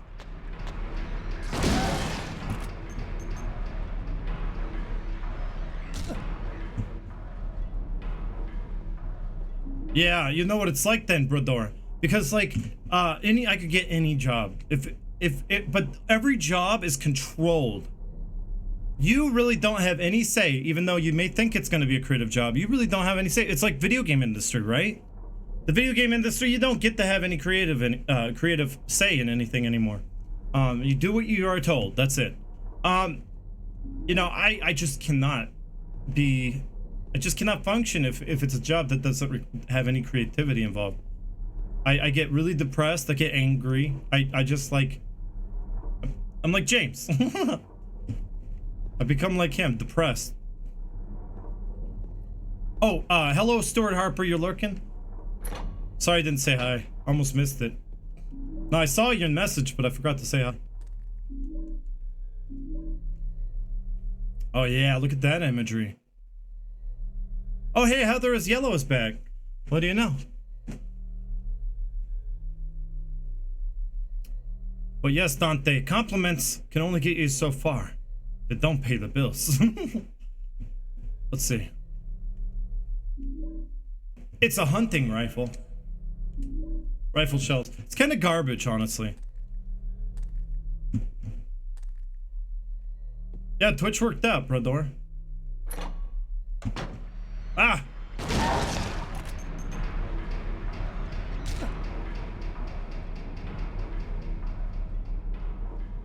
There's a magazine here. I've never seen it before. Perhaps it was locally... I skipped it by accident. So he says he's never seen it before. Doesn't that tell you something? Why would they put that dialogue there? I have never seen this before. I feel like this whole article was made up in James's head. And that's something the Silent Hill Arcade didn't understand because they made a story out of it. This... Because you know how your psyche kind of manifests things, right? Like, it kind of fills in the blanks. But sometimes with stuff like this, like you're told like a story about, you know, like the memo at the, you know, in the lakeside, it says, in memory of the 67 who died and are now under the lake. That's all it said. And it's like, what happened? You start to kind of build a story around it because, well, I guess James is just creative. He kind of created this story in his psyche from his insecurities, his fears, all kind of came from his psyche. Also, it also suggests another thing to him about suicide, that he could drown himself. See, there's another suggestion about another way he could kill himself. All throughout the game, littered throughout his psyche. Why wouldn't the in-water ending be the canonical ending? Over and over again, he's thinking about all these ways to end it all. Toluca Lake, the town's main tourist attraction. This clear, beautiful lake has another side as well. It may seem like a typical ghost story that you might find in any number of old towns across the country. But in this case, the legend is true. It's true, guys. It's true. It's true. I'm not making it up. I'm not making it up. I'm not making it up. It's true.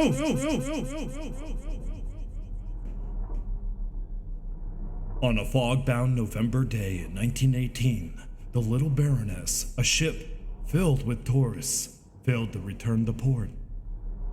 A newspaper article from back then simply says it most likely sunk for some reason. Despite an extensive police search, not a single fragment of the ship, nor any of the 14 bodies of passengers or crew, has ever been recovered to this day. In 1939, an even stranger incident occurred. Oh! There are many pages torn out. Man, it was just getting good, wasn't it? Many corpses rest at the bottom of this lake. Their bony hands reach up towards the boats that pass overhead. Perhaps they reach for their comrades. This also kind of came from his psyche because remember that imagery in the Nightmare Hotel? Or sorry, Nightmare Hospital? With the hands coming up beneath the wallpaper, reaching. He said, perhaps they are reaching for help for something. That kind of made its way into this story as well. Everything, yes, little pooper, everything has manifest. Well, everything in his psyche so far, a lot of things, there are a lot of little things in his psyche that kind of manifested into this story. So, you know, he's kind of, this story just came out of nowhere from his subconscious, just out of nowhere from his subconscious, based on all the little things that he's seen. But it's like, you know, it's very subtle, right? I love this memo because I kind of understand it now. It's not real. I wouldn't say it's real, but the arcade made it real. I feel like he manifested that story from all, you know, the historical society, you know, all the dates and stuff, you know, reading all that stuff in the historical society probably helped inform him of that story. It kind of is how the developers of this game, Team Silent, it's how they came up with this game. You know, Silent Hill takes a lot of homage from a lot of things, many different works of art they took a lot of inspiration from, right? And they made the story of this game from that. So it's, in a lot of ways, it's a lot like how Team Silent came up with this game, which is kind of what they were doing here. How it's basically like the same thing I've been telling you, how all the different perspectives of different people help inform your own. That all the things you see and do in life experience is what affects you as a creator or as a person. And we're gonna talk a little bit about some life experience that helped me to come to understand this game better. But here in the moment, but we got some really creepy stuff to look at and do. Did we get the lighter? Yes, we did. Okay, creepy stuff. Now, you know, like any riddle, because this is a riddle game, this game has riddles, they use unconventional items. Cybergana, seppuku is a suicide suggestion. See me, senpai. I don't know what seppuku is. Is that like what does he say about all this stuff? Well, what I was saying was that you know, you have to be like MacGyver and kind of figure out how these items go together, because there's no logical way. Just like how the brain works, there's no logical explanation for some things. Why are you depressed? Sometimes it's a chemical imbalance. Sometimes it's your environment. Sometimes it's your how you were raised. Sometimes it's environmental. Sometimes it's not. It's like, you know, the mind works in mysterious ways, and it takes a long time sometimes to figure out. You have to self-reflect to figure out what it is. You know, that's sometimes you have to think about it. Dishonor. Ritual suicide. I don't see anything that suggests ritual suicide besides the ritual monster, but I'm pretty sure that ritual that the monster is saying is basically just planting a seed in your head for that prison cell that we went into with all the that suggests the ritual ending. Rebirth.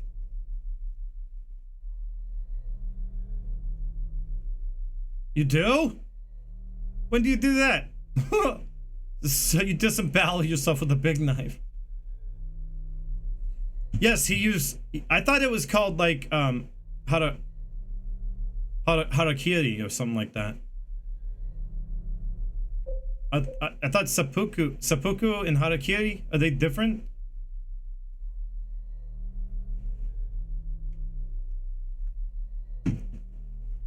I'm like, what? So normally he'd be like, I don't know what to do. But I already know the answer. I'm not going to waste my time. You melt the wax doll with the lighter. You melt it into the little depression. Stick the horseshoe in there. It solidifies, and then it acts as a handle. How does that work? I don't think wax would be that strong, don't you? I wouldn't think it.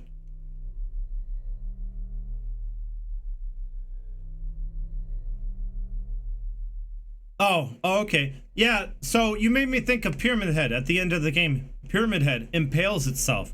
So I guess it's committing seppuku. At the end of the game, the two Pyramid Heads killed themselves. Yeah, of course. If you didn't figure that out, you had to go on GameFAQs.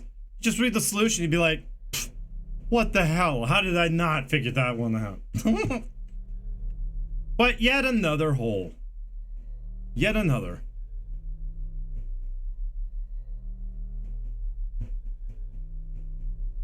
Oh, it means belly slashing. Gotcha. Thank you, Nami. Let's jump down. Oh, yeah, you disembowel yourself. That doesn't sound very good.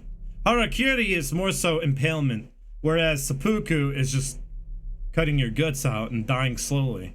I guess if you really think you deserve a long, drawn-out punishment, I guess you can commit the other one. The latter. I guess it depends on how guilty you really think you are.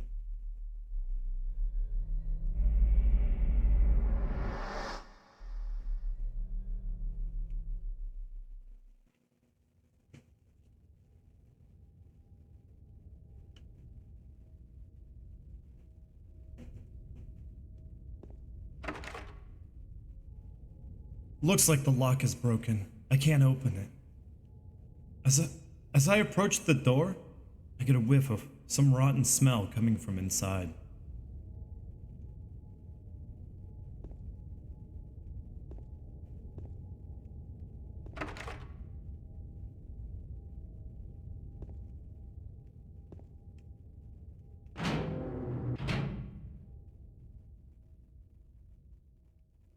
Did that just move? Or was it only my imagination? Corpse smells nauseatingly of rotten flesh.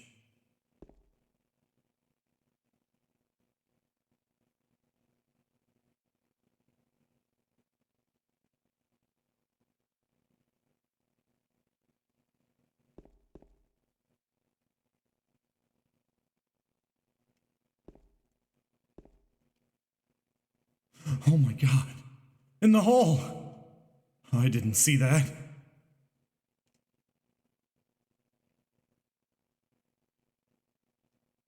A horrible smell is coming from the hole.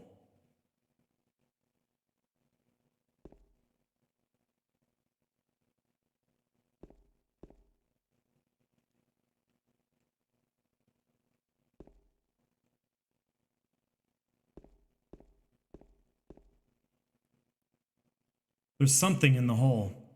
It looks like it's all dismembered. Oh no, God, no, I can't look anymore.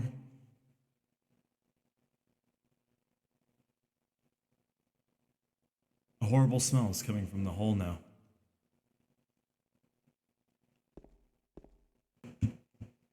And I realized what's so important about this room. What is so important? You know what it is? It's not about what you're actually seeing, okay? You gotta look at the metaphor. You see, the dialogue is very important. The reason why they take it away from you and you can't read it again is because you don't think about it. They don't want you to think about it. It's about the first impression on your subconscious. Right here, you're kind of seeing, in his psyche, he's seeing his unwillingness to confront the truth. He said there's something in there, he doesn't want to look at it. He ignores it. He stops talking about it. Because he's at a point and stage in his psyche right now as he's searching through it. He's in the psyche, and at this point of the game, he's like, I can't do it. He's lacking courage. He says, oh my god, in the hole. No, I didn't just see that. And then he backs away, and he's like, oh god. And then he pretends it didn't happen. Whatever happened in that hole, which adds a lot to your imagination, right? Whatever happened in that, did the foot move? It does actually plant a seed in your psyche, because for the longest time, I actually did think I saw that foot move. Because the flavor text said it. So I assumed that was my own thought. And I could never read it again, and I thought it was my own thought. See, that's how this game works. It plants a seed or imagery in your psyche to kind of better represent what James's psyche is going through. And, you know, he has this fear of death. That's what this represents, a fear of death and his unwillingness to accept that someone may have died by his hands, or that, you know, he's afraid to commit suicide. James has this unnatural fear of death. And, well, you know, some of these dead people are sharing cubbies, too. It's a love hotel. Which is why, you know, he actually does, it doesn't really say outright, he doesn't say he'd ever kill himself. I'd never do that. No. I would never kill myself over and over again. But, you know, that's because he's afraid. He wants to, though, because from all the little evidence, all the evidence throughout this. Oh, well, thank you, Heather. All the little things that suggest his unwillingness to his you know, he's not brave. He who is not brave enough, right? He's not brave enough to kill himself. And this game just, you know, in his psyche, he really does want to. He's searching for ways to do it. And he's like, I don't know. I'm too scared, though. This lore run has really shifted. I definitely has shifted. I didn't think I'd be sitting here talking about how the in water ending is the canonical ending. I really didn't. Because, well, all this adds up, doesn't it? And then you see the blood and like the tracks and everything. This is metaphorical too. On the other side here.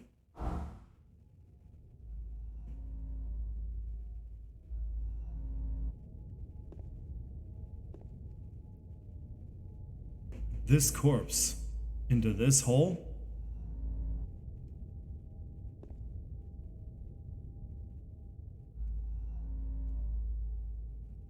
There's a hole in the floor. I can't see the bottom. How far does this thing go?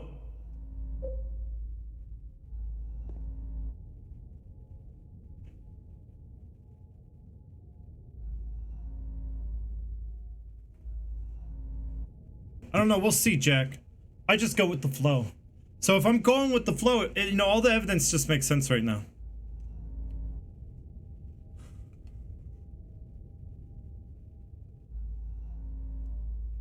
He's afraid of death.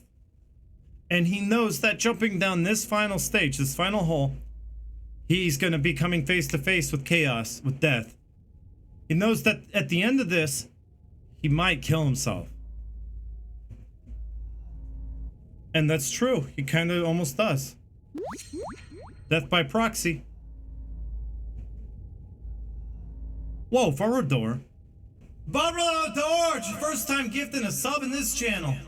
Well, what do you know? Well, thank you so much, Varador. First time for everything. But there's only one time you can kill yourself. Awkward laugh. Well, thank you, Varador. Amanda the Rodriguez got the sub. You're out there. So yeah, he's afraid that, you know, as he comes closer to the truth, he's jumping into the unknown, and he's risking his life that he may not come out of it. That's a metaphorical representation of what we're seeing right now. This is not real. This is not in any town. This is no map or location is shown. We'll have a map of this area. Outside time and space and his own psyche. Hey, Amanda de Rodriguez. Welcome to the chat. I guess a lurker finally got a sub. Well, sometimes they do, sometimes they don't. There's a hole in the floor. I can't see the bottom. Yeah. You brought someone out, Varador. Well, thank you so much for doing so. So yeah, of course, you know, this is an uncomfortable situation no one wants to really go through, but you have to do it.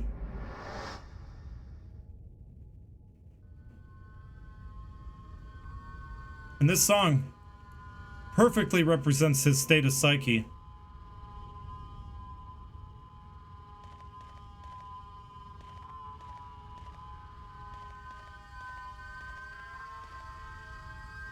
Right? The fear of the unknown.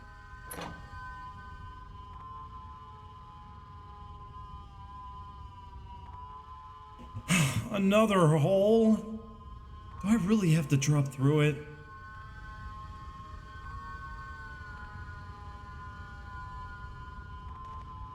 Oh, man. Should I go through with it or not? Doesn't this suggest a lot about suicide, right? He's like, oh, I could, you know, I could wind up killing myself if I jump down there. He's afraid that he could kill himself by jumping down to seek the truth. He's afraid that he might not make it. They're instilling that into the player, the anxiety, the terror of confronting death. Because I feel terrified right now. Because, you know, any sane, logical person is going to think this is going to kill them. Leap of faith, right? You got to take a leap of faith. But can you make out of it? Can you make it out of it? Will your brain be able to... accept it?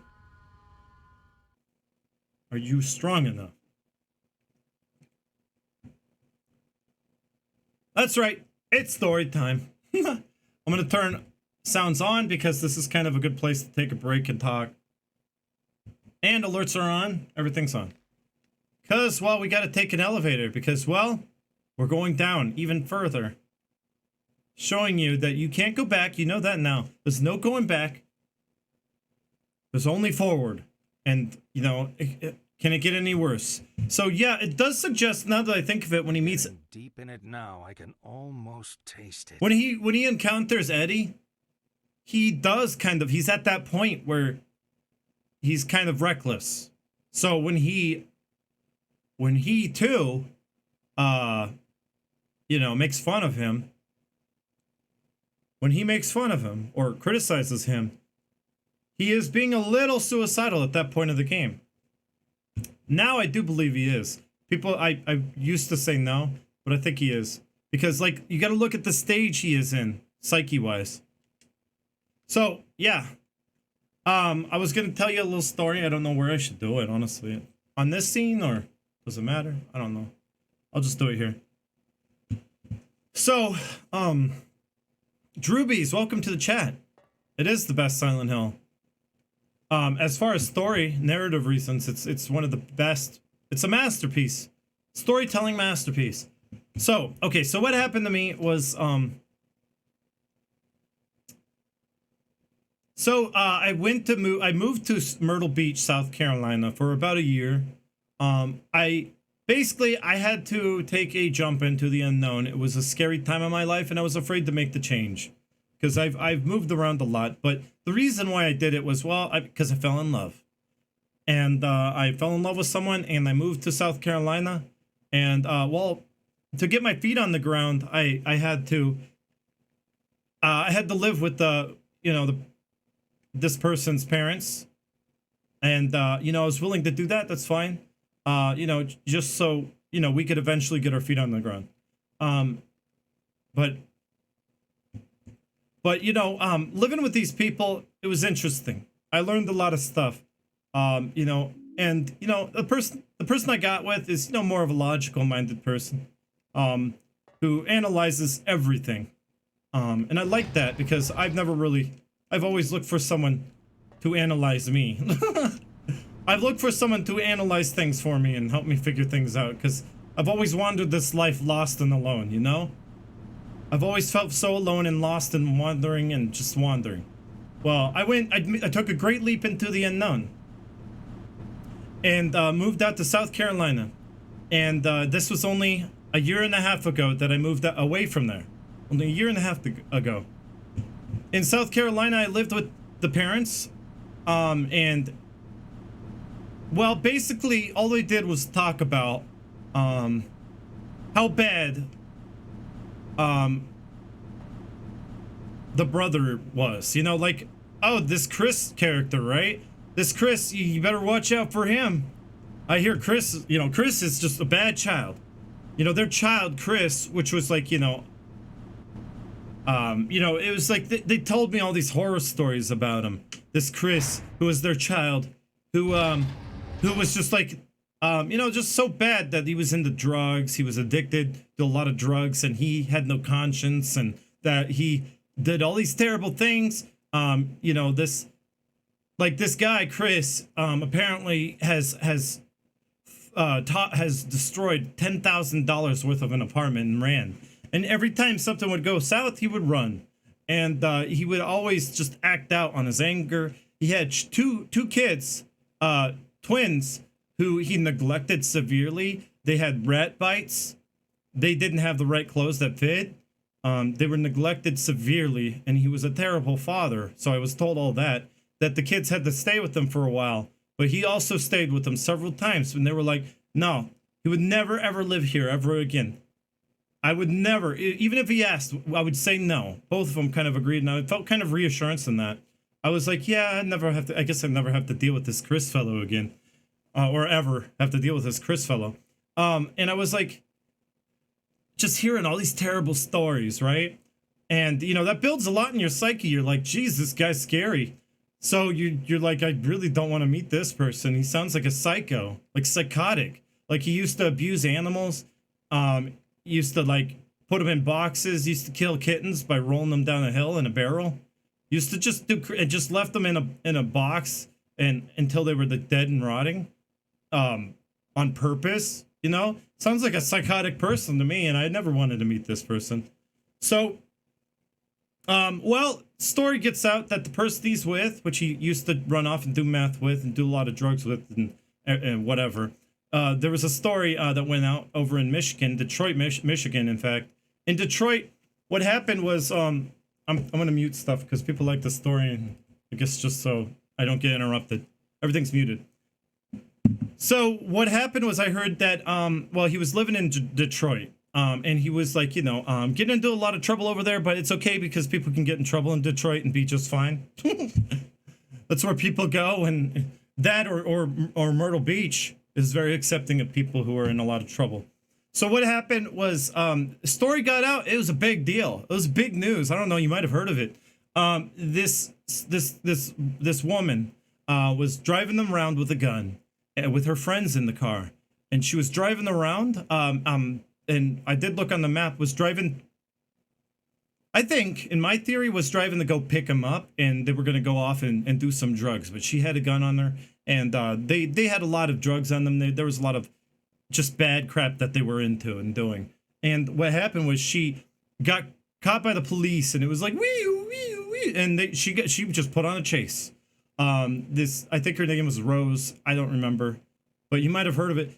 There was a chase throughout Detroit, and it was a big deal. But you know what it ended up in? A violent car accident that killed the people that you know, the poor innocent people. She just drove right into them, and killed everyone inside, including a child.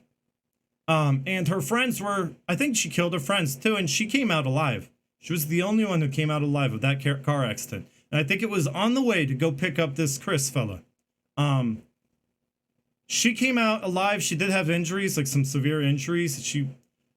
They treated her and got her back into good condition. I think she almost lost an arm or something. Maybe she did. I don't remember. But whatever the case, a few days later, this Chris character calls up the parents and says, "Can I have a place to live? Can I come down? Maybe I want to come down and talk to you." When I was told about that, there was some severe dread. I was just like, all the stories, right? And they said, "Okay, come down, we'll talk." And they told me that he was coming. He was on his way. I was just like, oh, I don't want, I've been, my whole life, I've been trying so hard to get away from these type of people, right? And here they come, you know, inviting themselves back in. So I was like, we gotta move. I want to get out. I want to move. I'm going to get out of here. You know, so many times I had a good job, you know, I kind of was making ends meet. I didn't really want to just up and leave again and start over with nothing. And so, you know, I was just like, panicking until he showed up. And they said they went out to meet him. And they also met with a lawyer. I was like, okay, cool. Well, what happened? He's not moving in here, is he? I confronted them. Like I've never confronted anyone before. You're not letting him move in with us, are you? No, no. I've been burned before. I would never be burned again, is what they told me, right? Like, I have learned my lesson. Well, the next day, I wake up, and he's sleeping on the couch. Literally the next day after they said, no, he's not moving in, he's sleeping on the couch. And, you know, I asked about that. I was like, oh, God, this is not good. I was like, you know you're inviting disaster, right? You know he's going to bring around the bad crowd. It's just going to be terrible. You know, this person, his name's Chris, don't worry, it's going somewhere. This person who apparently was so bad that literally no one in the family, no one else would let him move in and live there. No one else would allow him to stay with them because they have all learned their lesson, because stuff would get stolen upon, you know, stuff would go missing. Their lives would turn to crap. They'd lose their job. Things, you know, these type of people that are basically, you just be close to them. You just be around them. And everything seems to go wrong because they're just like bad karma or something. I'm not really sure. Well, that's the kind of person he is. He invites disaster. And things just go south and relationships end and just everything. Just crazy. Well, it turns out he's just as bad as they said. And basically he was doing meth right under my nose for months. Right under everyone's noses, and no one agreed with this, but this was the term. He's gonna stay here, they told me. Yeah, he just wants to get his kids back. And I'm like, but you told me he treated his kids badly, severely neglected them. They didn't get any food. They didn't get anything. I'm gonna go to just chatting a little bit. They didn't get no food, nothing. That they were starved. They were not clothed. They were not bathed. He didn't even give them baths or anything. That they were severely neglected. Yet you want to help him get his kids back. It seems like they're doing a lot better wherever they are now, and that's not with their mother. They're with like her. They're with their grandparents, and that seems like a better life for them. Why do you want to change that? So it's like they talked to a lawyer, and the lawyer convinced them that he would have a chance of getting his kids back. That the lawyer gave him that little bit of hope, right? I'm gonna put it to just chatting. So anyway, that little amount of hope is all he needed to really convince them that he was a changed person. He's different now. He's older, is what they told me. He's older. You don't have to worry about him doing that stuff. We all do crazy stuff when we're young, right? I don't know about killing animals, but I don't know about neglecting and like almost just borderline abuse from the neglect. His kids just would be, yeah, why? But why? I was mad. I was livid, Fuego. So you would ask stuff like that, right? Why? It's relevant to Silent Hill 2. Trust me, we're getting there. It's like, why after all this are you going to go around and repeat the same thing again? It's like going around in a circle. You're going to be repeating the same old mistakes because, well, they kind of instantly shut it off.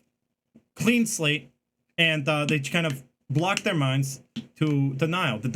So they told us, they told us that if we ever catch him doing drugs around the house or anywhere, if we get proof he's still on drugs and he's not doing anything to get himself better so that he can get his kids back, which was the condition, that he was just waiting there. Originally, he was waiting there to get, I guess, he was waiting there for something, a letter.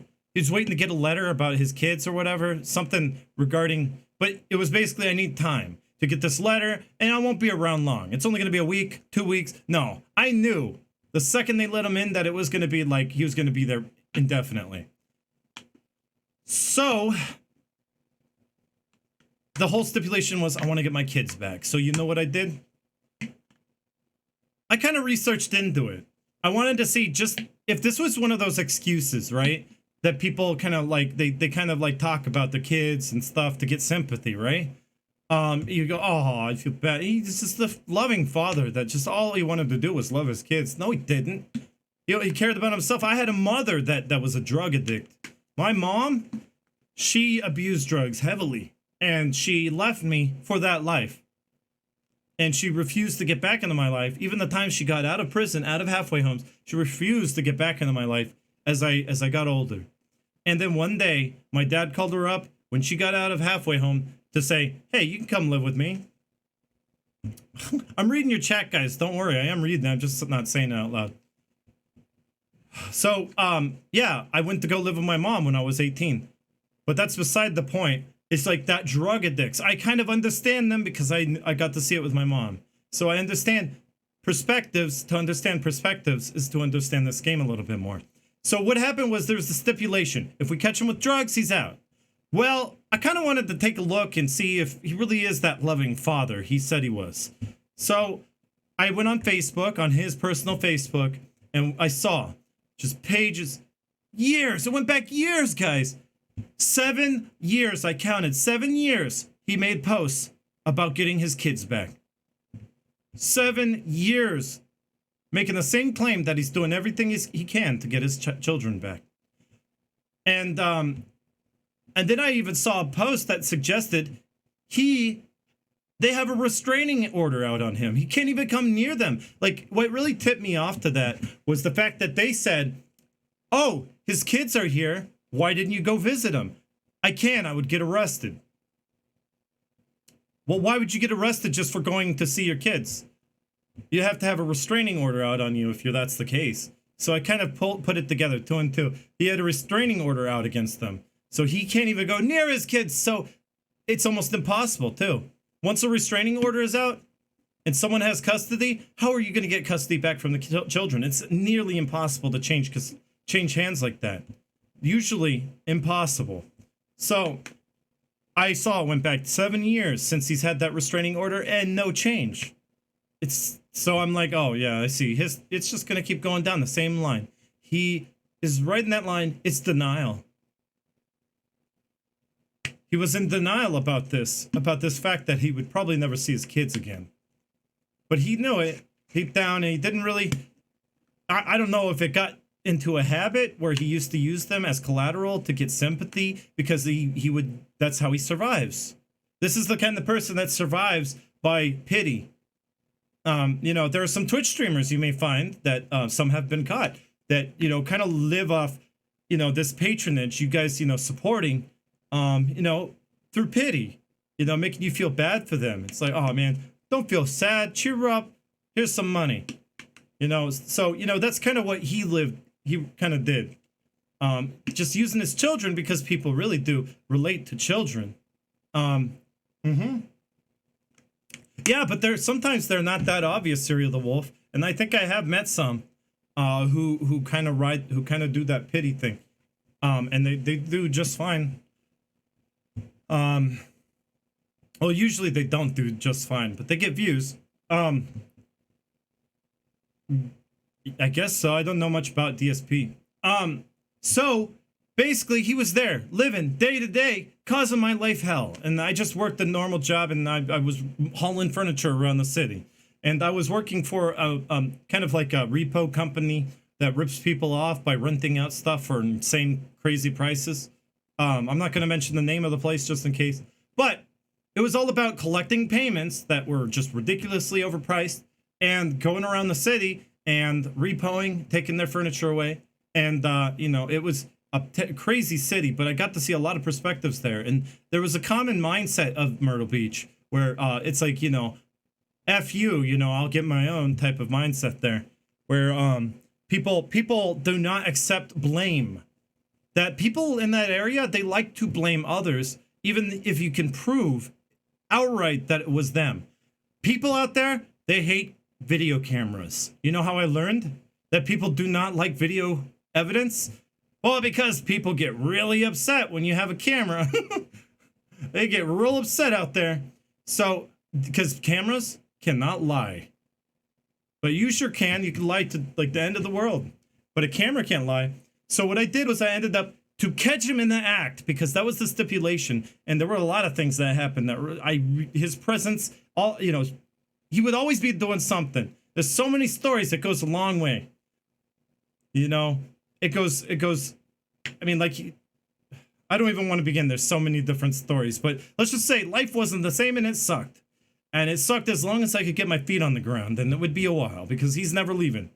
I got a video camera, right? But I kind of, I have I actually have the recording of this. I put a dash cam in the car, and I didn't tell anyone about it. I kind of pulled it off to the side so you could kind of see the front yard. So maybe I could get some video evidence of him doing drugs, because I knew he was. Well, here's the thing. They said, if you could bring us evidence that he's doing drugs, we'll kick him out. Thank you, Stow Orchid. Thanks for the hugs. So what I did was I did everything I could. I had some indisputable evidence. I found, well, I guess it's not very indisputable, but like you find like these paraphernalia, of people who do meth. You do smell it. He was, you would smell it on him. You'd smell it outside. You smell it in the house. It smells kind of like ammonia or cat urine. Kind of smells really bad. And that right there, I just knew he's doing it in the house, doing it everywhere. And I was like, I can get him out, right? I was like, yeah, I could get him kicked out because they said they would. I just held him to it. So, I don't remember what I did, but there were like caps, pen caps and stuff he would use to smoke out of. There was so much evidence. It started to reach its boiling point when he brought over his meth friends, and you could tell a meth head. You could tell the teeth rotted out, the sores all over the face, right? The weird, meticulous behavior, like people repetitive, right? People doing things repetitively. He was carving wood. That was his hobby. His hobby was to carve on wood, which is a repetitive hobby, right? It's kind of a sign of a meth addict, someone who's like carve, and they do it for hours. He brought his meth friends over. Guess what? Not only were they meth friends, they were wanted by the police. They were wanted. And they were related to him. And where did they come from? No one knew they were even in the area. So when they told me that, yeah, the police have been looking for them, and when they showed up, when they showed up, my significant other's father shut right up, walked into the bedroom, shut the door, and wouldn't do anything to defend the household or the family. And I was like, what? You're not going to do anything about this? He's like, and then like, it wasn't until later I learned that they were wanted by the police. They got caught, I think, but it was sometime after. And I was like, thank God. But anyway, like, that right there was the evidence, all the evidence they needed, seeing them, was all the evidence they needed to kick him out. But after all the evidence, they would, okay, so what would happen was the mother, right? The mother said, I convinced her, right? I convinced her he is doing drugs. She said, yes, I believe you now. She said this. I'm so glad you told me. I believe you now. And I'm so glad. I'm going to kick him out. First thing in the morning, he's gone. You don't have to worry about him. Bringing around people like that, they were really mad because they don't like those people. They know them and they are just terrible. They're worse. Just imagine him, but worse, which is what I was imagining. Well, they even had a suitcase and they brought it in the front door. And I was like, what is this? I took that suitcase. I threw it out. I literally threw it into the street. I didn't care. I was like, no, you guys aren't moving in. But she said, they're out. We're going to make sure of it. We're going to get them out of here first thing in the morning. And, what happened the next day? I don't know if it was this exact time, but what happened the next day? She slipped right back into denial. She was like, oh yeah, you're right. I'm so glad you tell me. You have 100% convinced me he is on drugs. These people he's bringing around, yeah, there's no doubt in my mind they're on drugs because, well, they got the meth teeth, meth sores and stuff. It's like, okay, we got to get these bad negative influences away. Next day, he wasn't doing drugs. What was that? She went from acceptance, right? She saw the truth. They were in denial the entire time, which explains everything. I was like, they are denying because they love their son. Family, right? Family over anything. Family's the greatest. We have to protect family, was their mindset. And they were in so much denial, and it was actually more selfish than that. You know what it was? The mother wanted to be a grandmother. She wanted the kids back because she wanted to have them around because she loves children. And she wants those. It wasn't about Chris getting his kids back. It was about her being a grandmother. Selfish. So she slipped right back into denial. And when I saw that, I was like, what? What? Weren't you the other day just telling me that I was right? And she was, this was after she already kicked them out, by the way. So yeah, she kicked them. They got him out. And we were there to make sure. I was there to make sure he got out. I was there. But the next day, it was like, no, I didn't say that. She said, no, I didn't say that. I thought you said I was right and he was on drugs and you believe me now. No, I didn't. Right back to, You know, my children are everything. I must protect them. The brain has a weird way of it's coping. Well, this isn't the best of it yet. This isn't the worst of it, actually, I would say. What happened after that was he came back. Now, remember, I threw the briefcase out in the road. I'm going to read your stuff. I missed a few.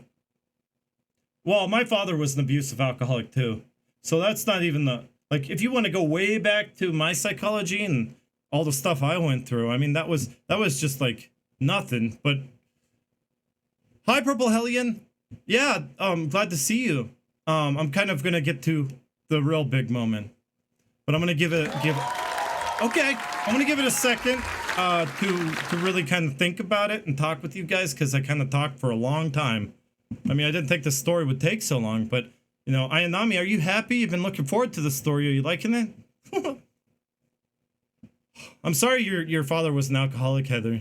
But yeah, I know how it feels, but then again, what you went through is not necessarily what I went through. So I guess I shouldn't say I know how it feels. Hi, Redfield, welcome back. I did see some other people get in. Who was it? Millie Dragon, thank you for commenting. I'm glad. I hope you're enjoying the story. Crewmate, hi. Purple Hellion, it's good to see you. By the way, Purple Hellion, give a little shout out to all the patrons. Purple Hellion's a Patreon patron on Patreon, and there's a list of names there. You also can see RE4FMV Hollywood. Oh, hi, Funkadella Chica. I need my own Silent Hill. But no, I'm trying to explain to you what it is that made me understand Silent Hill 2, right? You get to see coping mechanisms, real time, other perspectives of people who have these irrational coping mechanisms. I don't remember the specifics of the story. I wish I did, because there was some really good stuff. I'm going to think about it. But I'm not getting to the best part yet. Just waiting. I'll get to the good part. So I have mentioned in the past, right? I've gotten into a fight with a meth head. And now you guys know who that was. Some of you may remember me mentioning getting into a fight with a meth head, right? Okay, so this is how it went down. And this really helped too. This punchline, this punchline really, it makes the whole story and why I relate to this game more and why I understand it more. So as he came back for some stuff, I noticed he came back for some stuff, and he was such a liar. He came back for some stuff and left, but he said to his mom that it was stolen for pity, right? Because that's what he does. He relies on people's pity. And what person is going to pity you more than your own parents? So he told his mother that all his clothes were stolen. He has no food. He told his mother all these things, and she regretted ever kicking him out. And she would snap at me, right? Anger. That's step 2. So she went from denial to anger. And yes, the clothes smelled like dirty blood meth. It smelled like blood. I don't know. You ever smelled anyone that smelled like old blood? That isn't like maybe on their period. That's what his clothes smelled like.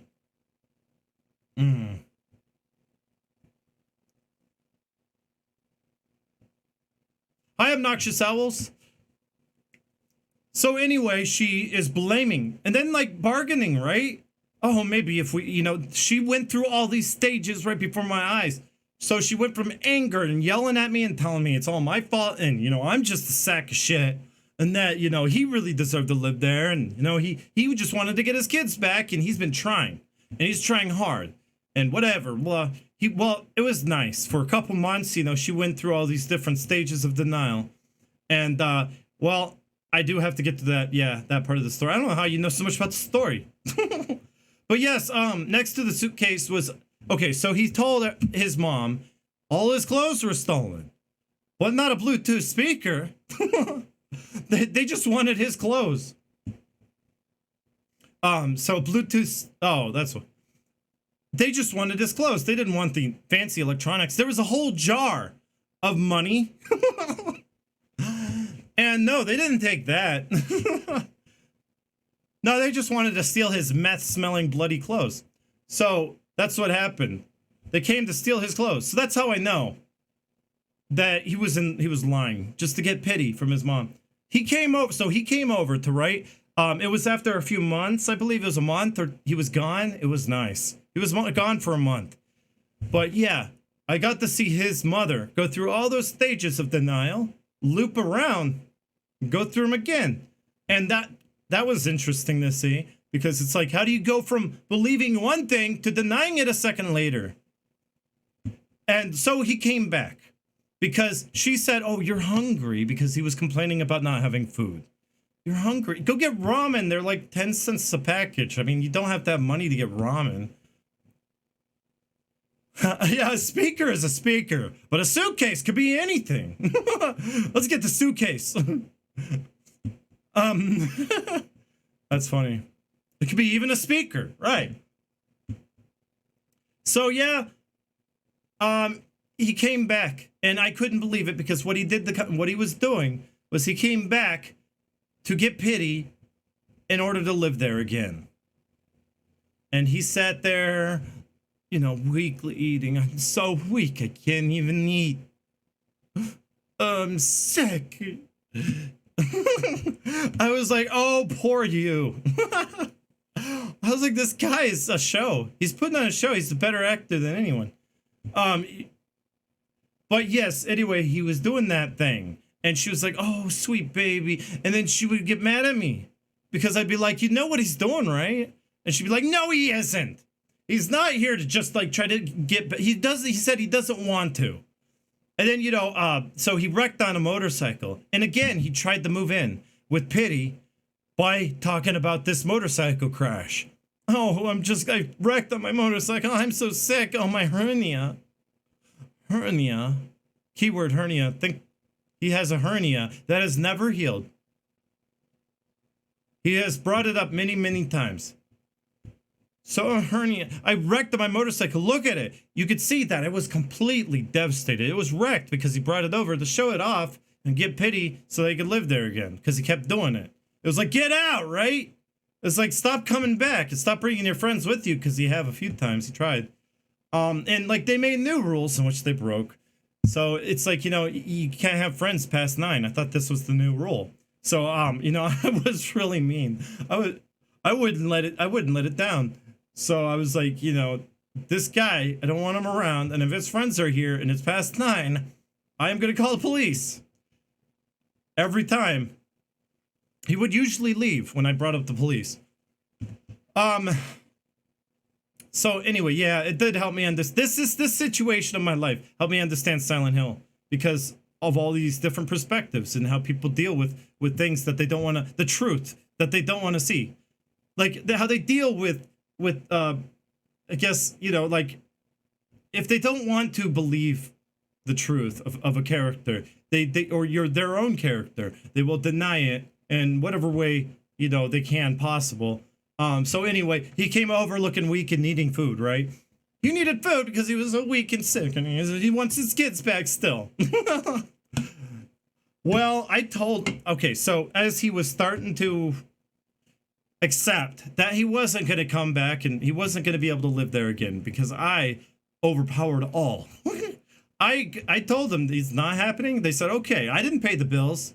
I didn't pay mortgage, but they said, okay, you're right. I guess he says he can't. It's his fault. If you have a problem, blame him. It's all his fault. Fungo. So yeah, of course he held a grudge against me, because it was me that was preventing him from being able to move back in and get away with all the drugs and stuff he was doing. Yes, that's right, Thor. Thank you. Well, as he was grabbing his bags and walking them away with this pity walk, right? You know, that walk. Like, oh, poor me. You know, like something a kid would do, you know, if they really want to over-exaggerate and make people think that they're really bad off. Like, I'm sick, you know, when the kid's trying to get out of school. So he was doing that pity walk. And he was saying something about his children again, which I'm sick of hearing, because I know he doesn't really care. He's in denial. about his own children. Well, interesting, because this is about to happen in the game. Something very, very close to what happened to me happened in this game. So I was like, I've had enough of this crap. I just want to tell him. So I did. I said, you don't give a fuck about your kids. That set him off. Oh man, I have never seen anyone angrier. Why would someone get so angry? It's part of that 5 stages of grief, right? Anger. Because he knew it was the truth and he didn't like it being brought up. That's what I snapped on me. Like that. Snapped. And swung. After all the crap that we went through together. That's what set him off. He's like, you never talk about my kids like that. And that happened before. I brought up his kids once before. And he flipped, but it wasn't as bad. Because I didn't really say anything like that. I didn't say, you don't give a fuck about your kids. That's what set him off. It's like, you know what James does here pretty soon. He tells Eddie, have you gone nuts? He's poking a soft spot in Eddie. The part of him that he doesn't want to admit. That he's kind of spiraling downward and he is going nuts. Well, he swung at me, right? And this, I got photographic evidence of this fight. Swung at me. I swung at him. We missed each other. I fell backwards into a ditch. He jumped on top of me and choked me until I was blue. I thought it was over. Started to see stars. And I was like, oh man, I was planning for this fight. I knew it was going to happen. I was waiting for it. I even learned how to fight. I was learning how to fight just to defend myself against this guy. Because, I had a knife. I bought a knife to defend myself against this guy. And all my planning and everything all went wrong. Because I got a bad footing. I was near a ditch when the fight started. It was on a slope and I slipped and fell. And I never fall. I have good balance. So I was like, I thought I was going to die because everything led up to this point. And I thought I was going to die. I really thought I was going to die. Ever since he moved in, I was like, he's going to kill me, isn't he? That was my fear. But this guy was going to end up killing me. So, slipping, falling into a ditch, being choked. And you know what I did? I didn't know what else to do. I couldn't move. I was in a ditch. You can't get out of a ditch easily. I was in a weird position, and he had every opportunity to kill me. Well, I sat there as a defense mechanism because this was plan B. This was if everything else failed. Everything else went wrong. I was like, okay, well, what I could do is I could twist his balls. Yeah! Take this! Go for the nuts. That's what they tell you, right? Go for the nuts! It'll work. Well, what someone didn't tell me, or what I learned, is that, well, it might not work on a meth head. No, he didn't even know. He didn't even know. It didn't faze him a bit. And by the way, his balls were the size of peas. I thought, I felt like I was molesting a child, but he was 30-something years old. It felt really weird. So as things started to turn into stars, I don't know, thought it was over. He just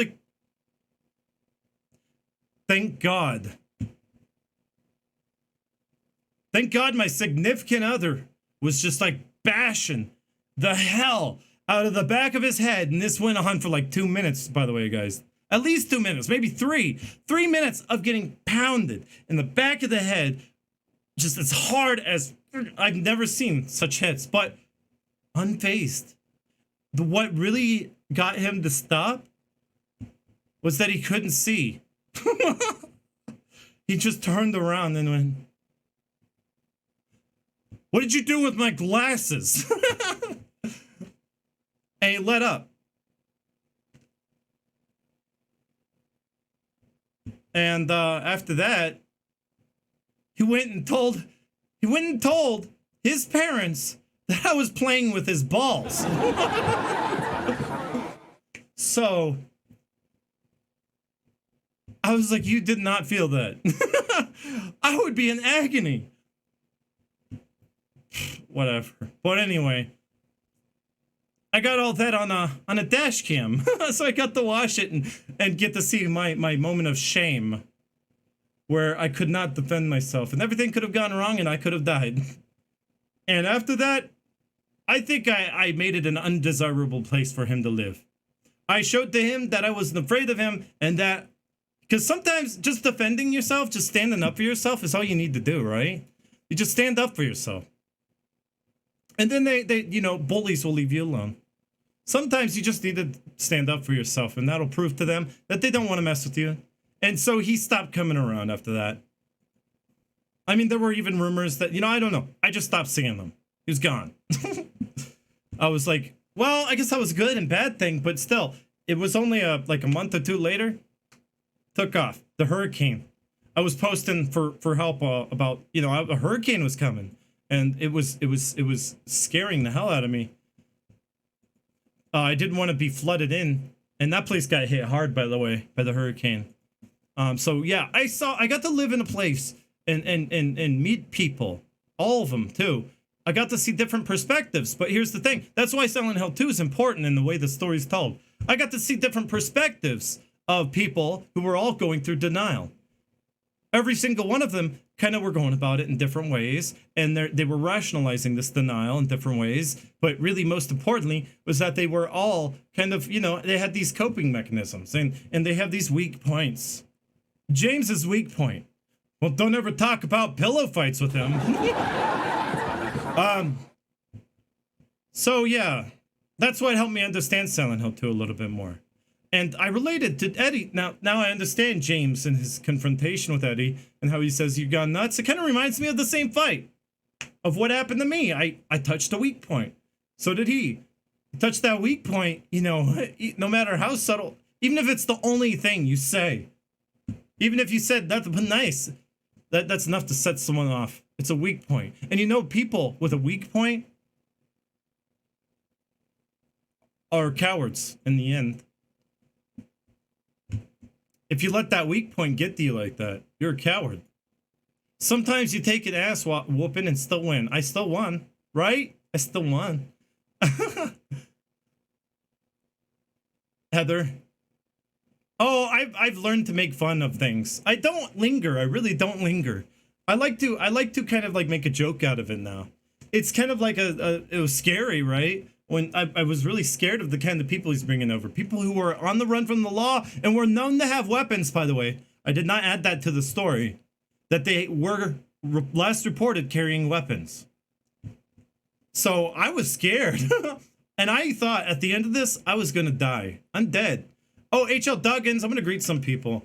I'm so happy I came out of it alive, so I guess I could be happy about that. And I got to come to Twitch like I was always telling you guys I wanted to do. Kadahaji, right? You knew I wanted to come to Twitch for a long time. And I've been telling everyone, look guys, I need a more consistent life. I need to settle down. I can't do Twitch when I'm just living with people and, moving place to place. So now I could do that. Flavorful, it's good to see you. Vin Nada. I'm glad to see you, Vin.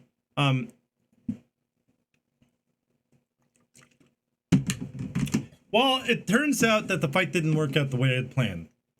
But that wasn't the moral of the story. The moral of the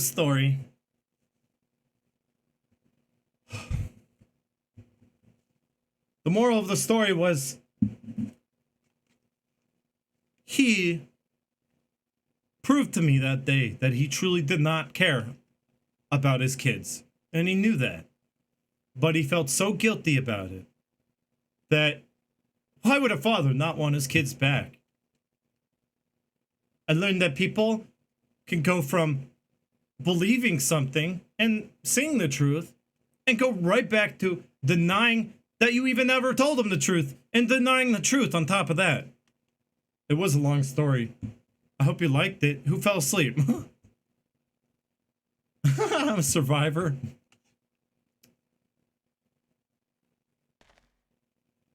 So, you know, what if I said that the horrors of life and experiencing you know, here's another thing about me that maybe you didn't know. I unpaused all the alerts and everything, so you guys can have fun if you want. I don't mind if you are interrupting me, that's fine. So yeah, being informed of different perspectives and life experience and living the horrors, which I have lived many horrors, and I do not even want to think about it, but I do. I don't mind thinking about it. You got to turn it around. You have to have that perspective, right? Or else you're not going to be able to live with it. The truth hurts, and a lot of bad things have happened, and things suck. And these things, if you just go on and deny them, you're never going to get better, for one. Two, well, you can cope. Everyone has a different coping mechanism. Me, I turn things around to a joke, and it works. You guys could maybe take a tip from me and do it too. If there's something that really is depressing, find some joke in it. Just at least something. So you can turn it around to a funny story. Like I did. Turn it around to a funny story. It was the most miserable time of my life. I was scared day and day. So scared because I didn't know when he was just going to randomly kill me in my sleep or something. I know he wasn't probably going to do that, right? But you know, you have that anxiety that he would. But I don't know. He's a chaotic person. Chris is a chaotic. He's so chaotic because, well, drugs do feed into the chaos. So I didn't know what was going to happen. So it was a day in, day out. Fear of the unknown is scary. When are you going to die? Do you guys ever think about when do you think you're going to die? I know we're talking a lot about death, but we need to talk about sex to balance it out a little bit, but that'll be later. We'll talk about that. Well, you know, doesn't that scare you when you start thinking about the day you might die? What if I die tomorrow? What if I died right now? Get a panic attack thinking about it. What if I just had a heart attack? You know, thinking about the day you die and all the people you leave behind. I know this is depressing, but think about all the people you'd leave behind. Think about all the stuff you haven't yet done that you've always wanted to do. You wouldn't be able to do that. What if you haven't done that? On the day you're dying, and you know it, and you know you're going to be leaving this world, and you still haven't done those things.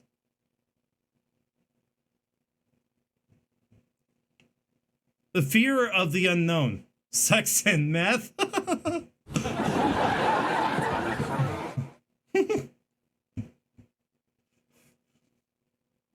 You know, I've heard it's not very good. I've heard that meth makes you pretty, what is it? Incompetent? No, what's the word? I don't remember. Omnipotent? Omnipotent? I don't remember the word. But I heard that it makes you infertile. That's it. It makes you infertile. I don't know why I said those words. So yeah, sex and meth, they don't really go well together. Not long-term use. I had a similar situation with my dad being abusive. It was more mentally, Drewbies, thank you for the story. More mentally than physical. Same here. But I moved out 6 months ago, and I've never had a change in mindset I didn't think possible. Yes, there is a clip for everything. By the way, I do want to mention again, Kata Hajime. Thank you so much for your moderation and being around and never really abandoning me. Because this leads into another story. So I'm gonna lead to my other story. Yeah, Kata Hajime, you stuck around. And you came back when you left for a little bit. Well, I really appreciate it. You know, I gave you a tier 3 lifetime subscription. That's right. There aren't many of those to go around, Kata Hajime. And so, you know, you gotta think I'm important in some way. To someone. And you are. See, here's the thing. I started getting emotional about it because, well, what I think really motivated my character a lot. I did say it earlier, so maybe it's not too new, but I think, you know, I've had a really, really terrible upbringing. My dad was in the Air Force. He went to Desert Storm and all that stuff. He moved around a lot. See, the military, they tend to reposition you in the military a lot. You go from all over the place. you're always moving. And I've never been able to keep a long-term friend. You know, like the thing that hurt me the most. And this is also this does help you get over grief a lot faster. At a younger age, you learn to grieve and get over stuff, you know, you can't control. You know, that's why Laura in this game, I feel like she got over the death of Mary pretty quickly. But it was hard. It hurt the most ever. The first time I really made a long-term friend and I was happy. And I was like, we're gonna be best friends till the end of time. I had to move. And it was sorry, this is a weak point for me.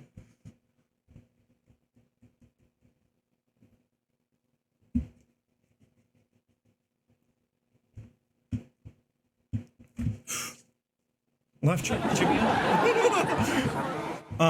Anyway. I thought we were gonna be best friends forever. I had to leave. It was really hard the day I told him about it. His reaction. Ugh.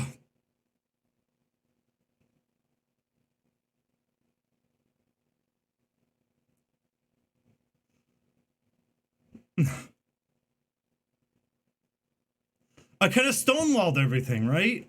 So every time it would have to happen again and again, right? I'd be like, I don't care. It happened once. I don't care if it happens again. So, you know, I started to get to a point where I would start abandoning friends. But the point is, no one really was around for me. I had a high school friend when I was in high school. I made friends with, and you know, we were friends for like 3 years. In fact, you may know the person. You know, we worked on the Real Silent Hill experience together. Exclamation mark TRSHE if you want to see it.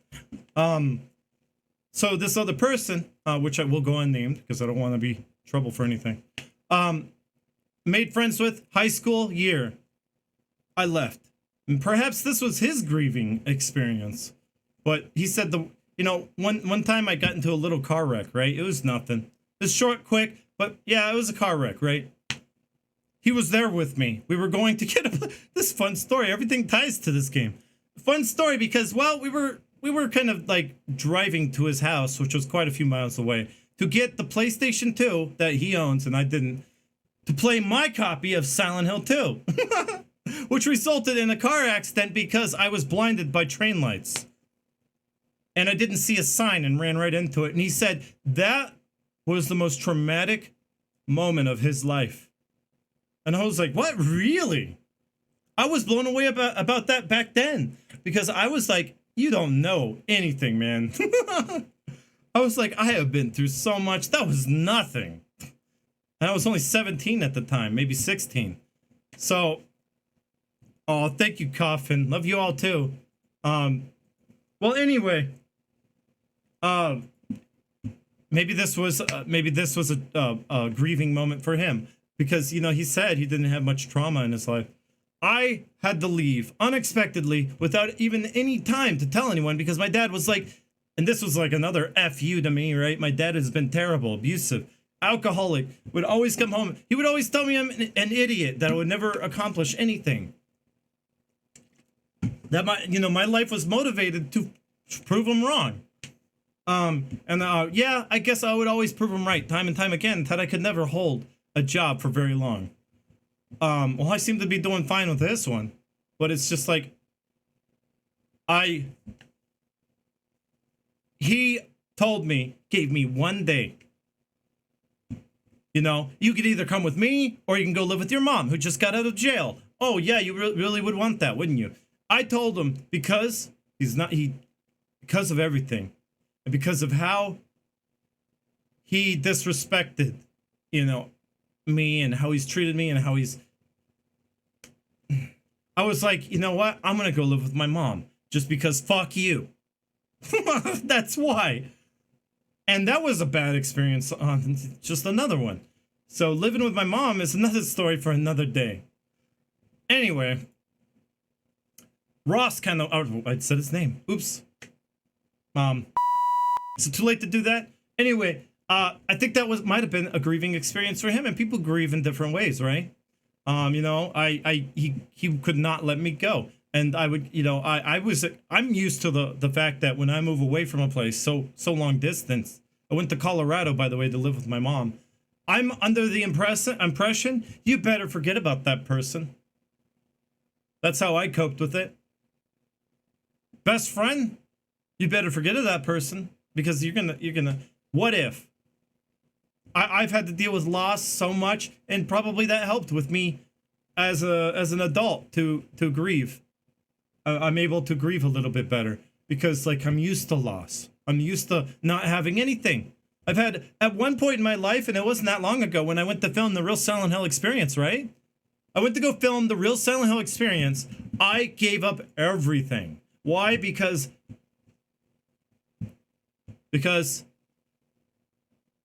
I felt important. You know, there's someone I abandoned that didn't abandon me. So I gave him some time a day. I was just going to forget about him. No, he wouldn't let me. He would email me. He would, time and time again, would remix my music that I would just put up on SilentHillMedia.net. He would get them and remix them and show that, you know, like, look, we could do stuff like this together. We could be like musicians. You know, we could accomplish great things together. And kind of give me that hope. And I was like, you know, people always kind of abandon me. He won't let go. I got to give him like some time a day. I mean, I got to give him a chance, you know. I never had a really good feeling about him. I kind of felt like for a long time that once money got involved, that if ever money got involved, he would turn on me. I kind of always had that feeling. I'm not going to say whether or not that's what happened, but I had that feeling. Well, let's just say, you know, told you so. That's my subconscious going, told you so. But, you know, I never really had good vibes, right?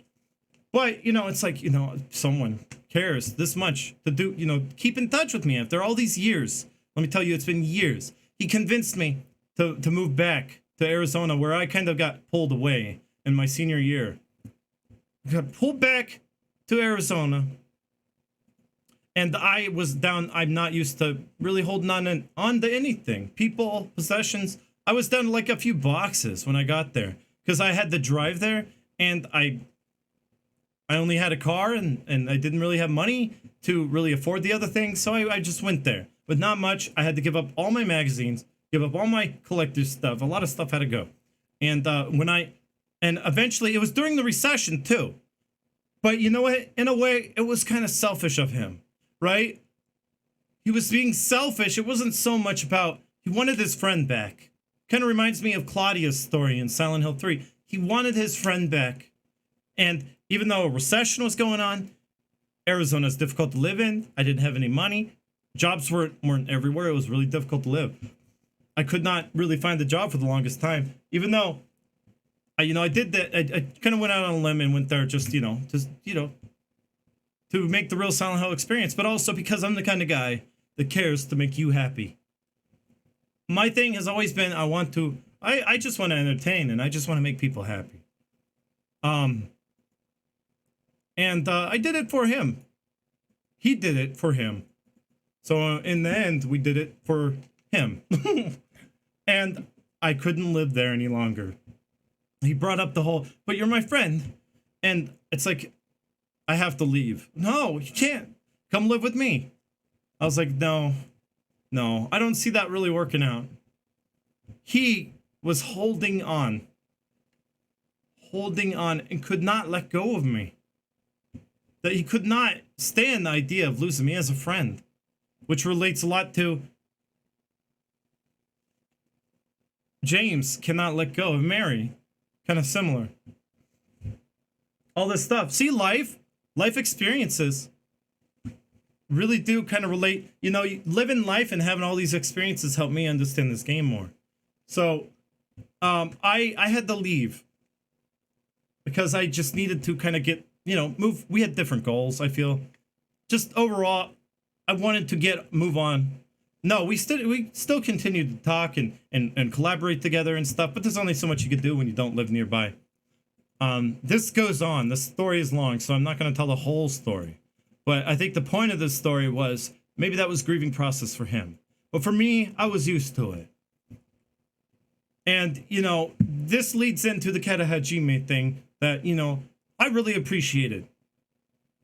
when people don't, abandon me, because I have a problem with that. That's my weak point. That, I had to grieve when I first left. See, you don't necessarily have to experience a loss, like, of a loved one in a death. They don't have to die. It could just be you're forced away from them. And you'll never know. I will never know. And this bugged me for my whole childhood. I'll never know if my best friend out in Mississippi, when I lived there in Mississippi, I'll never know. Is that person happy? What did he grow up to be like? I obsessed over it. I tried finding him online on the internet, tried finding him. I tried finding out, reaching out to him. I did everything I could. I could barely remember his last name. It was like English. Not English. English. It was English. I held on to his name. I searched. I could not let go of him. But that grieving process since I was really young, I came to terms with it a little bit faster because I was young. But it still has influenced me in how I am today. The fact that I have lost so many friends and I never had any consistency in my life because I never was allowed it. And, I've always just wanted to settle down, and kind of hold on to things. And, in a way, it kind of made me appreciate friends and family and you guys more. It made me appreciate, like, stuff and possessions and everything. Like, I appreciate a lot more. And I don't tend, I've gotten over the fact that, things are going to get destroyed with time, which this game is about too. That in time, things will heal. It's true. Things heal over time. And, well, you got to think of it that way. Well, and I think that moving around and seeing and meeting so many different people, I was able to, because of that, meet a lot of different people with many different perspectives about the same thing. And I used to pride myself on the fact that I have met and had so many friends, and probably more than you have ever met in your life.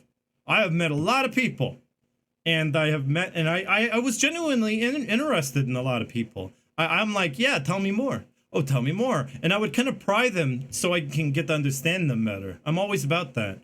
Like you guys, I kind of remember everything, a lot of things we talk about because, and I'm really good. When I told you I'm a really good judge of character.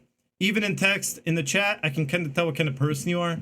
And I kind of do, I'm really good about that because, well, I guess you could say I learned like a psychologist does or a psychiatrist in that I studied people. And, I kind of I tried to understand the reason why. Why people do the things they do. Yeah. Thank you for listening, everyone. I don't know where I was going to go from that, but I figured that Silent Hill 2 is about perspective. And I keep saying that, but I don't know if you're really getting it. Because you know what really helps inform your life and how you get better as you get older and how you become wise, right? Wise old one is that, well, you have more life experiences. You have met more people. You have seen more things. So perspective is all Silent Hill 2 is about.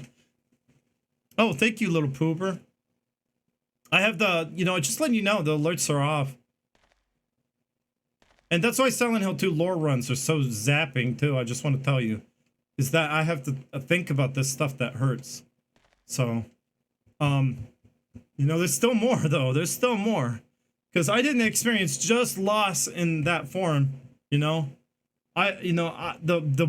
biggest hit, too. You could experience a loss of a friend, but when you lose a loved one, no, irrelevant. I'm hitting buttons because I can't think. When you lose a loved one, your voice is more important. And thank you, Connor. Oh, Connor. Well, thank you. I'm glad you're enjoying the stream. Welcome, by the way. Obnoxious Owls, everyone that I might have missed earlier during the talk, Montana. I lost my grandmother, and I felt like she was the one. My grandmother was the one person that stayed pretty consistent throughout my life. My dad would abandon me time and time again, willingly and unwillingly, because he's an asshole. I've been abandoned, tossed around for no reason, time and time again throughout my whole life. My mother abandoned me, and it was before she even got to know me. So it's like, I guess I shouldn't have taken it so personally. But when, people say, oh, divorce, right? They think, oh, that's terrible. I'm sorry. But I was like, what? Like kids are like, what? When there's divorce, they don't think about it. So they just think that person's gone or isn't around as much now. But I've been just tossed around. But my grandmother was always there. And right when I needed her the most, she was, the more I needed her, the sicker she became. And she had this long, drawn out illness. She was sick for about 3 years with cancer. I understand you, James. My grandmother was sick for like 3 years with cancer. And they did everything they could. They tried everything. They took to religion. She was not a religious person until she got sick, really. They tried cutting it out. It would just keep spreading and not really ever go away. Just progress and get worse and worse till the point, like, she was on her deathbed for a long time. I can understand Mary and James in that regard, because I felt it. I've experienced it. So a death of a loved one, that one hit me hard. My grandmother died. Because I was like, who am I? It's like, who do I talk to now? No one understands me.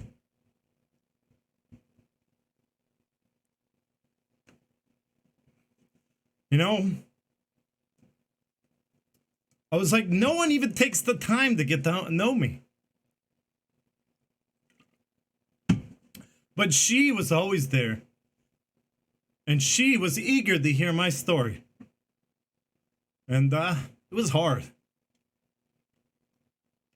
Well, thank you, Fuego. More hugs, more sadness, more trauma. Why is it important to understand my trauma in life? Well, you gotta know how I came to understand this game. Because I didn't want her to die. I didn't. And, well, I kind of just knew. I made a song for her and played it for her because I didn't know how to grieve. I didn't know how to get over it, but I knew that on a certain night, I knew she was going to die soon. She was screaming, and she was just like, help, I don't want to die, and she's just like, I don't know how to make her feel better. I could play her a song. And, my grandpa just thought it was like the stupidest thing. Why are you going to play her song? She's sick. It's like, it might help. Have you tried something like that? Sometimes it might put her more at peace. If you really know, try it. It doesn't hurt if it backfires, right? But I made her a song that I just wanted to play to her. You know what? I'll play it for you since it's quiet right now. I don't like listening to it. But I got a friend to play the sax on it. I don't know if I have the original song. But it has the sax over it, and the sax kind of makes it even more sad. So I'll play you that song that I made for her. If I can find it, I buried it because I don't like listening to it.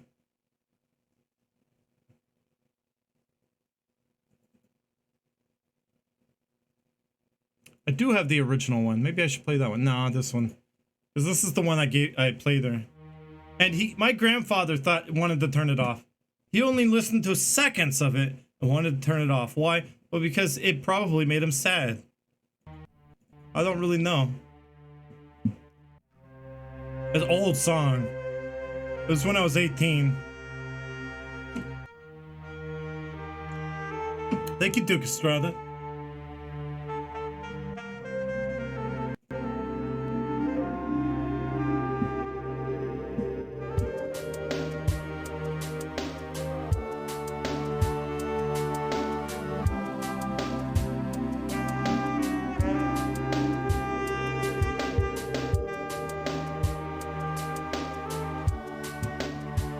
you know, it kind of is uplifting, right? But it's not out of place. I figured it would help.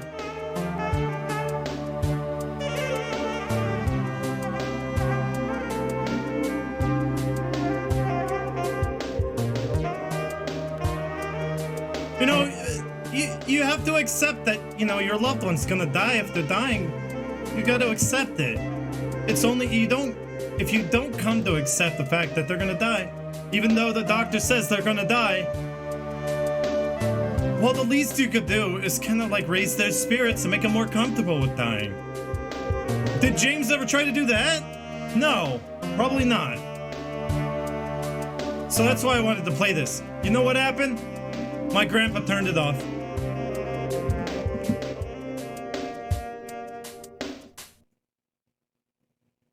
Turned it off.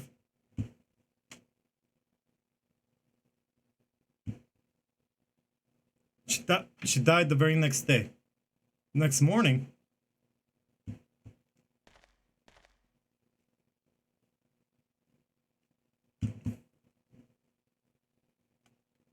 And I wonder if I had something to do with that.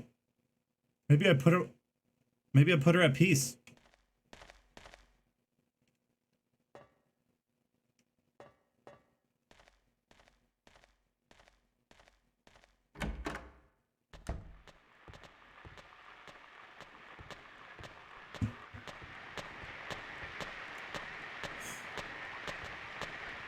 Maybe I should take a break, huh?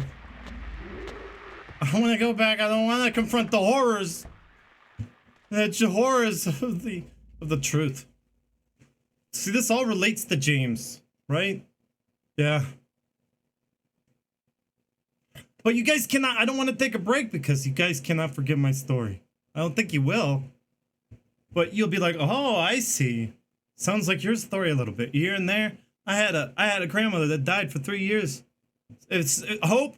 You would be like hopeful. It's like, oh, it's a remission, and then a week later, it's back. Oh, we have a new cure. You know, that those ups and downs are relevant. You need to understand that love is a roller coaster. And maybe I'll sing you a song about love and how it's a roller coaster if we ever get a wheel. If we get a wheel when I come back, maybe I'll just run and I'll sing roller coaster of love. But yes, it is a roller coaster if you can't really come to terms with the fact that, you know, you're gonna lose someone. James, I don't think ever came to terms with her death. My grandfather, by the way, there is a little bit more. My grandfather, I think this is the reason why a lot of people pass. They pass on after they lose a loved one.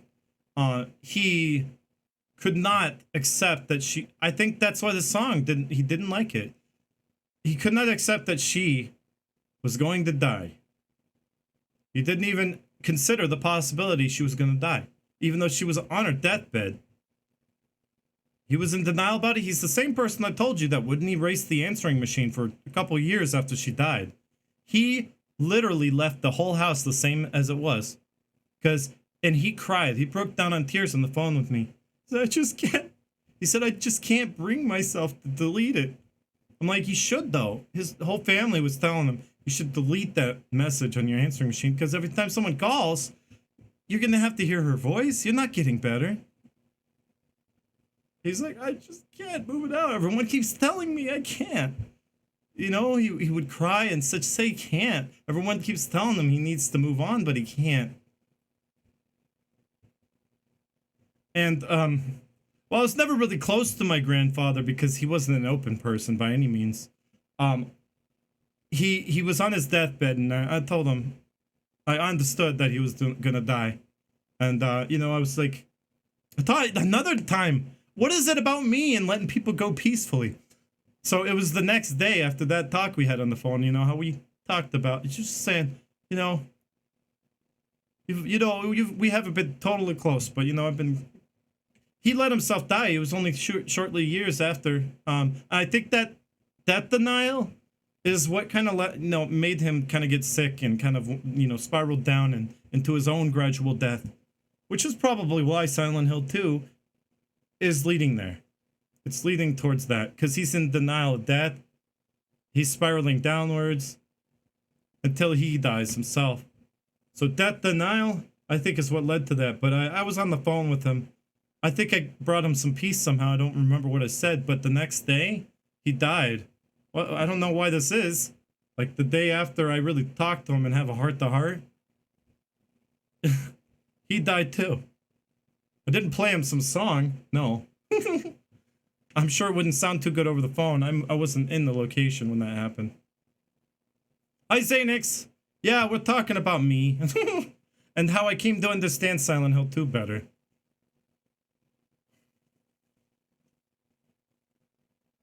Mournful vape. But yeah, that wore me down a lot. Victory Day. 7 years. Jesus, Mel, I didn't know that. That's why you were so torn up over her. I understand now. Well, don't fall into death denial, because I do see signs of it, Mel. Yeah. You can't really make a joke out of death.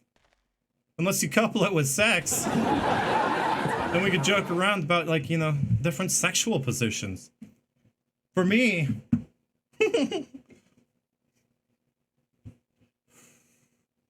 No, I was trying to add to the joke, but I'm just so worn out. Well,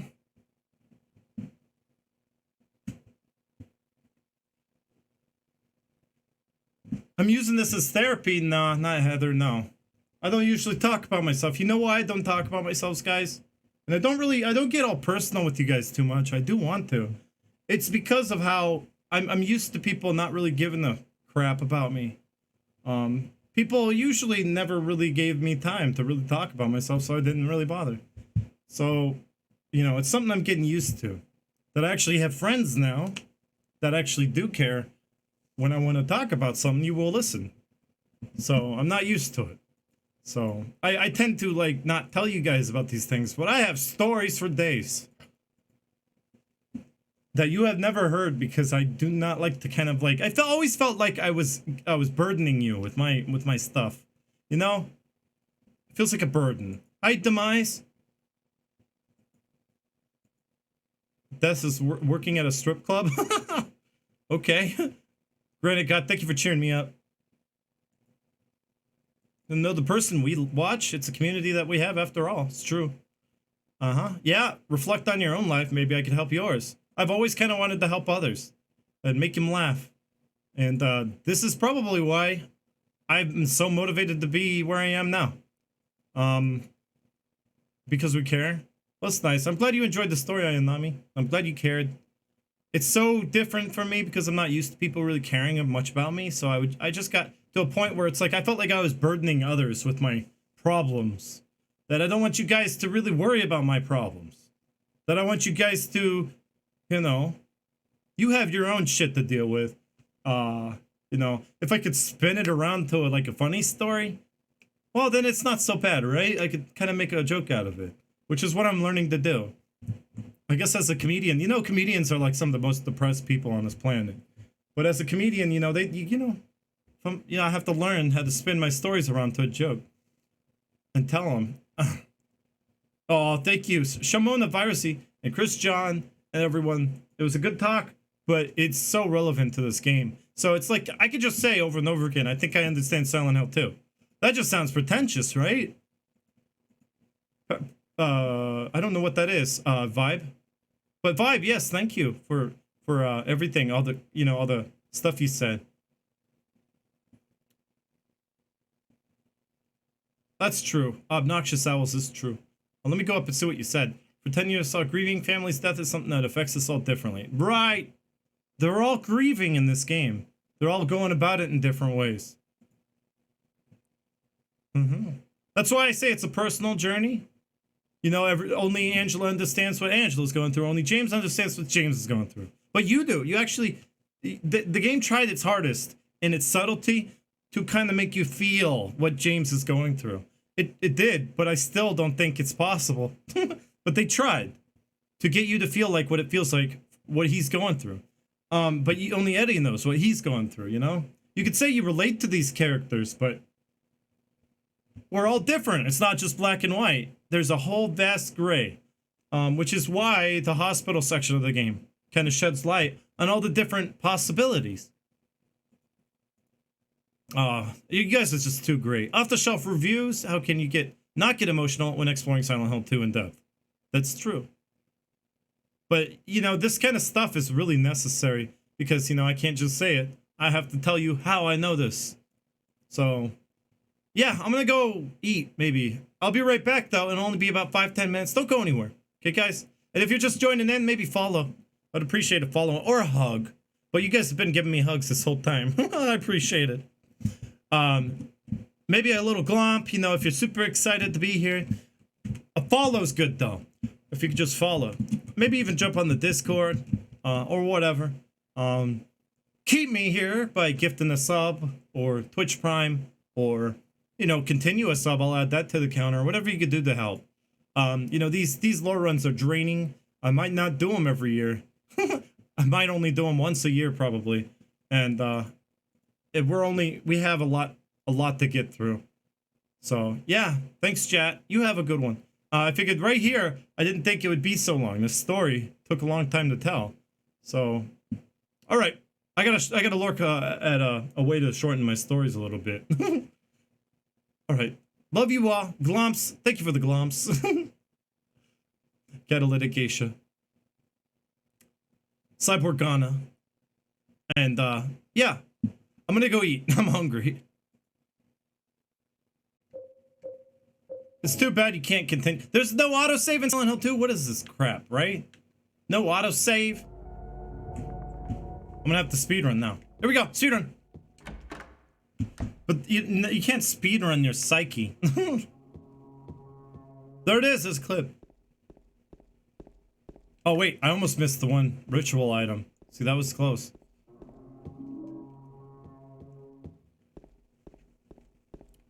Turn this off then. Yeah, this lore run, this stream today, the wheel really doesn't want to land on anything. I don't know how it happened 3 times in a row. I made it smaller so it wouldn't happen so often, but I don't really understand it. Just bad RNG today, right? Yeah, there's no autosave. How do you play a game without autosaves? Like, I don't... This game's bad. Yeah, it's not that far away. Like, this stuff is really... It's just the prison. Yeah, just go to the prison. That's it. Like, this stuff is really only, like, minutes to speedrun. Look at the flying woman picture again. Why is that? I wonder why. I like the foghorn here, too. It's that unknown. The fear of the unknown. That's what he's afraid of. It's literally... I mean, it's more metaphorical. He is deeply afraid of what he's gonna find. And I was thinking about it. Yes, the hole. It's not gone now.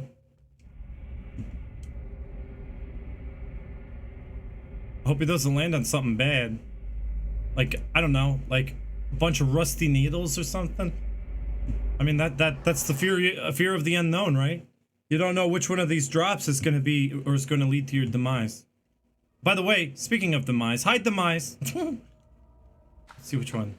I don't know. I think it's this one. No? Oh yeah, it is. It is the right one. First try, boys. I'm not really speedrunning as well as I could. Oh, we're still on just chatting. Thank you. I never changed it to just chatting, so I guess I forgot. Silent Hill 2. There we go. Hey, Storm 007, and I did notice Locke in there. Hi there. And Jet69, you're still here. So many people. There's some people I didn't even greet, like White Raven. Hi, White Raven.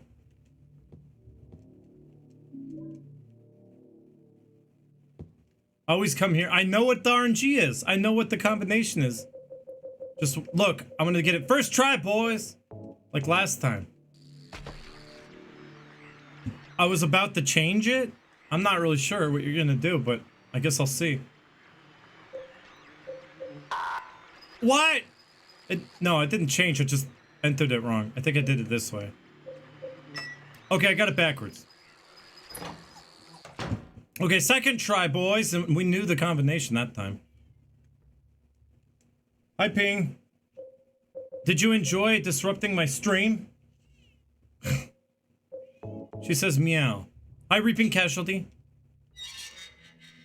Eternal Snow White's here. I have to speed run again. Hi, Ping. It's Ping. Oh, it's magic. It's Ping. Loving a Ping is no big deal. You just put her in your arms and hug her like this.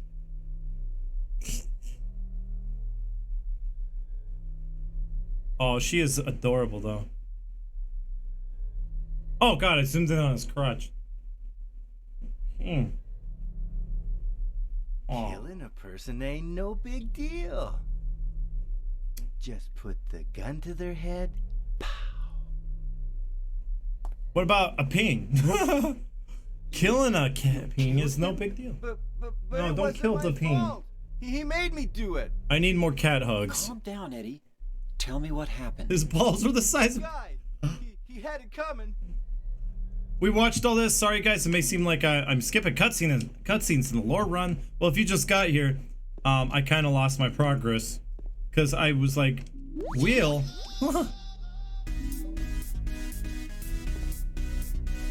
Jet 69. You did it, Jet 69. You gifted Vin. Vin Nada. Or you could be real nice. You can gift a sub. You can gift a sub. But what would be more real nice is 69. Oh, won't you rather 69 than gift a sub?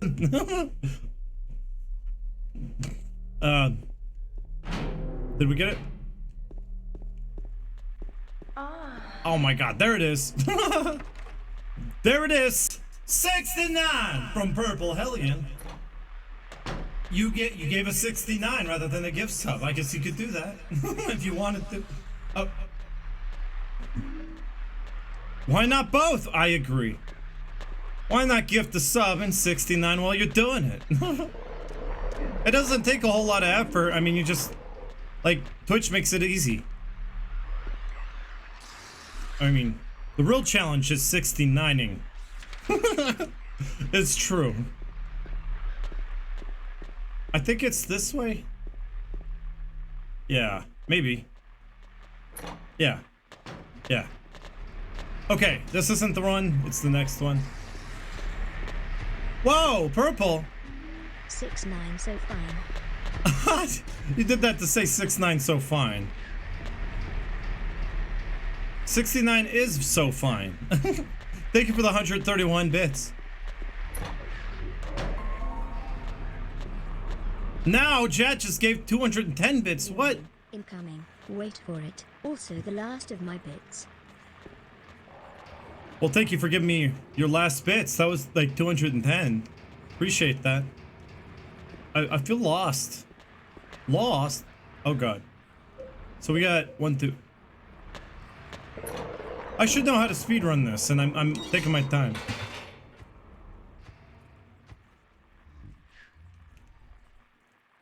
You wanted to see this? Cat ahead, G-Me? Yeah, have a good lurk, Fuego. I appreciate you being a part of this.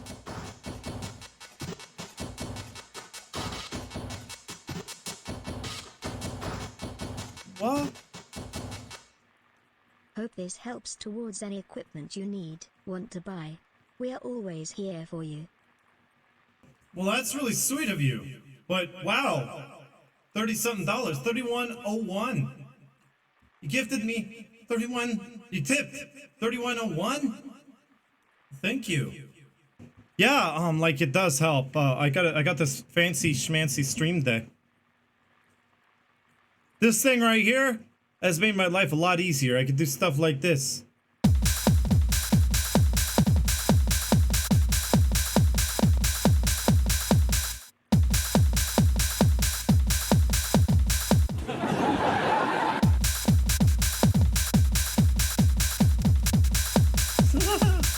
It kind of sounds.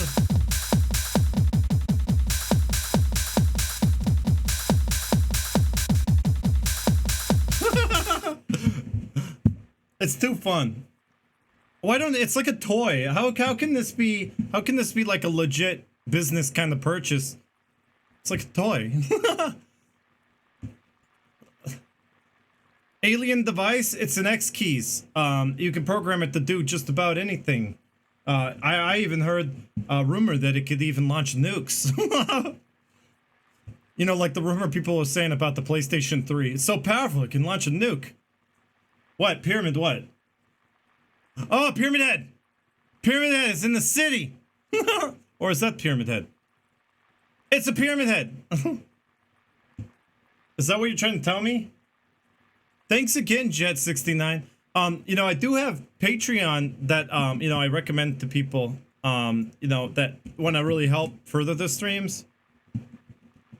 And you can see there are a list of names of people who are supporting on Patreon. Yes, that's what you wanted to show me. Was Pyramid Head? Pyramid Head in the city.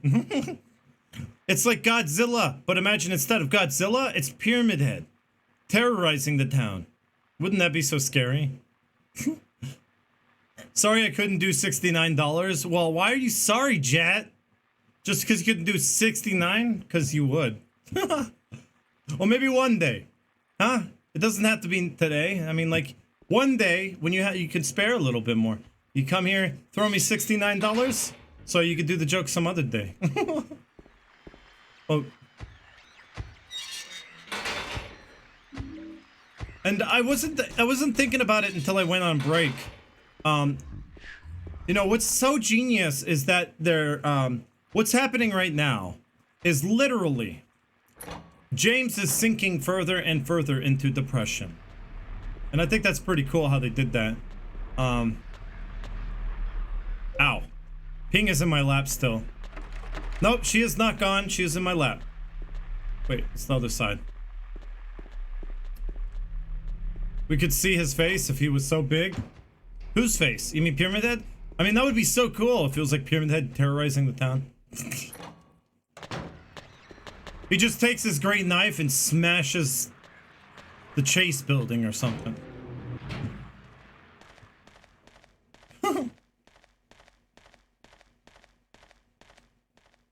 Actually, Pyramid Head is anything but a choke guy in my lore run interpretation.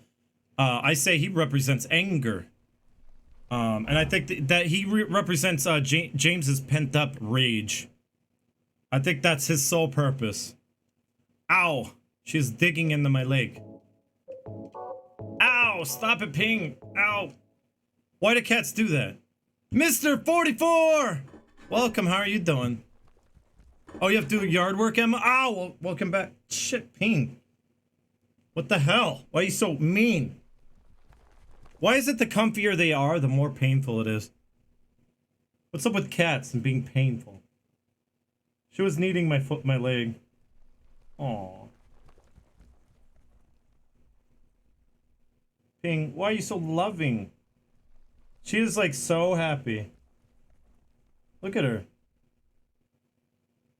Oh my god, I've never seen her so happy. She's gonna try to get... Oh, she didn't. She left. I just set her down and she didn't try to get back in my lap. She usually does. She is cute, Chad, I know.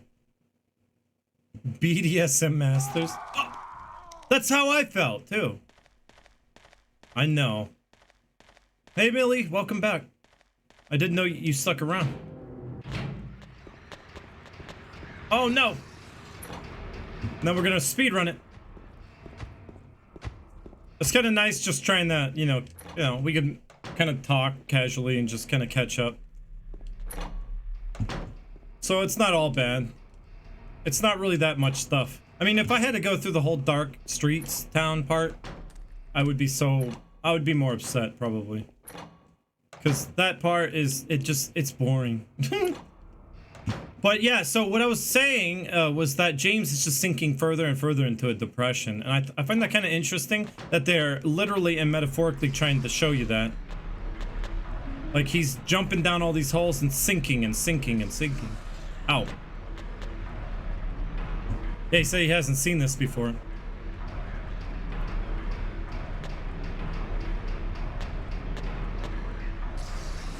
If I can get around them, that'd be nice. Alright, there we go. Pyramid Head is anger, his helmet obscures his vision, and anger is blind. Oh my god, Lord Bransky! That was a good metaphor. That's a really good interpretation. It makes sense that he would be rage because it's like a blind rage. And that's what resulted in Mary's death, I feel. I feel he was like, he just snapped one day. Yeah, that's pretty good. Yeah, I feel like he just snapped one day and just said, you know, F this, you know? He's like, to hell with this! And then suffocated her. And you know what's interesting is that Pyramid Head being a representation of his blind rage, he kills Maria over and over again. So James is blind rage, killing Maria. Well, that's interesting. What did I do that for? Ping's hair is everywhere.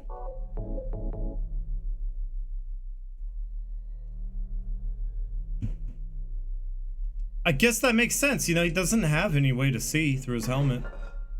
So yeah, he's literally sinking into that dark place. I just realized something too I didn't say earlier. The reason why you're seeing so much, you know, so many subtle themes of suicide, why his psyche, you know, you're picking up these little different ways that people have tried to kill themselves or have killed themselves, or ways he could kill himself, is because he's really sinking into depression.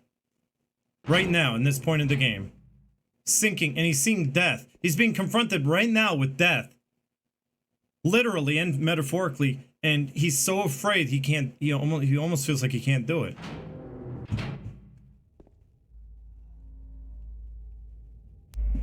And then it gets scarier. I mean, you're feeling that anxiety when you think about, right here, you think about death. You know, when it's like he's not bold enough. So he doesn't have the courage to do it, to go through with it. That's why, you know, he doesn't really talk about that being an option, suicide. He doesn't really feel like he could go through with it. And this is showing his anxiety when it comes to it. When it comes to, because he knows that, you know, any one of these drops, they're like leaps of faith. Any one of them could result in his death. And you have to be brave enough to drop through all those holes, to drop down, but you know what? To come to terms with the truth. And it's like we came right back here. So let me tell you that story again. Let's start over. Okay, I'm gonna tell that story again. Have a good sleep, Hen, and I really appreciate you too. Yes, I'm gonna get some rest after this stream. Don't worry about it, I will. And then I'll come back tomorrow and we're gonna finish the game a few times. Well, I gotta finish the game and get like as many endings as I can get.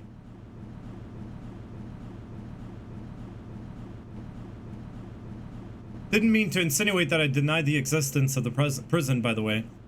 Just in terms of the other world. So, what are you saying, Vin? Well, prisoners, just prisoners of the mind through action mentality like James?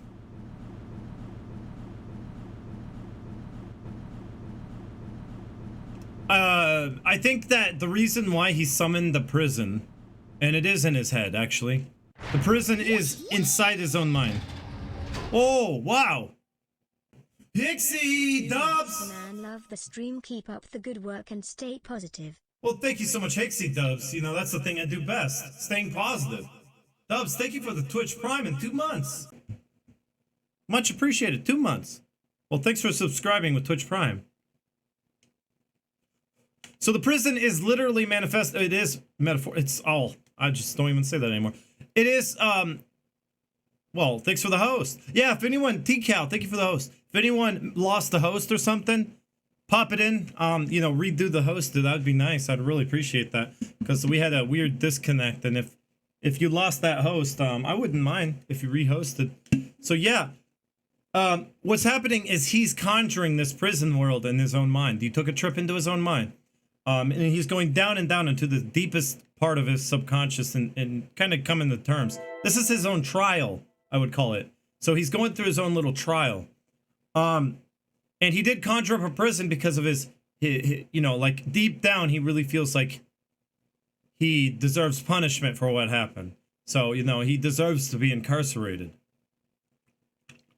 And I think that's like pretty genius how they did it. I feel like the whole prison part of the game, you can say, without a doubt, is all just in his head. And then from here on out, up until after Eddie. So after Eddie, you can pretty much assume that you're back into the world of the reals. It's during this part, I feel like all the memos and all the stuff that you see, it's all kind of within his subconscious. And I think I feel like the Historical Society has a blend of like fiction and fact. I don't know if any of it's really important.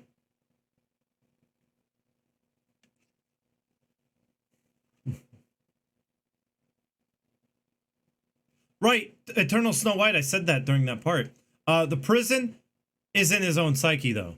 And it was influenced by the picture he saw at the Historical Society.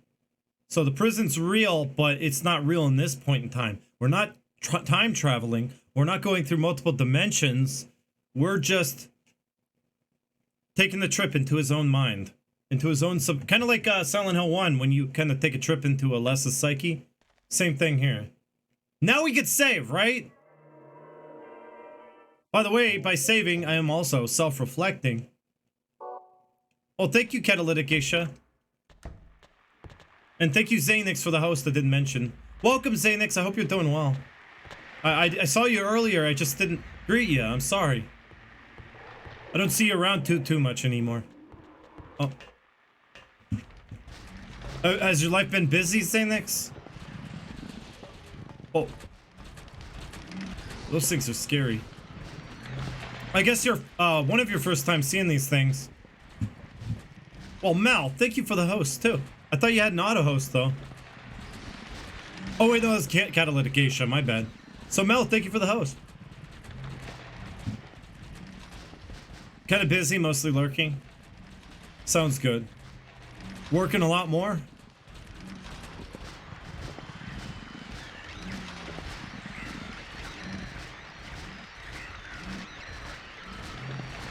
Yeah, that's right, Vin. That painting, and he says it's him, is conjured up in his head. Like, I don't think that painting's really there. What does that have to do with any history? It looks like a monster. Or maybe that's just the way he sees it. He's seeing an executioner in the painting, but he sees Pyramid Head. Oh, and I got his Buster Sword! By the way, we have found Pyramid Head's room. And what do you see? It is my belief these things right here represent Mary, but dead. You know, like her. It's a representation of Mary's death. And what is Pyramid Head? A manifestation of James's rage. How did Mary die? James got angry and killed her. So Pyramid Head has, of course, it's gonna have all these little victims, like in the painting.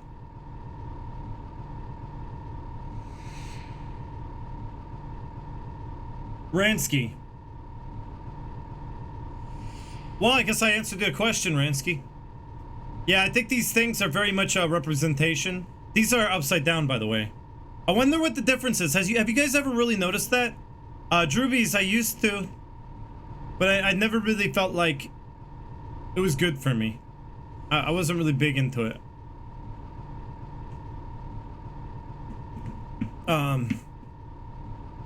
You know what I noticed though? These victims are not are flipped upside down. They're upside down. It kind of represents a coffin, yeah, or like a these guys right here are not in body bags like the ones that we fought in the hospital. The flesh lips are different. They're the other way around. Their feet are sticking out, but it looks like they're in a body bag. So they look like more like Mary, or Mary in a body bag. But these, you know, this looks like a body bag too. If you look closely at it, it almost looks like a zipper down the middle, you know, like a body bag would have. You see? But I don't know why we have two different monsters in boxes. But we do see Mary at the end of the game. And what is she in? A box. Upside down. Or is she right side up? I don't remember. I think she's upside... Yeah, she's upside down. So this is kind of a representation of Mary. Whereas at the end, it's kind of... You're fighting these things. You're fighting one of these.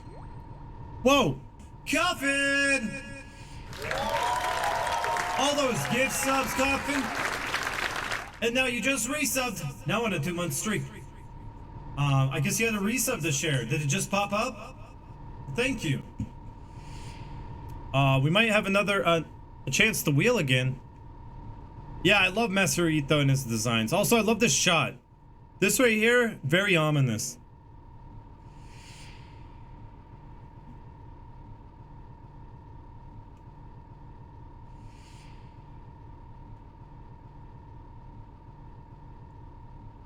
Well, yeah, with Droobies, with weed, it's very easy to get caught up doing it every day. I'm sure once in a while it's fine. I just never really... I never, like, it just, like, when I smoked a lot of it, it just made me okay. With, like, a relationship I didn't like, I wasn't happy with.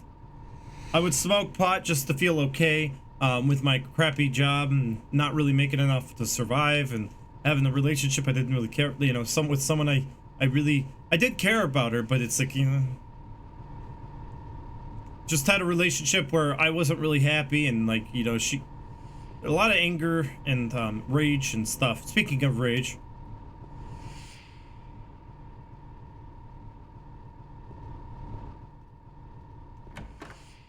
and it made me sick. I threw up, like, first 5 times I ever smoked it, I threw up and felt violently ill. Oh Jesus, Pyramid Head, I don't need your rage right now.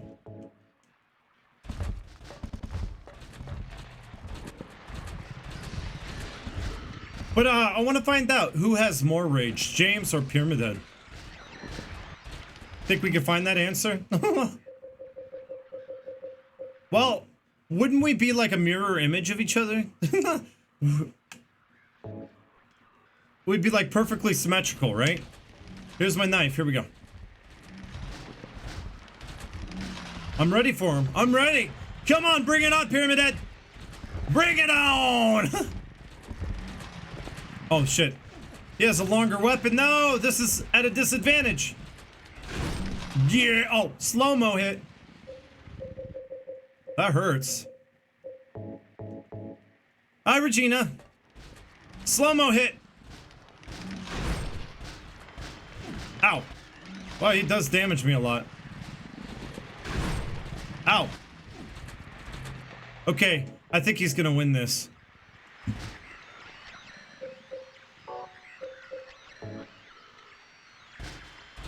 Yeah, he has a longer weapon, and I guess he can attack faster than me.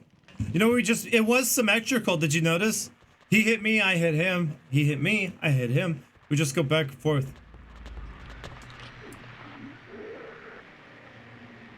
Yeah, Granite God, I'm the same way. It also really worsened. I had panic syndrome. I still do. I do have like anxiety and panic and stuff. And it only, you know what it did? It only worsened that. So, you know, a lot of people say, oh, it chills you out. Well, that never worked for me.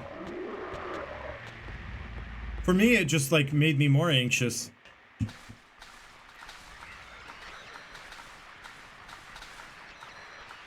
Does he have infinite health? I think, yeah, he does. We could sit there all day, you know, attacking each other. I would be the one to die. Because I have, whoa.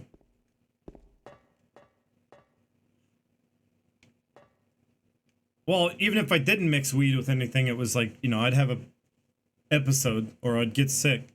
But I have experienced what you're talking about.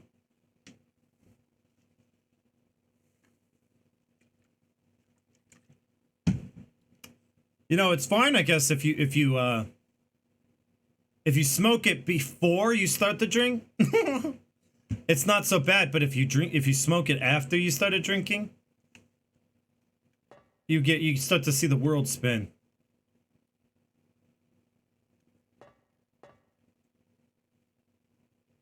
Yeah, I knew that, Ransky. I was about to say. Yeah, did you know, guys, that they designed this room and to spin in real time? No, they don't just swap the models or the area out. No, it spins in real time when you spin this. Every spin results in the room spinning itself. Right behind you in the background. Someone found out in a camera hack. So that's interesting. You know, the kind of stuff, like they did a lot of tricks to pull off a lot of things. And then there you go. No door now.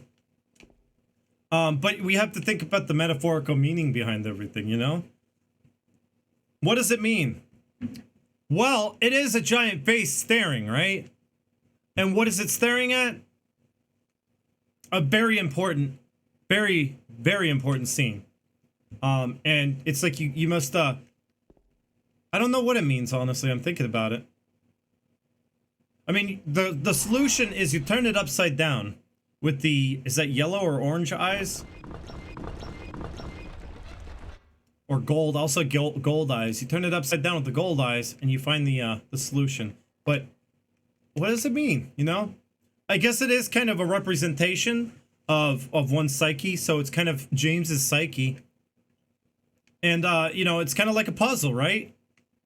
And that, you know, in figuring yourself out, it takes a lot of self-reflection and kind of analyzing, oh, yeah, when I do this, this happens, and I get sad, or, you know, you got to figure out what it is, you know, what triggers. You know, when someone say, I got triggered! Well, you know, something you did triggered them. They shouldn't have to get better and like, learn how to deal with it. You should just stop doing that thing that triggers them.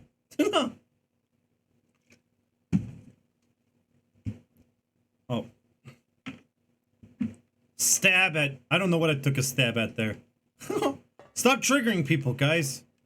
But people are getting triggered. Those people right there, you know, those... You know, if you get triggered by something, you get better. You have to, like, figure out how to cope when you get triggered by something. Instead of just, like, yelling at people for doing something they didn't know that was gonna trigger you. What was... Oh, wait. So, you asked me anything. I might as well answer, crewmate. And by the way, Regina, you're first? Did I know that? Regina's a founder. You've been with me for a while, Regina. So, let's answer this question. Ask anything.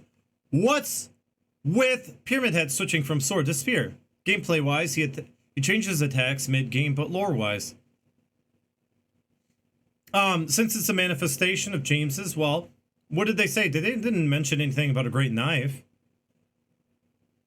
In the beginning of this area, he switches to a spear because, well, it says, and he has a spear in the painting. It says, death by skewering or strangling. That puts a little seed in his head, and his subconscious decides he switches weapons now. That's what I think. Simple explanation. Like, you know, seeing that painting maybe with the spear. He has a spear in that, right? That's all it took, just seeing that, and he all of a sudden has a spear.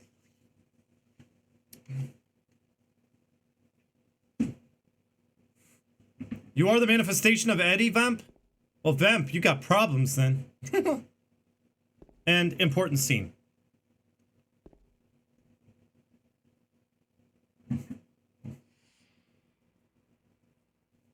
That's right. Thank you, Ransky. You definitely made more sense of it.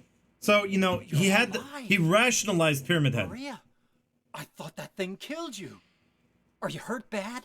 Not at all, silly. Maria? That thing, it stabbed you. There was blood everywhere. Stabbed me? What do you mean? It chased us to the elevator, and then... James, what are you talking about? By the way, she switches back and forth. Don't you remember? She goes back and forth between Mary right now, and then Maria. James, honey, did something happen to you? After we got separated in that long hallway? Are you confusing me with someone else? You were always so forgetful. Remember that time in the hotel? Maria? You said you took everything. But you forgot that videotape we made. I wonder if it's still there. How do you know about that? Aren't you Maria? I'm not your Mary. She's So, Maria. You're Maria. I am. If you want me to be. She's Mary. All I want from you is an answer. She's going back and forth, if you notice, in the dialogue. Or not in the It doesn't dialogue, but in matter her who I inflection. am. She's Maria. I'm here for you, James. See? I'm real. Don't you want to touch me? Oh! I don't know. Come and get me. I can't do anything through these bars. Okay. Stay right Nice! there. I'll be there soon. She can't do. Oh, I can see up her skirt! By the way, if you stop and watch, she does actually move to a more comfortable position. That's right, Maria. Get on the bed. Oh, she made room for me, guys. You see how she didn't sit in the center? She sat off to the side, as if inviting me. What's the point of that? You know what the point of that is? Well, she is that temptation deep beneath the surface. He's that she's a manifestation of James's desires. So yes, you know, of course he would love that. You know, she does promise sex basically.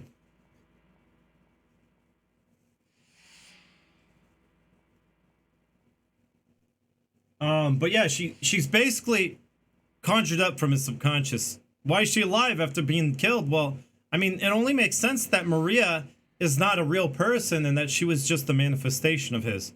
And the reason why she avoids other characters and stuff is because, well, it would be complicated to kind of tell a story about someone who isn't there to anyone but James.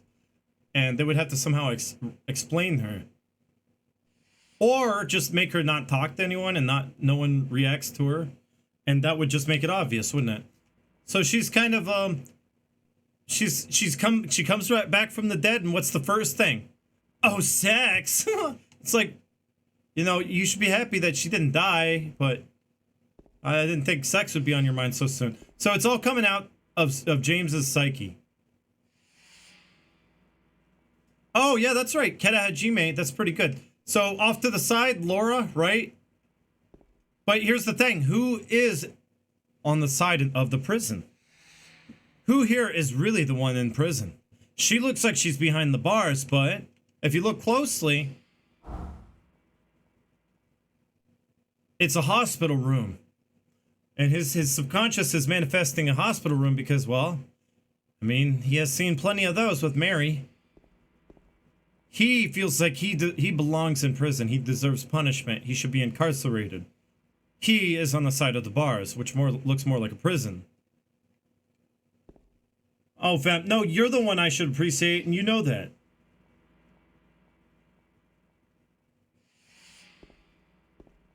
Vamp. Alright. On the other side, hospital room. Looks kind of like one. And yes, the stools kind of represent Eddie, Angela, James on one side. And in the corner, and in the spotlight, could be a stool for Laura, but maybe you. Because you see how it's been separated, right? It's separated. Why? Because art thou, player or audience? You are the spectator. You are the stool in the corner. Actually, I'm covering that stool. It's like I'm sitting in it. Isn't it weird? So the other three are the characters of the game, the main characters. You are the spectator watching from further away. But you are, in essence, you are James. James is you. That's kind of what they're trying to do with this. And you know what this is just the manifestation of his psyche, what he likes to hear, his hopes and dreams, maybe even the possibility of 69. You know, you don't know. She can't do anything. See, I think what tells me more than anything that Maria is just the manifestation of James, it's not real, is because he says, aren't you Maria? And she says, I am, if you want me to be. And right there, I'm like, I am whatever you want me to be because I'm yours. I'm your projection. I could be whatever you want because you're making me up. And I like this shot right here. That's like the most detail you're ever gonna see. Most camera angles don't really show this much detail.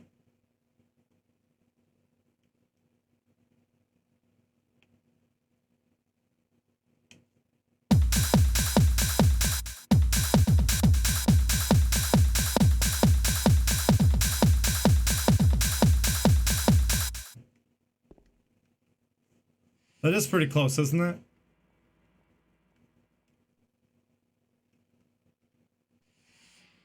I wonder if I could do this, actually. This would be pretty funny.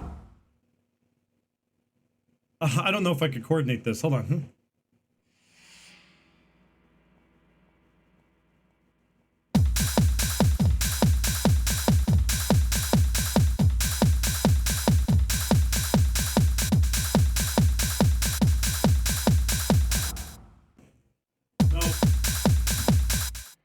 James in his jacket. I really wanted that jacket. Yeah. Did you guys know? Did you guys know? Did you know? You could buy this jacket on eBay for like $15,000. Well, way back in the past. Way back in the past. Yeah, that's right. Way back when it was on eBay about 15 years ago. About 15 years ago. It was only $500. But I didn't have $500 to put towards a jacket on eBay. And I was like, no, I'm not going to. No, I'm not gonna pay $500 for a jacket, even though it's really great. Yeah, it's really great. No, now it kind of makes me wish I did. Because it's like 1,500. It was like when it first premiered, when it first came out, it was only 500. Well, a little bit after. I think the retail price was like 350. I'm not sure. Around $300 for a jacket was really high, so no one really wanted it. Because it looked like cheap material, and it didn't look really well made. Now, it's worth a lot. If you have a jacket and you kept it in good condition, you can sell it for like 15 or so.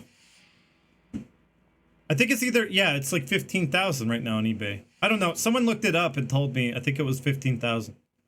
I don't know if that's true. I would never buy this cheap ass looking jacket for that much money. Never, ever, no. I mean, I wasn't even willing to buy it back then when it was like 300, 500. Oh, wire cutters. Is she gonna still be there? I'm gonna go check on her. It's like I don't want to leave her, because what if I get lost and I can't find my way around? Oh, she's still there. Good.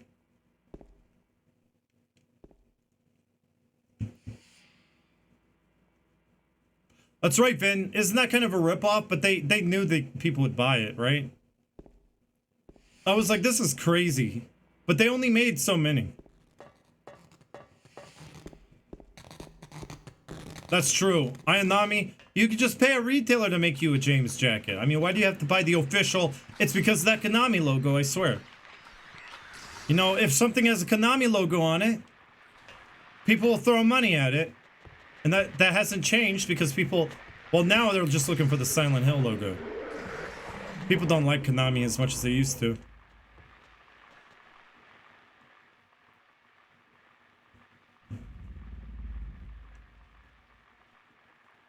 Yeah, you're right. I mean, like, if you just put down a whole bunch of money on a jacket and just cosplay that way. Oh my god, the ASMR in my ears. Wow. So, you know what's interesting is, like I said, he's sinking deeper and deeper into a depression. Ransky, I don't know what you're saying. And right now, you know, it's kind of waterlogged because, well, water is a representation of, well, it's a symbolism. It's symbolic of depression because, you know, water's cold. It's wet, it's uncomfortable. Depression, it's uncomfortable. You feel like, you know. So he's kind of wandering through his waterlogged mind. Logged. Yeah, that would be sweet! I think he's still working. Yeah, that's right. I found Rule of Rose in just a random pawn shop one day. And I told you I went years and years and years looking for a copy of Rule of Rose. And I was hoping one day it would just pop up. Well, I didn't think it'd be only $15. I found it, and not only did I find it, but it was only $15. Nice. I just wanted to try it.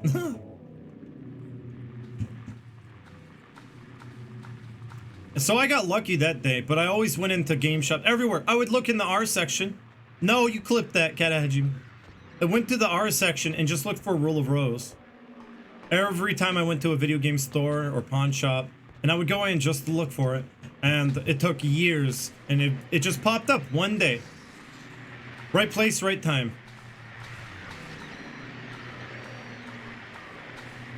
It wasn't me! I didn't do it! Yeah, you sound like Eddie Kadahajime. Okay, I believe it wasn't you. I didn't see who made it. Man, this is like a maze. It kind of reminds me of a brain. I don't think I'm supposed to go that way. I don't know why I get so confused here. I guess it's normal, right? To get lost? Oh, now we gotta start talking about Angela again. You guys might have been here when I talked about my whole thing about how I honestly believe that Angela is an arsonist, right? So we're gonna continue that conversation now. How I believe Angela is an arsonist, and she is fully aware of what happened to her father. She's in denial too. She has the newspaper right outside. She has no excuse to not know. This newspaper does relate to Angela a lot. And this kind of tells you a little bit more about her. Honestly, this is the only thing the game tells you about Angela. I feel like she has not only killed like a few people, I feel like she's killed a lot of people because, well, collateral damage. That's just what happens when you burn places down, hoping to get that one person that you burned it down for. And it could have been at some point she became obsessed with became obsessed with just burning stuff down. But I will have more to tell you or show you here pretty soon. But we're gonna read this. Newspaper, stained with something that looks like blood and is partially illegible.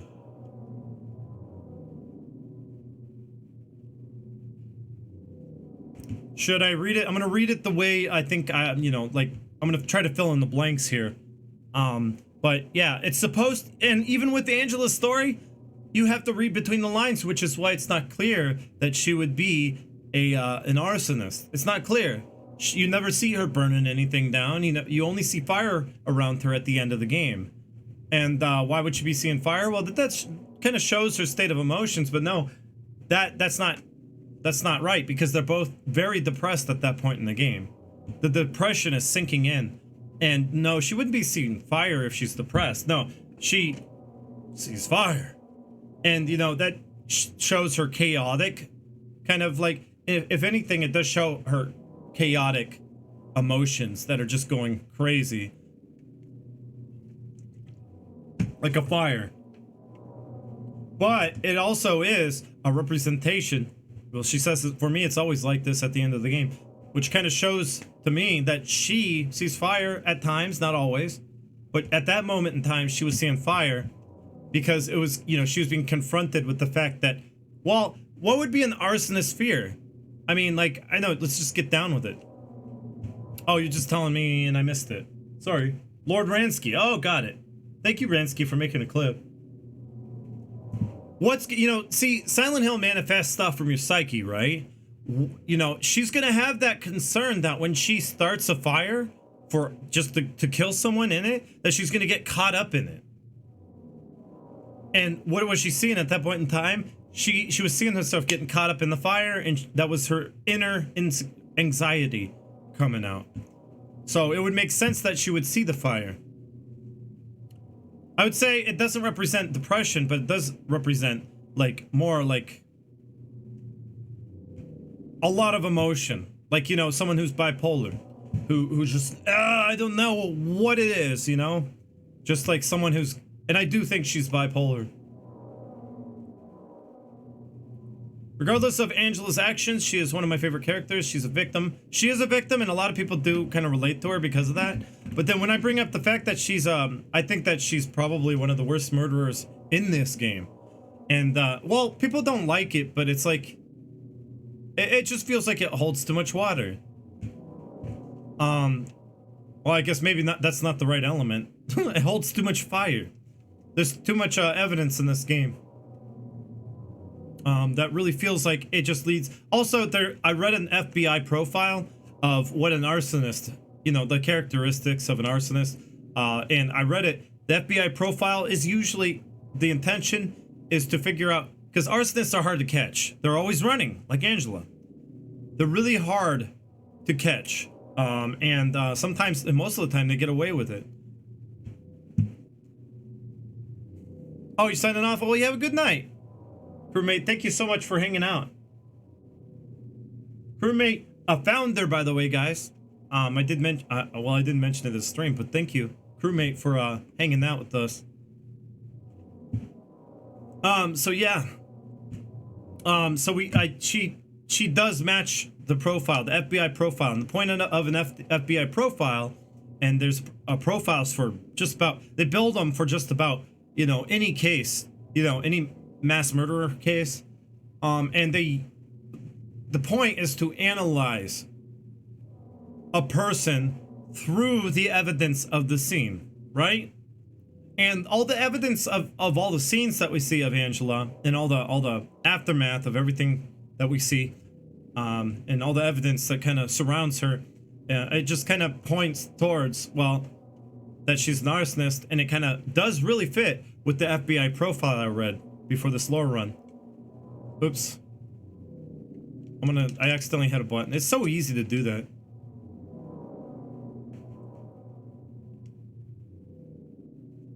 Wait, I missed someone.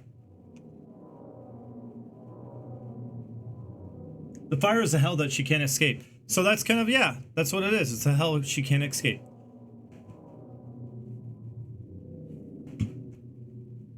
If Johnny the Heater doesn't represent the... I don't know what Johnny the Heater is. Ransky. Angela didn't burn anyone.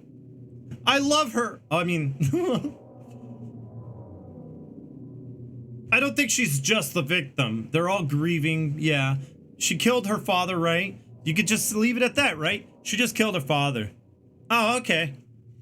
There's something more to it, though. There's something that... more to the story. You just don't know what it is. It's like, no, it's more than just that. Yeah, she was molested. She's a victim of her family. But there's something missing here. What is it? We'll talk a lot about it, because we still have not completely talked about all the little evidence, all the evidence that adds up. There's a lot of it here. The body of a man later identified as Thomas Orozco. Well, we know that name if we at least read the manual. The manual says Orozco is Angela's last name. Age 39, lumberjack, age 39. Well, that sounds like the right age for, if she's like 19, that would be like her father's age, yeah. That makes sense.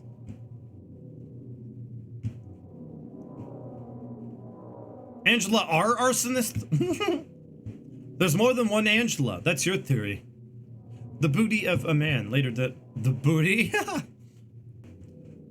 Was discovered in the back of the room, lying face down. Actually, I think it says face up. Lying face up. The probable cause of death was multiple stab wounds to the front of the neck and the left side of the torso by a sharp-edged weapon. The estimated time of death was somewhere between 11 p.m. and 12:30 midnight. Whoa, look at that, Arrakis Prime got a new sub today. Well, 2 subs total. or 2 months total. But thank you, Arrakis Prime, for the subscribing. I don't see that all too often, Arak. You just subscribed. Totally. Big deal. Well, here's the thing. This is interesting. Sharp-edged weapon? Am I holding the murder weapon right now? That's crazy. Yeah, like it does have blood stained on the blade. Like, what? You know, and it was fresh blood too. It's like, did she just do this? And we're just now getting the newspaper? Yeah, it's pretty unnerving that she handed you the murder weapon. Of course she's gonna give it to you. Oh, she'd be more than happy for you to take it. No evidence, right? Oh, that's another thing. Arsonists like to burn away the evidence. The evidence burns away. They're not too familiar with, you know, this kind of murder. I'm sure she didn't think about that. And this shows, you know, a lot of, I could already tell, just the fact that the body is face up in the back of the room, where there were multiple stab wounds, usually are a crime of passion. Usually scenes like that are you could tell that the person knew the person. It's not a robbery usually in most cases like this. Well, Shamona Virus He. Well, thank you for asking. I do drink once in a while. Very, very few and far between I have drinks. I like a variety, honestly. I like to try new things. I'm a connoisseur. I like... I don't know. Around here, there's a local beer called Leinenkugel. I did drink a lot of vodka, but I had to cut back. Vodka's too easy to go overboard on. And I started to drink too much, and it started to become a problem. So I had to kind of just not drink vodka anymore. So I just stick to lighter drinks like beer. All right, Jat, you have a good lurk. And thank you. I appreciate it. Jet69, I appreciate the tip again, by the way. That $31.01 tip. That was really nice of you. It would definitely help, too. It really does. So, yeah, I'm saving up, like, Patreon and stuff to make these upgrades. It was because of Patreon. You know, I could put tips towards that, too. Vodka is nasty. Nah. There's some really good vodka out there. But, yeah, I do really see a big difference between vodkas. Miles Levitt redeemed, I'm really enjoying the stream. Well, thank you, Miles. All right. What do you want me to read, Inami Dark? Hold on. Lord Bransky says. I don't know what you're talking about. What memo is that?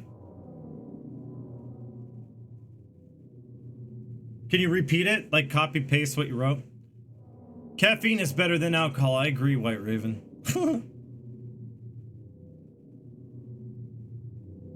Crystal Skull Vodka. Not 1, not 2, but 4 times distilled. Oh wait, this is Monster. Right?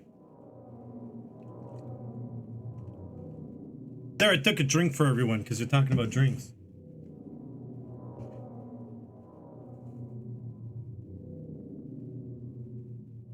I'm waiting for you to copy paste if you're gonna do it. It's already gone. It scrolled off my screen.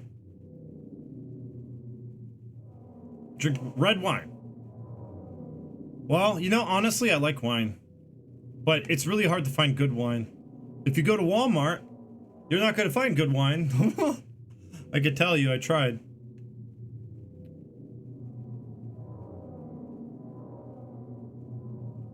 But here's something you got to keep in mind that's really important. The estimated time of death was between 11 p.m. and 12:30 midnight. Because later on it talks about Angela in a puzzle item, a riddle item, where she fled at midnight. And I'm like, oh my god. She is Cinderella. Well, you got to think about it. She is a parallel to Cinderella. Her story kind of reminds me of Cinderella. What if Angela isn't suicidal at all? James was the one who projected it into her. It's like she was looking at the knife. She was not actually cutting herself. That she says she could do something bad with it. Be killing another person. It's both. Like, you know, she feels like, you know, I have the power in my hands to take a life. My own, anyone else, I'm just afraid of what I might do with it because my emotions are so turbulent from minute to minute. It could go into you, James, or it could go into me. She is bipolar. And I think that's what that means. I think that the knife, she was contemplating suicide from the beginning. It's like James, you know, he's going through this depression and these little subtle ideas of how he could kill himself, all the different ways he could kill himself, have been popping into his head. Oh, the heater was placed so it could set a curtain on fire. I don't know where it says anything about a heater. I don't know what you're talking about. I don't think the actors are gonna remember too much about a lot of this stuff. In fact, they didn't tell the actors a whole lot of stuff. Ayanami Dark. They kind of kept it a secret and just kind of because they wanted this game to be interpreted. They didn't want to give any answers out to anyone. And still, Masahiro Ito, I don't think is giving out a lot of answers on purpose. Due to signs of struggle in the room and the lack of a murder weapon. Oh my god! We do have the murder weapon. Police are considering this a homicide and have opened a murder investigation. Furthermore, given the fact that the cash in the room was untouched, Mr. Orozco had a history of drunkenness and violence. The police suspect that the motive was not robbery, but it was a crime of passion. Nice. And what you do really have to put a heavy weight. Heavy weight. Heavy. On anything that you find, riddle-wise or otherwise, anything around the presence of another character in this game. The fact that this is here means that it probably did exist. That at least, you know, Angela is aware of it. That this newspaper article did exist. But here's another thing that kind of adds to the arson theory. I'm going to read your thing. Just get to the hotel and wander around its nightmare version. You'll find Johnny the Heater. Oh, you mean that heater? It has a name. Yeah. I'll read it. Don't worry. Yeah, they're detail maniacs. I am so impressed. Every lore run I do of this game, I am so impressed by the amount of detail and thought that went into this game because it's like, how? So here's something to consider. Well, I could save here. I don't have to self-reflect. Save anywhere. Like real life. All right. Now, here's another thing that adds a little bit of, I guess, validity to my arson theory. Well, why do you think there are newspapers all over the place? You know, newspapers all over the place around where she's kind of manifesting things from her psyche. Newspapers everywhere, all over the walls, all over the door, everything. She has newspapers just covering everything. Because, like, when you're an arsonist and you're committing these acts where you're setting things on fire and burning away the evidence, you know, like, the only real way to know whether or not what you did got the person that you're kind of shooting for, that you're trying to get, you know, you look in the obituaries day in, day out. You're just looking around, you're looking in the obituary. She is obsessed. That's what that shows me. Angela is obsessed. She goes through newspaper after newspaper, and she still has not found the answer that she's looking for. She is obsessed with finding her mother, and she thought her brother and father were here too. That's what she says at the end. And all the newspapers, she's looking for the obituaries and looking to see. She wants to find her, you know, her mother's name in there. And you know what? She probably knows full well, you know, who it was that she killed. She knows for a fact she killed her dad, but she says at the very beginning of the game that she's like, oh, I thought my dad was here too. Well, we have found evidence that she is in denial. So what's to say she's, you know, maybe she did find out, you know, Maybe she did find evidence. That's not going to stop her from looking. See, that's the thing. She is endlessly looking, searching. And it's not so much that she wants them dead. No. She is in doubt. She just wants an answer. That's what she's obsessing over. Good night, Brador. Yeah, thank you, Brador. It was a great stream, I agree. And Randy, hey, time to lurk. Well, much love to you, Randy. Welcome back. So yeah, it's more so she's obsessed with finding the answer, not so much with killing her mother and brother. Because honestly, we don't know what the hell's going on. That's why a side story with Angela would have been awesome, because we get to see what is going on during the events of the game. What is she going through? You know, does she ever find them? She probably does. And I do feel like she does find her brother, and she probably kills him through the course of the game. The lack of evidence over her mother being dead might have made her question if she ever killed her father. That's what it is. Jack, thank you. That's what it is. It's because, you know, it's because she cannot find, like, she swears she burned down a recital with 436 people in it. She swears she killed her, at least her mother, and all those people she killed. She could just swear she got them, but she still doesn't see her name in the obituaries. Still doesn't see her name. So, you know, going back, she's now starting to doubt the validity of what actually happened with her father. That's what it was. I did think of that. It's just that, Jack, I forgot. I forgot that's the reason. But yeah, that's what I was thinking of prior to the event, prior to explaining this on stream, was that I think she's starting to doubt other things too. Because she doubts one thing, now she's doubting other things. Even though she has direct evidence, right? So yeah, all the newspapers all over the place, it just shows how much doubt. And that's why a narcissist would continue to act out like she is. Just continue to start, going around burning places down.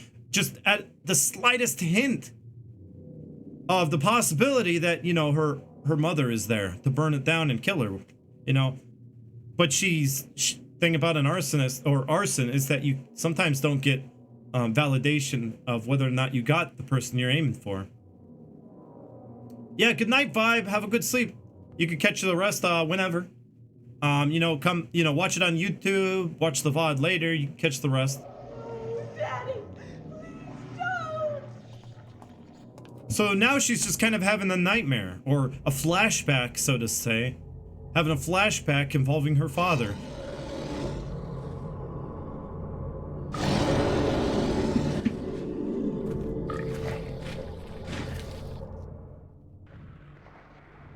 Hey, Vin. You do stream, right? And I did follow you, right? I just haven't seen you live in a while. Too bad I have to click on your account just to be sure.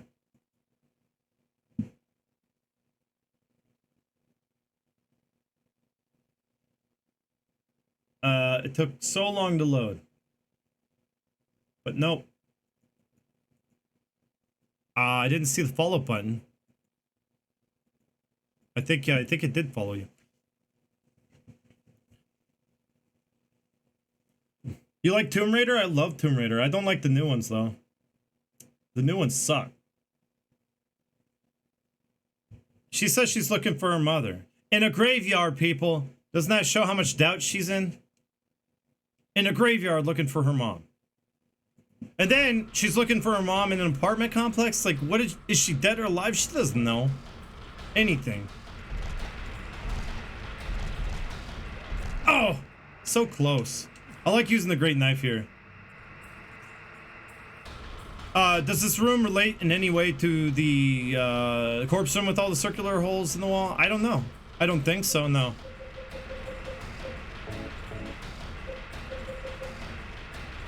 I learned that I have migraines. Yeah. Vin, I don't know if you're here for that, but yeah, I learned that I suffer from a form of migraines, and I get them off and on through the stream.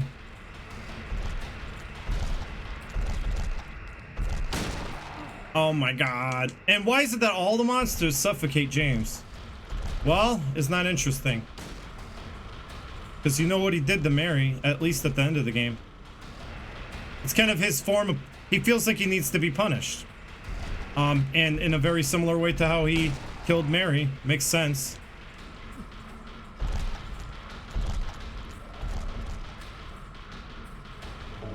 I get like oral or something like, I forget what it's called, the classic migraine. It doesn't have a lot of pain, but it really does affect like my speedruns and stuff when I get them. And it's from the weather. So I know it could be resolved if I just move away from like a place that gets really bad weather. Damn. You wanna talk about what this room represents? Well, it might very well be the opposite of sexual frustration.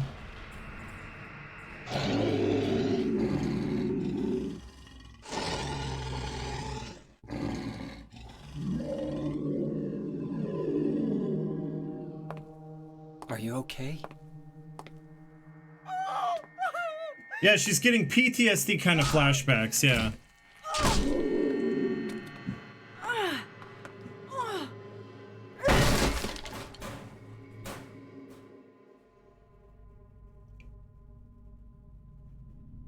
Angela, relax. Don't order me around! I'm not trying to order you. So what do you want then? Oh, I see. You're trying to be nice to me, right? Yeah, because she's used to all the... It's always the same. You're only after one thing. She's used to all the men in her family being that way, so that's why she's projecting it onto him. Say it. Or you could just force me.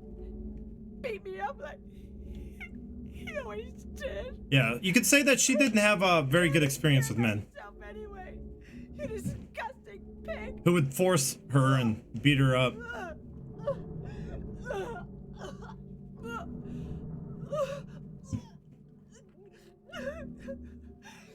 Angela. Don't touch me. I think it's a Katahajime. It's a recreation of a point in time of her life, but kind of a weird perspective of it, because you're seeing it through James's. Oh, Katahajime, I love that. I'm gonna say that. You said your wife married. She turned. You see that bipolar? How she kind of flipped the switch there? Yes. She was ill. Liar! I know about you. You didn't want her around anymore. You probably found someone else. You know what's? It's true, but she wouldn't know that. That's ridiculous. I never. You know what that was? See what people tend to do when they want to disassociate, like, you know, they tend to project things onto others. What she's doing there right before she left, she didn't even want to hear his answer because she left. She projected onto James. Oh, you probably found someone else. You know, like it was just like, you know, something that she's just used to with men, right? You know, there is you could theorize there, like you know, like her I guess, like, you know, she wasn't the first victim. You know, that men, they'll just move on. They'll destroy your life, force you up, beat you up, force you and beat you up and do whatever, and then they'll just move on and find someone else to do it too. So, you know, in a way, she kind of felt special until that happened. Then maybe jealousy. And yeah, why is there a TV here? Katahajime, I love your theory. It kind of goes along with and it does kind of work. Why newspapers everywhere? Why a TV looking at it, you know, in a fetal position, just staring? You know, it's like she is also watching the TV, like obsessively watching the news, looking for some victim names. So it goes along with the fact that she's an arsonist, and sometimes you don't really get direct evidence of someone being killed. I'm gonna go up and read. A lot of people have said some stuff. She's interesting. I love Angela more so. I do relate to her.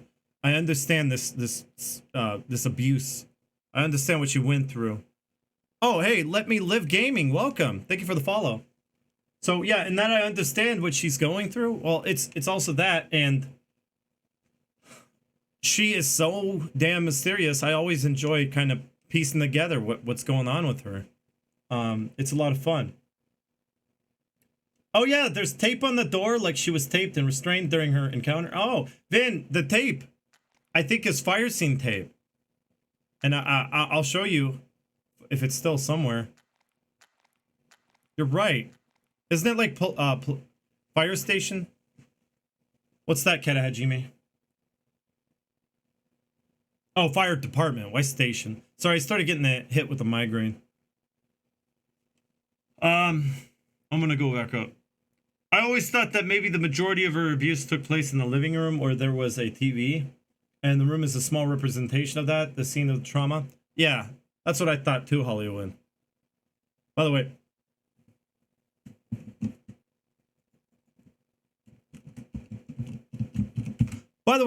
I just wanted to point out that Hollywood was a Patreon or patron on Patreon too. So thank you, Hollywood. I hope you got my big lengthy Patreon post. If you read that, you got to see. I did make a post on Patreon the other day, which took me a long time, but I wanted to announce the different tiers. What are you tagging me? Skulls Night. What? Did I miss you? TV overlay? Oh my god, that would have been perfect. You know, I can still do it. What's stopping me? You want to watch a naughty channel? Why not watch that naughty channel with a TV overlay? The TV overlay is live. You get those naughty channels with the TV overlay. What does this represent? What does this represent?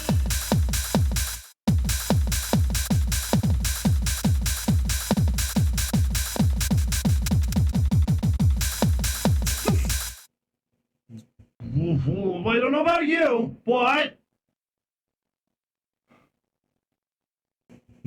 Oh, I'm trapped. Oh, God. Now I'm in.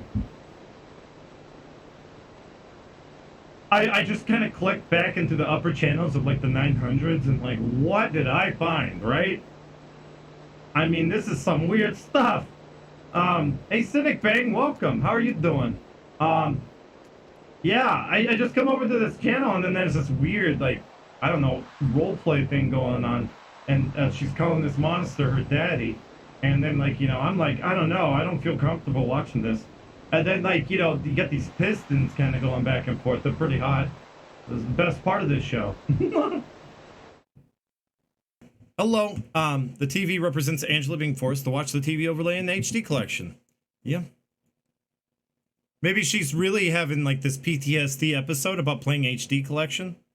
And it really isn't about her father. Her father's just trying to, I guess trying to get her, he's forced, oh, that's what it is. Her father is abusing her by forcing her to play it. I like that theory. So that's what the PTSD was about.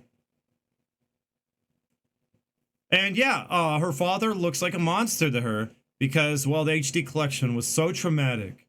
I need to sleep, I'm fading. Ayanami Dark, you have a good sleep. Mechanical and repetitive and surrounding her all the time. Right.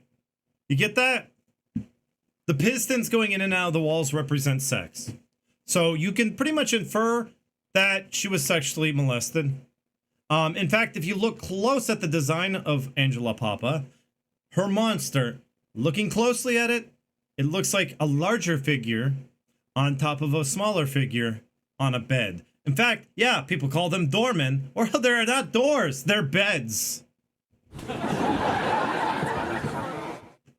I think they're beds. That's what the monster was designed after. You know, it was designed after her sexual, or what is it? Sexual abuse. Yeah. That's what this room was designed after too. You know, the pistons going in and out, in and out. You know, they're moving mechanically, repetitive, kind of like out of her control. This room represents a vagina. It does. I mean, like it's ribbed and all this crazy stuff. Oh, I got on pause to see this. Oh wait, no, I did. I did see it. Well, thank you, master. I have to unmute. There we go. There, unmuted. So have fun if you have a few minutes. Let's talk about sex and death and stuff. Angela? Yes, Papa. Want more HD collection? No, Papa. No, Daddy!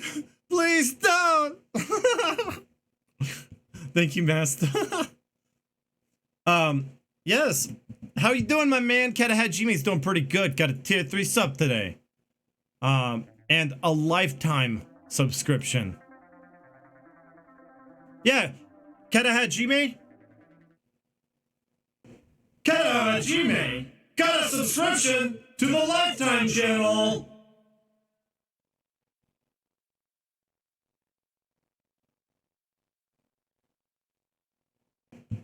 It's almost like watching this. If I had crickets, I would have totally done crickets there. Yeah, Lifetime channel. Oh, it has my favorite. Oh, it has my favorite movie, Cyberbully. I can't wait to watch that now.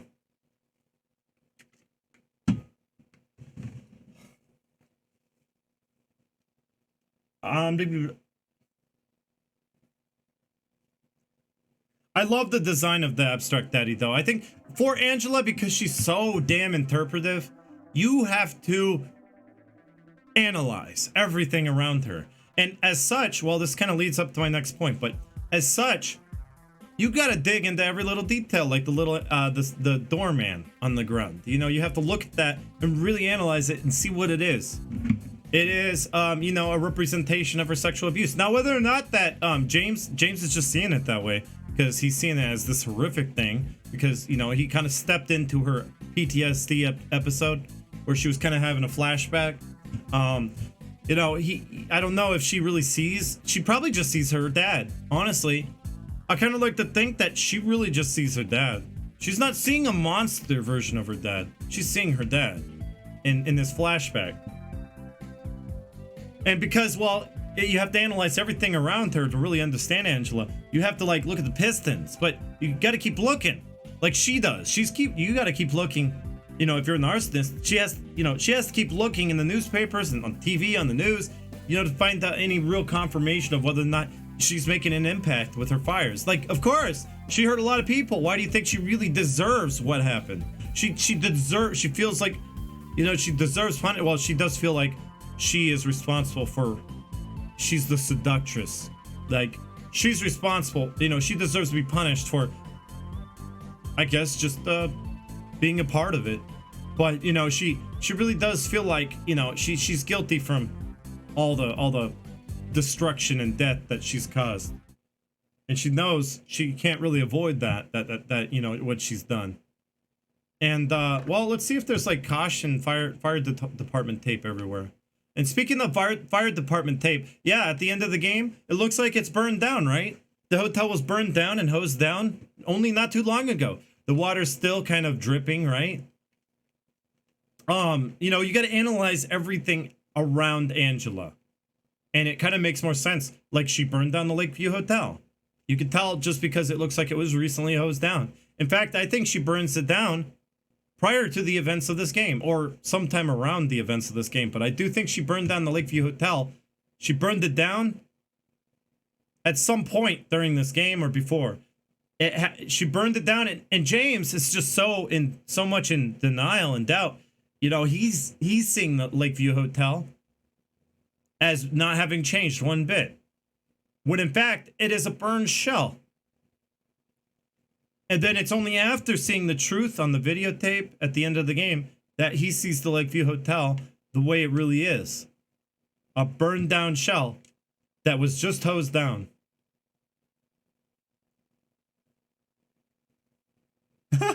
Master, I love that. Predictable and acting weird, honestly. Reinstall everything? You're crazy, Vin. Now, I really tried to avoid reinstalling everything. So as I say, Angela is the most interpretive character in this game, so you really got to analyze everything around her, and as such, you got to go into the next part, the next room where you can assume she already came through. You got to go into it with the assumption this riddle in here is talking about Angela, and I'll get into it after I read it. And I do play this game on easy or normal difficulty, which the puzzle is the same. Same solution on both those. Because, you know, they assumed most people would be starting this game on those two difficulties. And they wanted that to be clear. Most people wouldn't start right away on hard. Not with, you know. So you got to kind of like assume that the creators designed the game in such a way that they kind of assumed that you'd be playing on a certain difficulty and that you would get that inference, that little bit of inference in the riddle itself too. Oh, a budget laptop? Are you really? Keta Hajime, you've been on a laptop this whole time since I've known you, or what? Pro Reynolds, best birthday present ever is a Silent Hill 2 lore run by Fungo. Well, I got something very special to sing to you, but first we got to continue this thought, so people don't kind of, you know, I want people to remember. Happy birthday, by the way, Pro Reynolds. Happy birthday. You know, I could do that. I got something special for you. Happy birthday, Pro Reynolds. We're gonna do this now. Crow Reynolds, it's your birthday, and I hope you have a very special day. Happy, oh, you're not.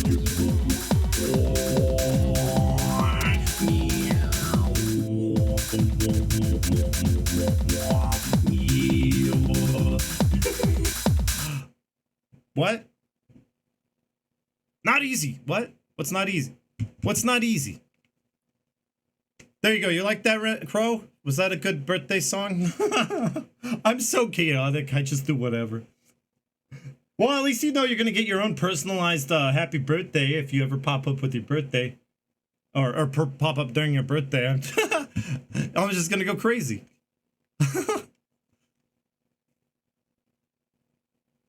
Hey, you know, Crow, you know where to go. You're thinking, this is the place. This is the place. This is the place. This is the place. This is the place. This is the place. What? Enjoy the lore run, Master? Are you leaving? Well, Master, is that what you're saying? Or are you telling Crow to enjoy the lore run? Someone please clip that. I guess it was so good that even Randy wants a clip of your happy birthday song. Now blow out the candles, Crow. Oh, wait, crows can't blow. Oh, okay, Master. What happened on your laptop? You got a virus? I kind of missed that whole story. You have to reinstall everything. Why? But anyway, I'm gonna read it, but I'm gonna read your answer, but I'm gonna go through this riddle. Now, that has a lot to do with Angela. How? Well, not really a lot to do with her, but you'll see. You'll see. Only the sinless one can help you here. Mistakenly pull on a criminal's rope, and your reward will be returned to you in a shape most wondrously strange.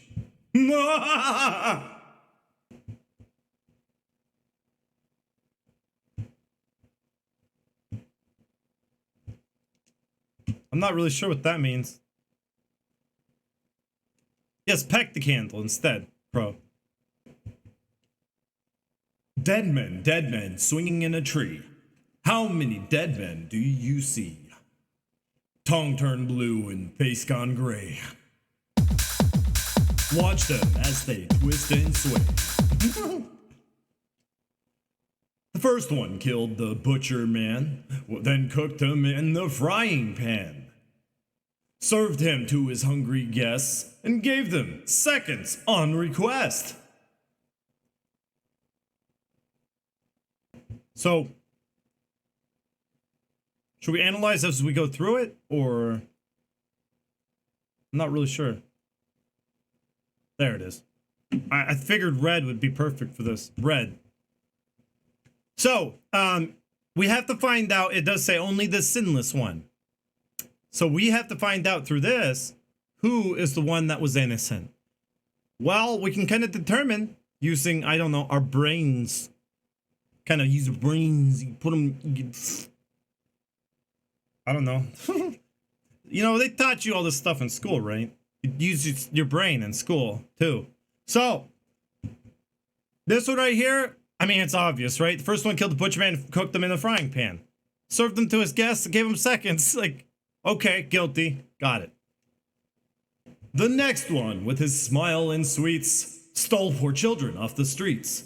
To man who dressed unsavory, he sold them into slavery. So this one, I mean, guilty, right? Kidnapped children, sold them into slavery. I mean, guilty.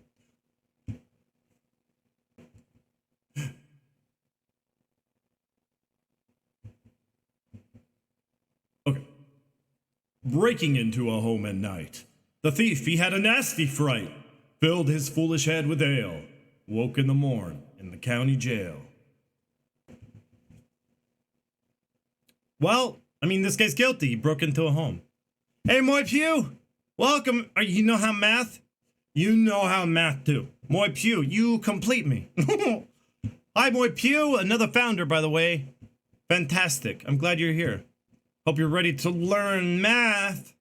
Papa Fungo. The artist with his daunting skill tried his hand at painting bills, but caught in the rain he was undone.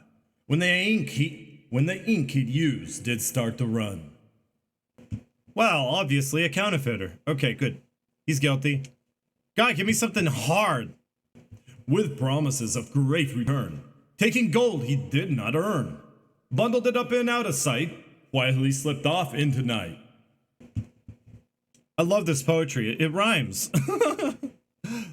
It's like poetry, guys. It rhymes. I talk about it all the time, but now we actually have rhyming poetry. Yeah, no, I'm not going to finish this run tonight, Xanix. I know exactly where I'm going to stop. So this person's guilty, took gold, and told people, you know, that it was going to make him a lot of money. It was like that Mary who's writing emails to James from Nigeria saying, if only you forward $1 million to this bank account, if only you forward, it would be returned to you tenfold. Hey, Ronin Warrior 123, thank you for the follow, and thank you for clipping and sharing Cyborgana. I gotta read the names who clipped it more. I can't wait to see them. Post them in the Discord. I know Katahajime, you're probably doing it if they don't do it. Thank you, Katahajime. Do you want to finish this? Oh, I read that. Why did I read it again? Okay, so this person's guilty because, well, what is that called? Snake oil, right? What is it called? I struggled on this word the other time. Well, we'll see the word soon. But this person's guilty. 3 houses into ashes burned.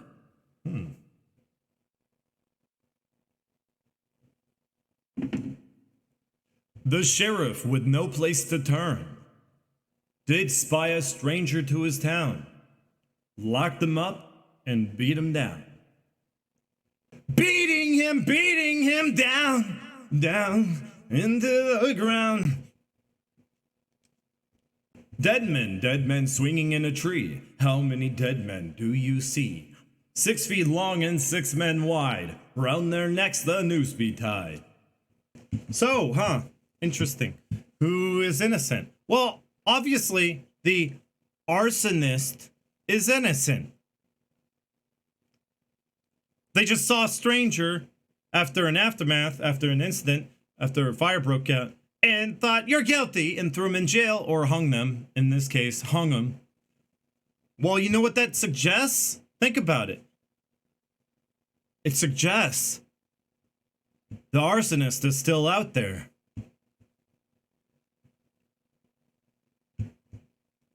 That's what I wanted to point out. I think that's what they're trying to do. They're trying to be like, well, if the arsonist's guilty, then, well, the arsonist is still out there somewhere. You just ran into Angela. And this is the same solution on both easy and normal. Yes. Well, I don't know if the riddle really has anything to do with anything. Real life. But I think it is there to suggest, well, if the arsonist is innocent, well, it still leaves the question. It's open. Then it means there is one person that still has not been persecuted.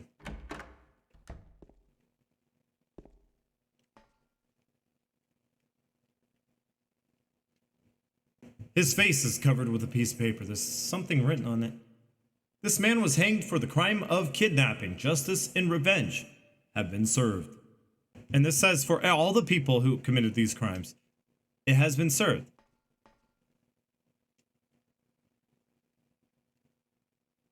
Yes, that's right, Master. Arsonist on the path of revenge. I love this rhyme. Master. I have to read this out loud now, because it's too good, right? Let's read this out loud. I know, interrupting. Interrupting Camus.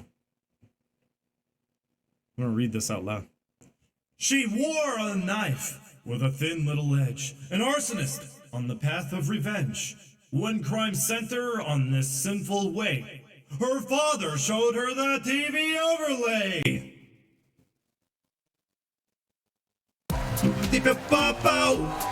Get that the TV overlay. That pop out. He's like the TV overlays. Life is life. It's also death. That's right. Make sure an adult is in the room with you at all times when showing them the TV overlay. Also, we are not responsible for any murders that may be as a result of seeing this TV overlay.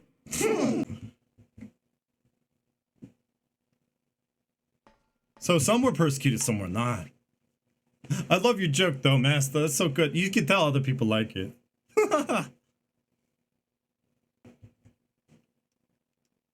This man was hanged for the crime of swindling. That's it. Swindling, guys. That's when you promise a great return. Like the man in Nigeria. Or, sorry, Mary in Nigeria. Who is telling you to send them money and you can have more. It's swindling. Justice and revenge have been served. This man was hanged for the crime of arson. Justice and revenge have been served. Or has it?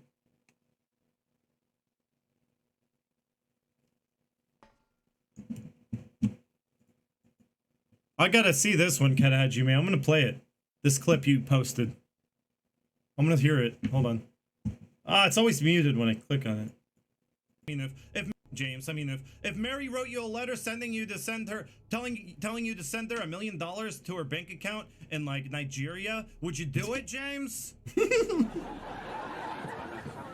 James, if Mary wrote you a letter sending you to send her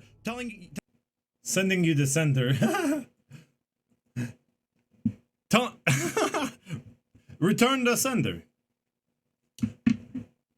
So this is interesting. They think justice has been served. So you gotta go. It's really weird, right? You have to pull the noose. I think you have to free. By pulling the noose, you free the innocent one. And it's kind of weird. This one was murder. So this one was murder. Thievery. Revenge. Wait, no, not revenge. Counterfeiting. Yeah, we know who's innocent here. So we gotta continue forward. We have to find the innocent one. Oh my God, the sales. Hi, the sales. What is love? Baby, don't hurt me. You know, this is the game I made that little that video to. Let's do it. What is love? Baby, don't hurt me. Don't hurt me no more. Baby, don't hurt me. Don't hurt me no more. I don't know how to do the beat without it stopping.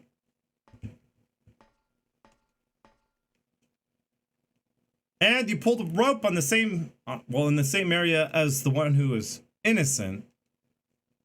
And then you're like, Who done it?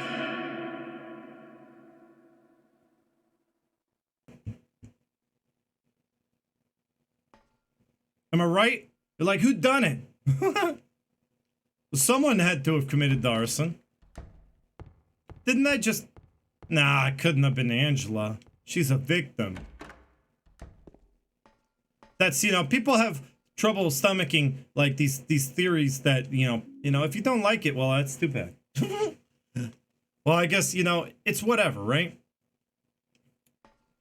And you should never see a dead person's face. That's why we use the TV overlay around here. The TV overlay will censor things for your children, so that you never have to see a dead person's face. In fact, you deny death? If you're a denier of death, well then the TV overlay is just for you! It's just for you!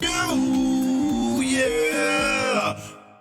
The TV overlay is life, is life, is life. It's just for you. It was made to deny death.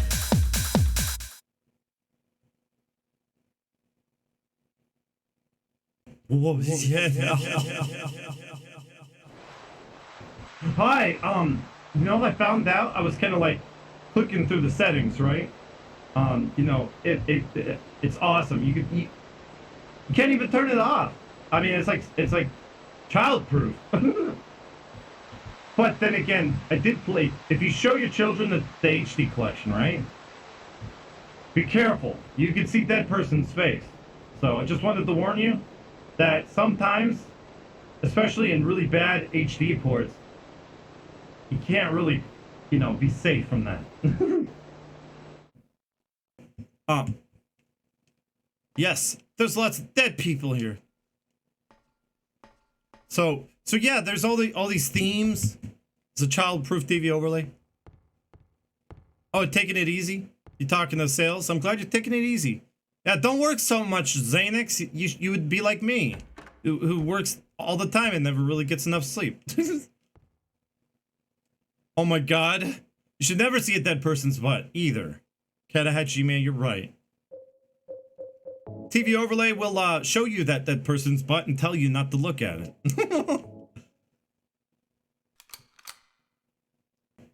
I used the key of the persecuted. Which I don't even think I examined it. I hope there wasn't anything important on the key. How wondrously strange.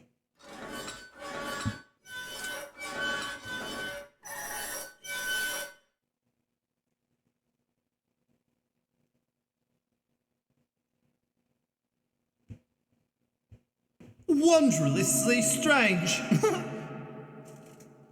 Stupid Walmart lamps, right? I have been trying to get this to stop rotating. I taped it up and everything. I can't get it to stop moving. I need this lighting on me. And it flips upside down. And I cannot get it to stay up. It's so weird how that... I don't understand. I taped it and everything. So, here we go. So, yeah, there's all these themes over and over again. These themes of his desire. It's brought out by his desire to be punished. And that's why it's kind of like opening up a prison cell door. He's opening up that prison to kind of take another peek into the truth. That's what he's doing. Gorilla Glue and tape is like the most magical miracle tape and glue. I have never used better glue than that. It's so awesome. Like, it's so worth the money. I know it's so overpriced, but it's like good. So yeah, so here's the thing. He is opening up the prison cell of his own mind to confront the truth once again, guys.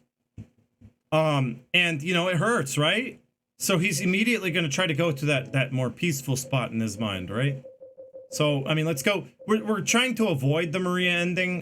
Best way to do that, we're going to try to see if we can get the in-water ending. I just want to die. So, let's confront the truth. Here we go.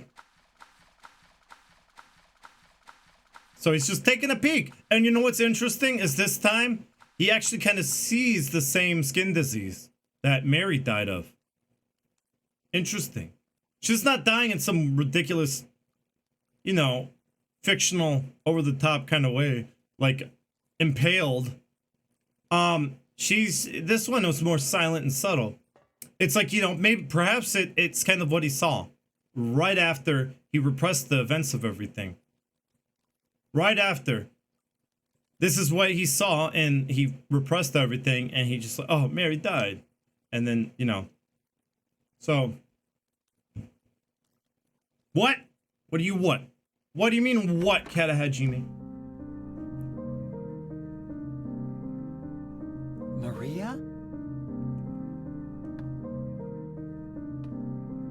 Maria? Look at the shadows, by the way. This scene does show how the shadows reflect. Or sorry, not reflect. They cast over everything now. Why? Why? Man, he's probably disappointed because he thought he was gonna get some. He's gonna get lucky, James. He's up all night to get some. He's up all night to get lucky. Oh, look at the blur. They fixed that effect right there. So it's supposed to be blurry. It was far too detailed. You weren't supposed to really see that. But yeah, it kind of focuses in, and then he kind of like sees kind of the same disease Mary had. Mary.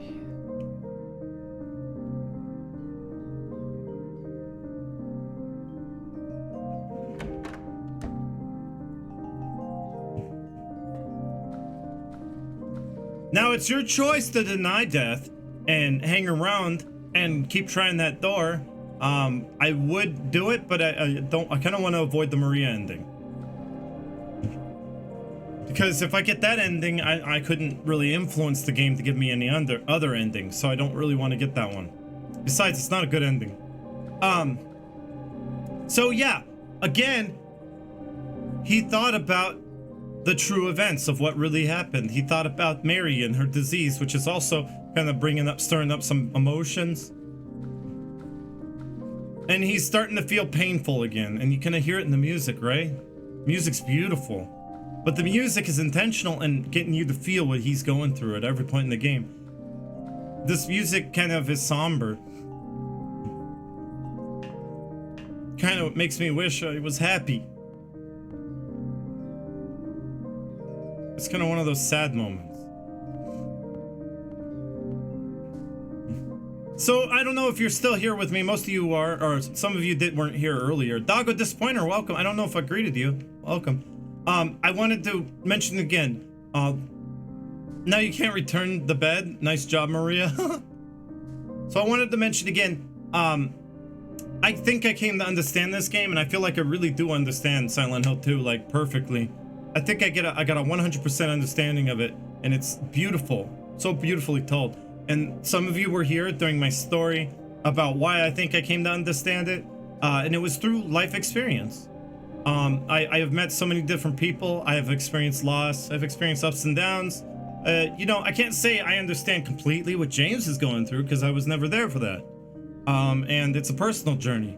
But I feel like, you know, I really do understand denial and how it's so easy to kind of make a fake, you know, I saw people who made up a fake reality. Like kind of went right to denying something even after admitting the truth because it's just easier. You know, the thoughts of anything otherwise is just too painful.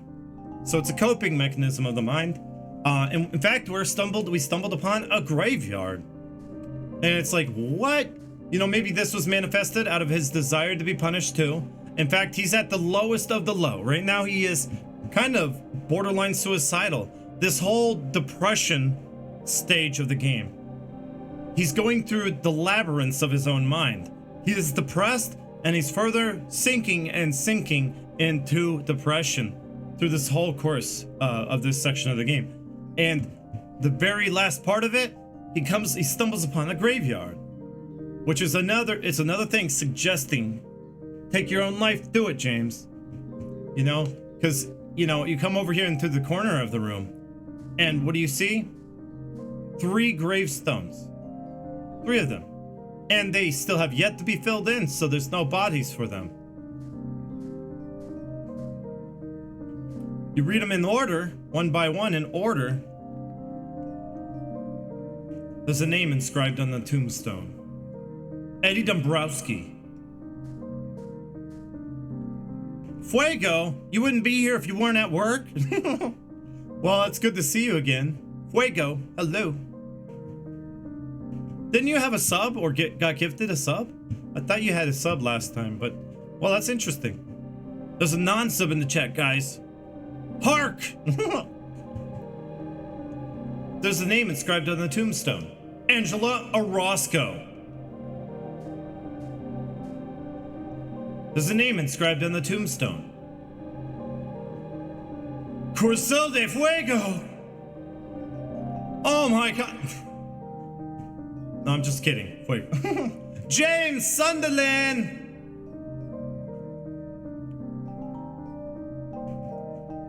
What is this suggesting?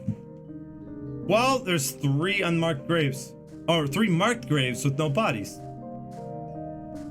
Well, it's only a matter of time, right? Isn't that what it's saying?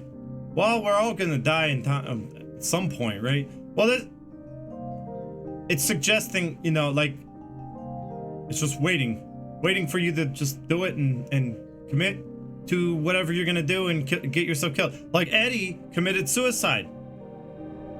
Do you admit that Eddie committed suicide? All 3 of them. It's like poetry, it rhymes. Eddie committed suicide. It's called death by proxy. Oh wait, no, that's what James is trying to do. Never mind. No. Never mind, I got it backwards. So Eddie just snaps, right? You get to see his snap. But James is committing suicide because he's doing that death by proxy thing. He kind of, at this point, he's at the lowest of the low. And we'll get there. I don't want to jump ahead too much. But more importantly is this graveyard. Yeah, Eddie blew his brains out. That's what happened. I didn't see it happen. I looked away. This graveyard, well, all these people have a lot in common. That's kind of why they're all lined up, right? Eddie, James, and Angela are lined up in this graveyard for all having the same theme. They are grieving for one. They're borderline suicidal. But more importantly, they have killed someone, and they also, in their own minds, they know they deserve to be punished for something. And if you read the other tombstones, well, you got to think of it this way. They all have something in common. Not just these 3 gravestones, all of these gravestones they all have something in common.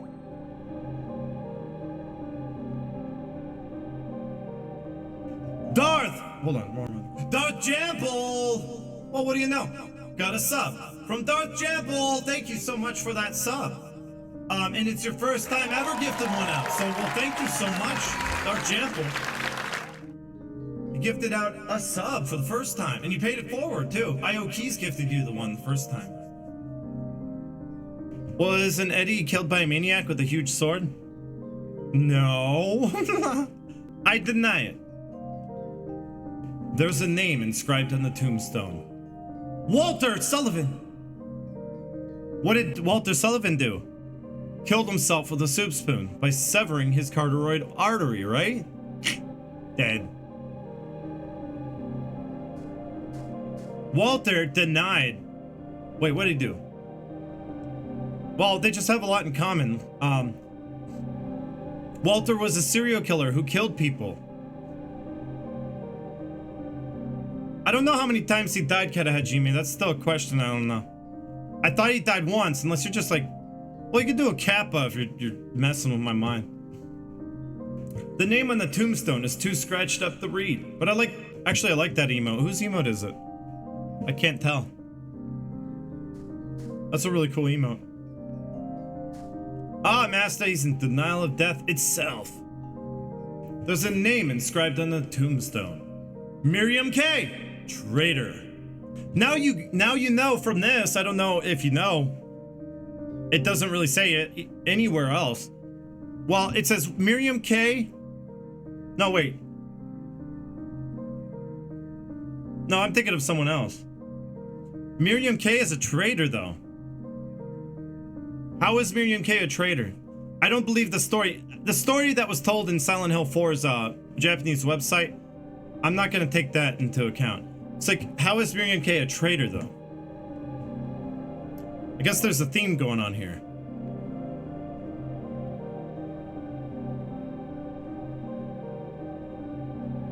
What's that? Lobos SJR?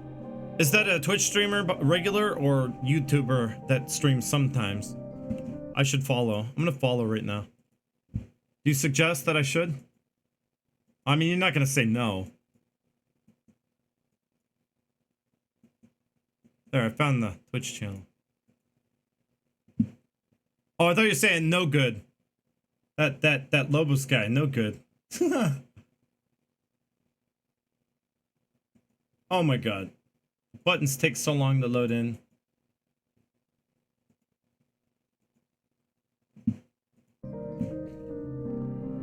Well, the common theme is there are no good people in this graveyard. But there's more to it. Traitor Miriam K. Miriam K was one of Walter's victims, right? She's never mentioned really. She could be one of those red herring names, you know? Like I do say, the important part of this room is what these three have in common and why are their graves dug out for them, because they're all gonna wind up in the same place in the end. You know? It's just a matter of time, which this game is it has a lot about. It does talk a lot about how things fade with time, or, you know, memories. They only last, they don't last forever. They don't. It's the same Walter from 4. Yes, Dark Jample it is. I wouldn't fit Silent Hill 4 into this narrative because Silent Hill 4 I really don't think was being thought about when this game was being made. Walter Sullivan is just one of those big misnomer names that are like it's like a red herring. Because time and time again they mention Walter and it kind of like, oh, I know that name. They kind of build up. You know what they're building up to? Throughout the whole game. They're throwing that name at you and building up to this moment, which really fucks with your head, right? Because they like to do that. Because you're like, what is Walter Sullivan doing here? And buried next to my gravestone, Walter Sullivan, the guy who murdered all these people, who's a mass murderer. I'm no mass murderer. James is no psychopath. Why is he being buried next to Walter? Well, because it only takes just one life. And they're murderers. And these other two also murdered. Well, looky at that Tina butt. Hello, Tina. How are you doing? Welcome. Are you a murderer? Is that what you're trying to pop up and say? The name on the tombstone is too scratched up to read. See, in time, these people who were probably once important in some way, they were forgotten about. Their names were scratched up, too hard to read, weathered. And they were since forgotten about. So if they, you know, they could have been just like James. They could have been, I don't know, in the 1800s, like really effed up. Like cowboys that killed thousands of people.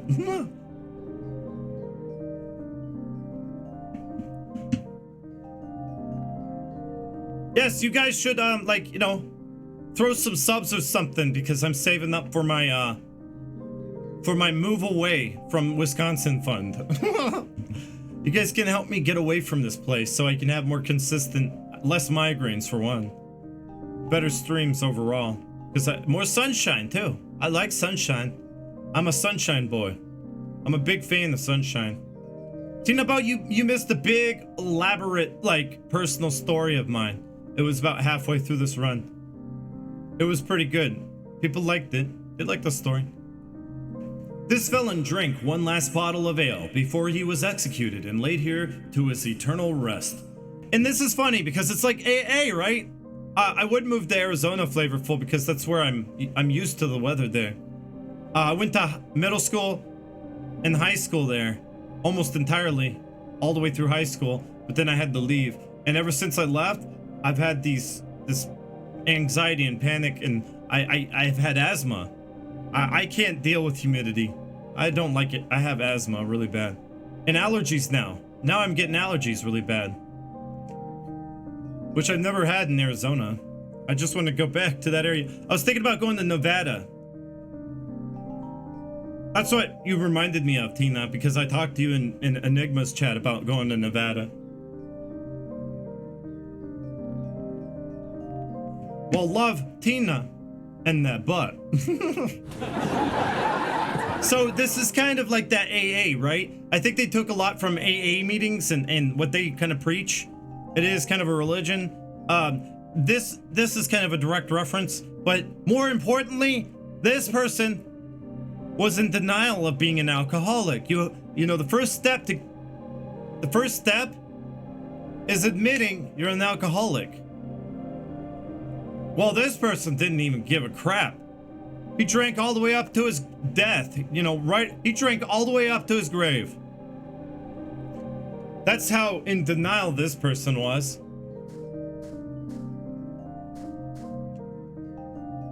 Miriam K, traitor.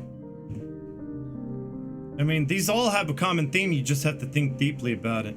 She was a traitor. Not much is known about Miriam K. I thought she was one of Walter's victims in the memo earlier. Let's actually double check that, because I don't want to leave here without knowing for sure, because I do have that memo here. It's a newspaper. Newspaper? No. Oh, you can look at this? Oh my god! I like this message so much, I wrote it down in my notebook!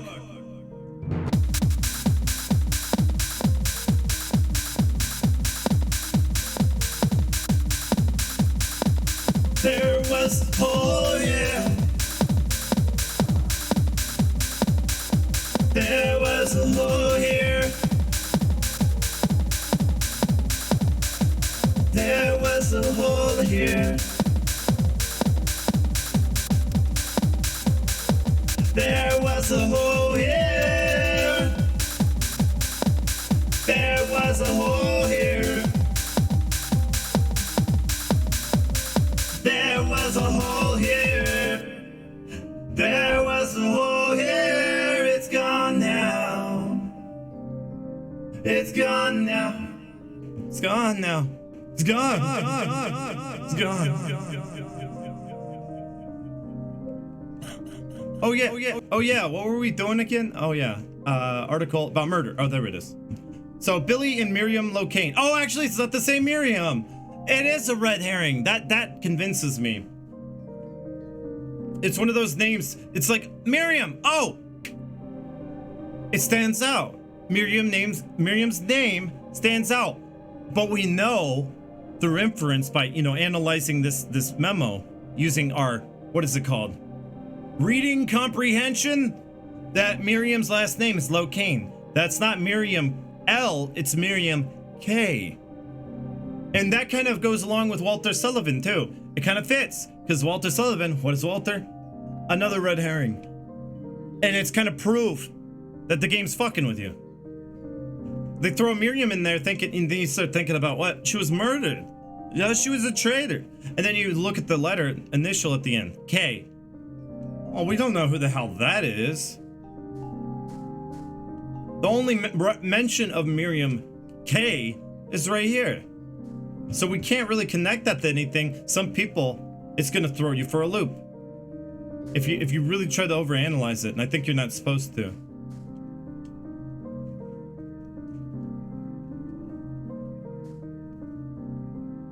We're 8 away from a wheel, guys. And I don't know if I'm gonna jump down a grave with my name on it. But hell, I've come this far, right? James has... He has, like, really sunk down into a Great Depression. How great? Really great.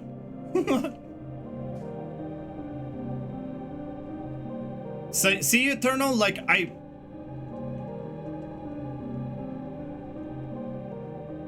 I think I have an idea where I'm going, Flavorful. I might be going to like the Las Vegas area. I've been kind of researching it a lot, and I'm pretty dead set on it because you don't really see people regretting going there. I think it's gonna be nice going to Vegas. And you know, all everyone thinks about when you say Vegas is just that strip, Paradise Plaza or whatever it's called. People just think of gambling, casinos. It's not all that. I did look around. I'm gonna visit there. I'm gonna probably fly fly there and kind of like go on vacation there before I actually settle on Las Vegas. But I think I might live there. And I think I would be a lot happier and feel a lot better there, because I feel like crap out here all the time. Oh, you hated it? Well, tell me your story, Flavorful. I want to know. Hell, it's perspective that helps us inform our own. Like my perspective on why I think I understand this game. When you're here for that, if you were here for that, you know more. What you could probably agree with me more on this theory. I mean, tell me about like what it was. If it was just like bad experiences overall. I mean, maybe you were just around the wrong people. If it was like prices of things, well, there's no tax.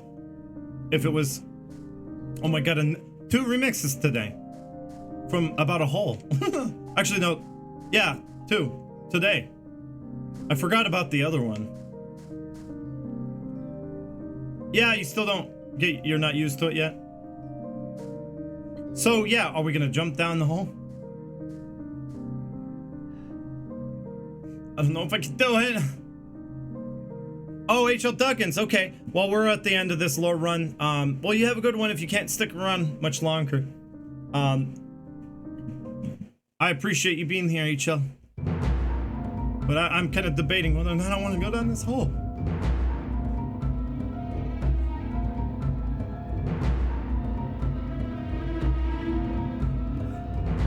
Here we go.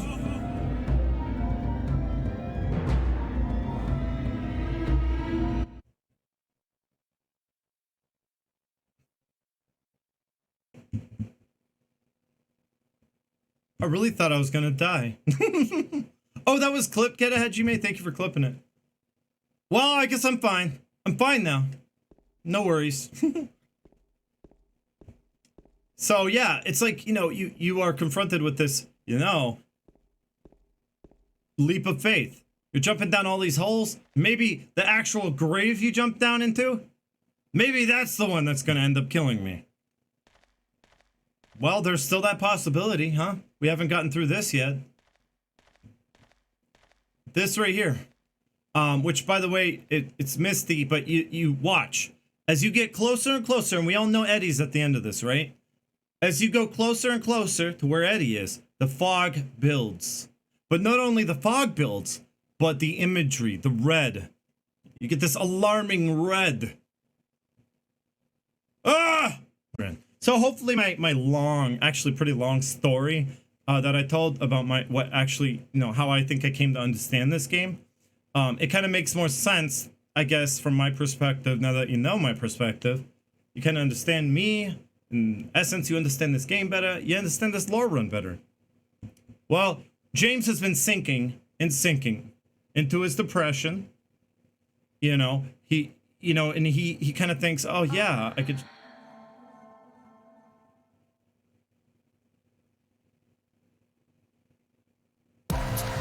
669, yeah. And then, like, you know, Maria's real if he wants her to be. And then, like, the second he kind of like thinks about it, because I think that kind of jogged his memory a little. He kind of went, oh, you're not real then. And, you know, as such, you know, he had to kind of confront her death, which is kind of a lot more like Mary's death. And then he's like, oh, the truth hurts. How can I feel better? And, you know, he's even closer to his grave now, literally and metaphorically, because this game is so genius. So he jumps into his own grave, another jump into the unknown, and, you know, it's just at the lowest. And that's when he encounters Eddie. Right now, we're kind of noticing that the fog builds and builds and builds and builds. Builds! Along with this mysterious red light, or is it blood? Whatever is on the walls. It kind of is alarming, right? it kind of builds it kind of builds the intensity of the emotions that you're heading towards, right? There's some very strong emotions coming from this area. Someone is producing this fog. And it's Eddie. Or is it the dog from the dog ending? Someone is so clouded right now. They are so unaware of themselves. This is coming off Eddie. Now, that's the reason I think they chose the meat locker, because they could produce this kind of fog for a metaphorical reason. It was that they could do it in a meat locker. And also, I think the meat locker was chosen because, well, they could kind of fashion these big slabs of meat after Eddie. Because that's kind of, in essence, what really, really gripes him. What's his gripe? What's he griping? Well, he's overweight, and he doesn't feel like he could do anything to change that. He's not about self-reflection, and he really doesn't think he should change anyway. And no, you shouldn't. And Crow Reynolds, thank you for the bits. He thinks it's society's fault. It's not mine. It's society. And society must fall. Over one guy? Like, seriously, Eddie, you think everyone else should change? This shows how, you know, kind of blinded and kind of... I guess, you know, this kind of doesn't really see the perspective of others very well. And this is just the perfect time for James to run into him, considering he's kind of, he's been thinking about suicide this whole part of the game. He's been just thinking nonstop suicide, because I've been pointing it out. A lot of stuff that he's been thinking about. And a lot of stuff kind of little planting seeds in his psyche. So yeah, I guess he is kind of a death by proxy kind of death wish going on here. I mean, if Eddie kills him, then, well, I guess that could end his pain. That's one way.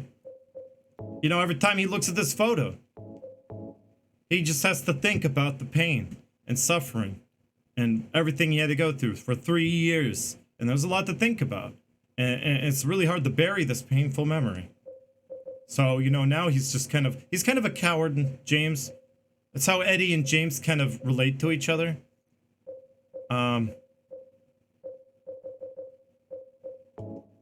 And, you know, it does mention James is kind of a coward. But, you know, when Eddie sees this great knife I have, just wait till he sees this. Oh my God, he's gonna be so surprised. He might start to run. Nah, maybe I shouldn't. Nah. I'll take it easy. Maybe, you know. And here's another thing, right? Eddie's AI is adapted in such a way that's really interesting. Oh my God, has it been that long, Kid And we had a stream disconnect at the beginning. How many hours has this lore run been? Jesus. Anyway. He's kind of intimidated.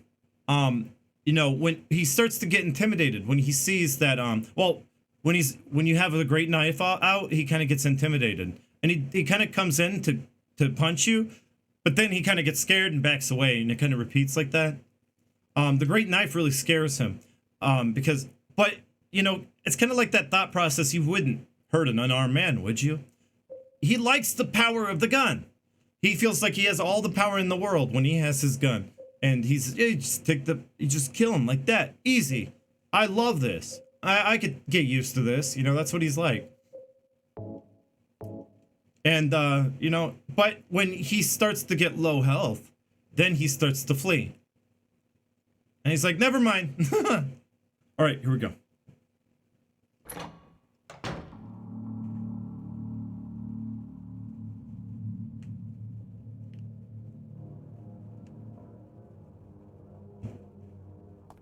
Eddie? Well, Montana, I'm gonna have to do that now.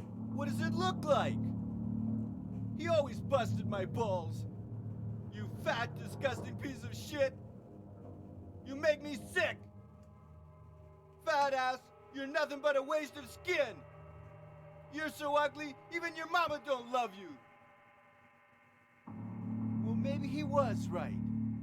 Maybe I am nothing but a fat, disgusting piece of shit. But you know what? It doesn't matter if you're smart, dumb, ugly, pretty. It's all the same once you're dead. And the corpse can't laugh. From now on, if anyone makes fun of me, I'll kill him. Oh, so creepy. Eddie, have you gone nuts? I knew it. Oh, huh. Too. The first word out of his mouth. Hey. First thing I out of his didn't do mouth. anything. Don't bother. I understand. You've been laughing at me all along, haven't you? Ever since we first met. I'll kill you, James. Whoa! So yeah, let's try it. I mean, you would not come upon a scene like this and ask someone if they've gone nuts, would you? That would be a death wish. Well, it's true. Like, it does seem like, you know, he is a little bit suicidal in that regard. If he takes his life, he could just get out of the pain, right? You know, he doesn't have to suffer. Let's try the spray can. Maybe he's gonna just be like, oh, too scary. I can't. Oh, spray can's scary. All right, here. Let's see. Oh, God. No, he doesn't like the spray can. It doesn't seem to help. Oh, my God. Whoa! Is that the second I've seen today, or did I just... What? You just getting your blood count this, or what? What is happening? 12-month resub. You didn't want to share your streak, did you? Well, I'm not gonna streak for you. All right, thank you, Blood Countess. Welcome. So yeah, he gets intimidated. Like, I think that when I kind of yank this out, this bad boy, right? Oh shit. He kind of runs away, and he kind of doesn't even really think to use the weapon. I don't know why. Oh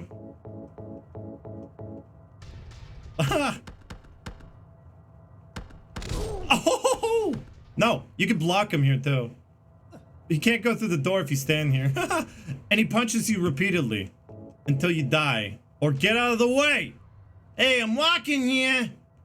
Oh God, he's gonna keep doing it. I'm gonna chainsaw him. If he's gonna just keep punching me, he's gonna get the chainsaw. Chainsaw. Okay, I can't attack fast enough. Wow, I'm gonna get the in-water ending. Just watch. Or the dog ending. Actually, I'm gonna get at least 3 different endings tomorrow on the end of the lore run. I can get the dog ending, the rebirth ending, and I might be able to get 4. So I'll get either in water or leave. And just to see whether or not the in water ending, I don't think any of them is really canonical. I don't think, but I would say in water is more than likely the one, but I really think they did leave it open. You decide his you know, his ending. You know, like, will the cycle continue, or will you will you depart? You know, at a certain point of the 5 steps to grieving, the grieving cycle. Let's try the pipe. We're definitely getting the in water ending. All right, you can go now. Oh my God, you can go now.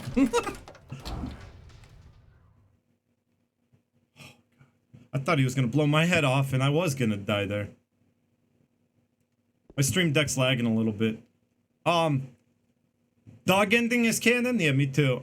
Ito said it is canon. Dog ending is canon. But it was just a joke.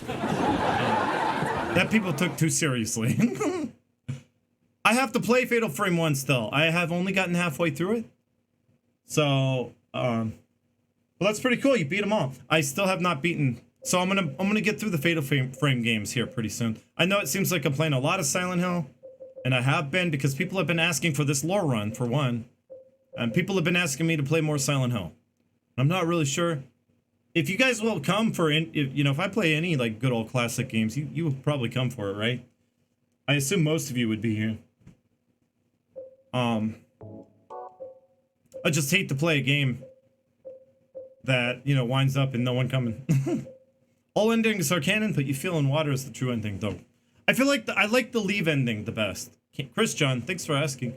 The leave ending I feel like is the best ending. I'm still looking for health. I don't know why it's taking so long. I can't really afford to screw around too much with this fight, though. I don't have much health. But the in water ending, I feel through the dialogue and through, I don't know. We just got through the Great Depression part of the game, you know? Oh yeah, Ethan Must Die. So yeah, I can get through Ethan Must Die. I know Salento did redeem that in channel point reward, as a channel point reward, and I want to beat it myself. I guess we could try it. At least play a little at the end of every stream. I could do that. Yes, that's right. I did say I would, and everyone got all hyped, and then I haven't played it in a while. Because I guess, you know, everyone was kind of hyped for like Silent Hill stuff, so I've been playing this. And I played Resident Evil 2, that worked out. Played Barbie Horse Adventure. Actually, no, a new game just came out. Because I was looking at the recently released game, and it was like My Unicorn or something like that. What was the name of the game? Well, I gotta find it now. I thought it would be so funny to play that.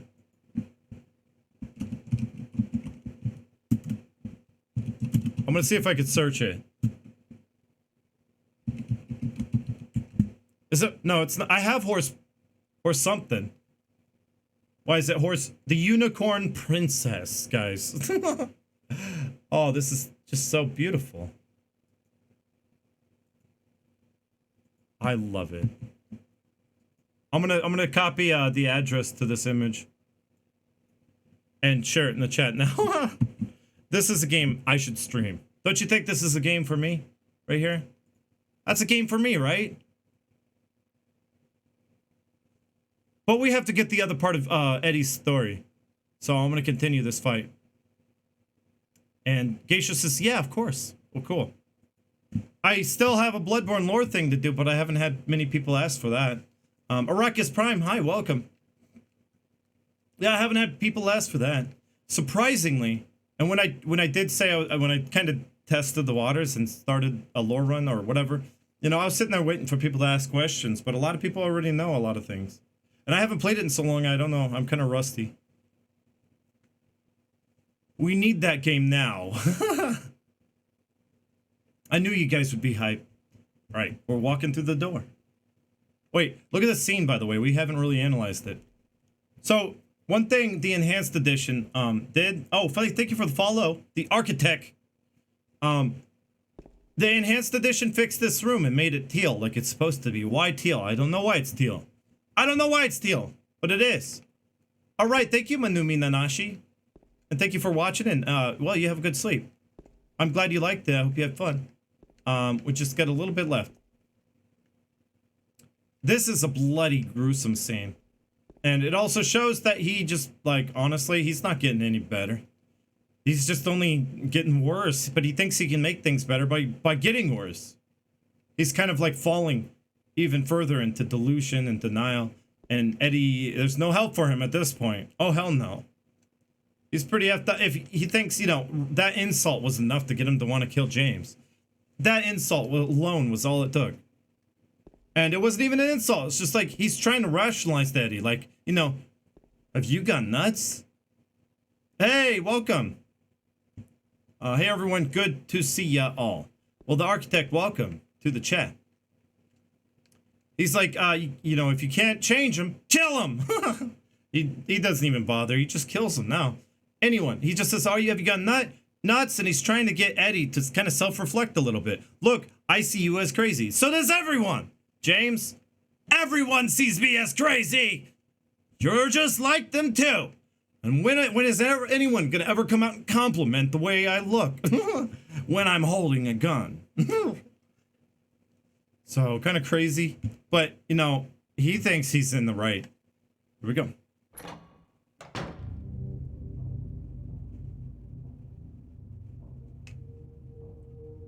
Do you know what it does to you, James?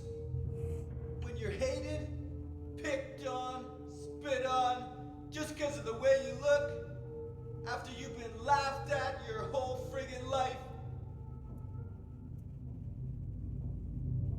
That's why I ran away after I killed the dog. Ran away like a scared little girl. Yeah, I killed that dog. It was fun. It tried to chew its own guts out. Finally died all curled up in a ball. Then he came after me. I shot him too, right in the leg. He cried more than the dog.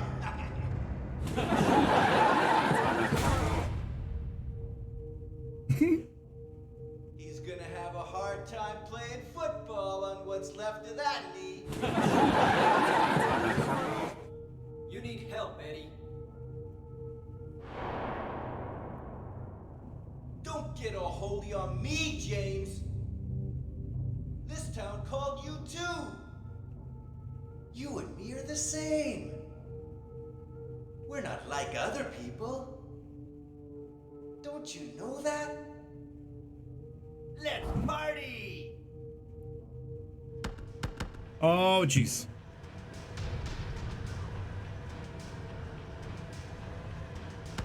Ah! Alright, I'm unmuting everything. So we can get to this battle with no alerts turned back on. There we go. Oh my god, he's gonna kill me though. I don't have much health. If I can I hide? It's kind of working. Ow! This town is full of monsters. How can you sit there and eat pizza? Hajime, you picked the best one. Can you hear it? It was a little quiet. Well, I guess over the music, yeah, it's gonna be quiet because the music's really loud. I'll turn it back up a little. Just a little. I am gonna die. Look, I have no health. We can't mess around this fight. We gotta show him or teach him how to wheel. So, I'm gonna pull a quick strategy. I'm going to my go-to, right? I'm gonna teach him to wheel. So, yeah, we got to plan accordingly. He's kind of low in health. We're definitely on track for the in water ending. Might as well teach him the wheel, right? My theory is that the meat is the womb. He wants to crawl into it since we're all safe in there. Jack, that's easy to, you know, mess up there. All right. Maybe I can kill myself now. Oh, no? What about if I look at it? You know, what if he killed himself before Eddie could kill him? And then he'd be like, oh, man. He beat me to it. Well. Let's see if we can hit him with this. Yes! Nice. He's stuck. He doesn't know what to do. Take this! This'll teach you to wheel!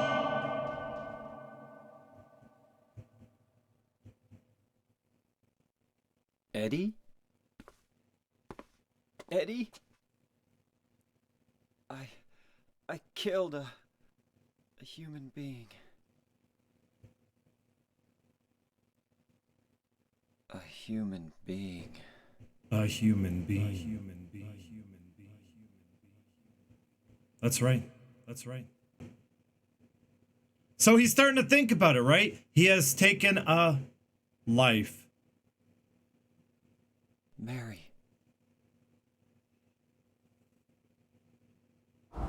Did you really die 3 years ago? Did you really die 3 years ago? James, yes, you're starting to see the light. James, you're starting to see the light. He had what is called a moment of clarity. This moment of clarity came to him because, well, he realized he had the power. I saw that Hajime. He realized he had the power to take the life of another human being. And he's like, it feels like I've done this before. So he's starting to be like, oh, I've done this before. Hold on a sec. This is too familiar. This is way too familiar. Crewmate.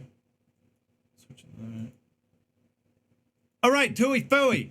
I'm going to redeem the +1 to the wheel. And thank you for redeeming +1 to the wheel. It's been, well, the wheel has not been very giving today. What? Is Fungo pregnant? You could add 5,000 points. You can ask me anything. Do you think that they're still smoking their medicine? I don't know what you're talking about. What medicine? The medicine of denial. That's the medicine of this game. People want to deny things. They want to deny the fact that they don't have pizza. And when they're sitting there, they like to think that they're sitting there and just eating pizza. And you come over and say, that pizza you're eating is not real. They're going to be so mad. It's denial. Look, I like to think that pizza isn't really real. He manifested it because he is the glutton. So yeah, if he's craving food, well, that's going to come out in the town of Silent Hill. The way everything else does, the inner insecurities, the doubts, the everything, the desires, like, you know, Maria. You know, that stuff does come out while he's hungry. Well, there's pizza and 2 boxes of that, and all the toppings, supreme, delicious. Only smoked Jewel. Well, you know what? Who I did just smoke? I smoked Eddie.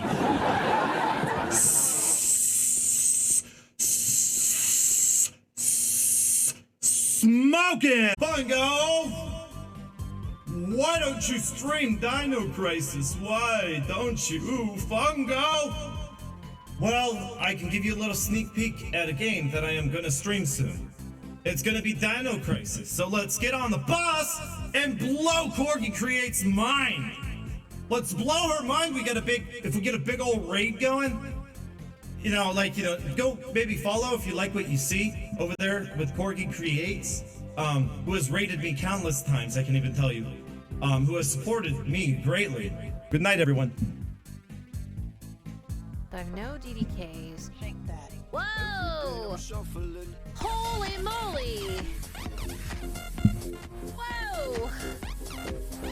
It's a Fungo raid! Hello! How are you guys doing today? Welcome in.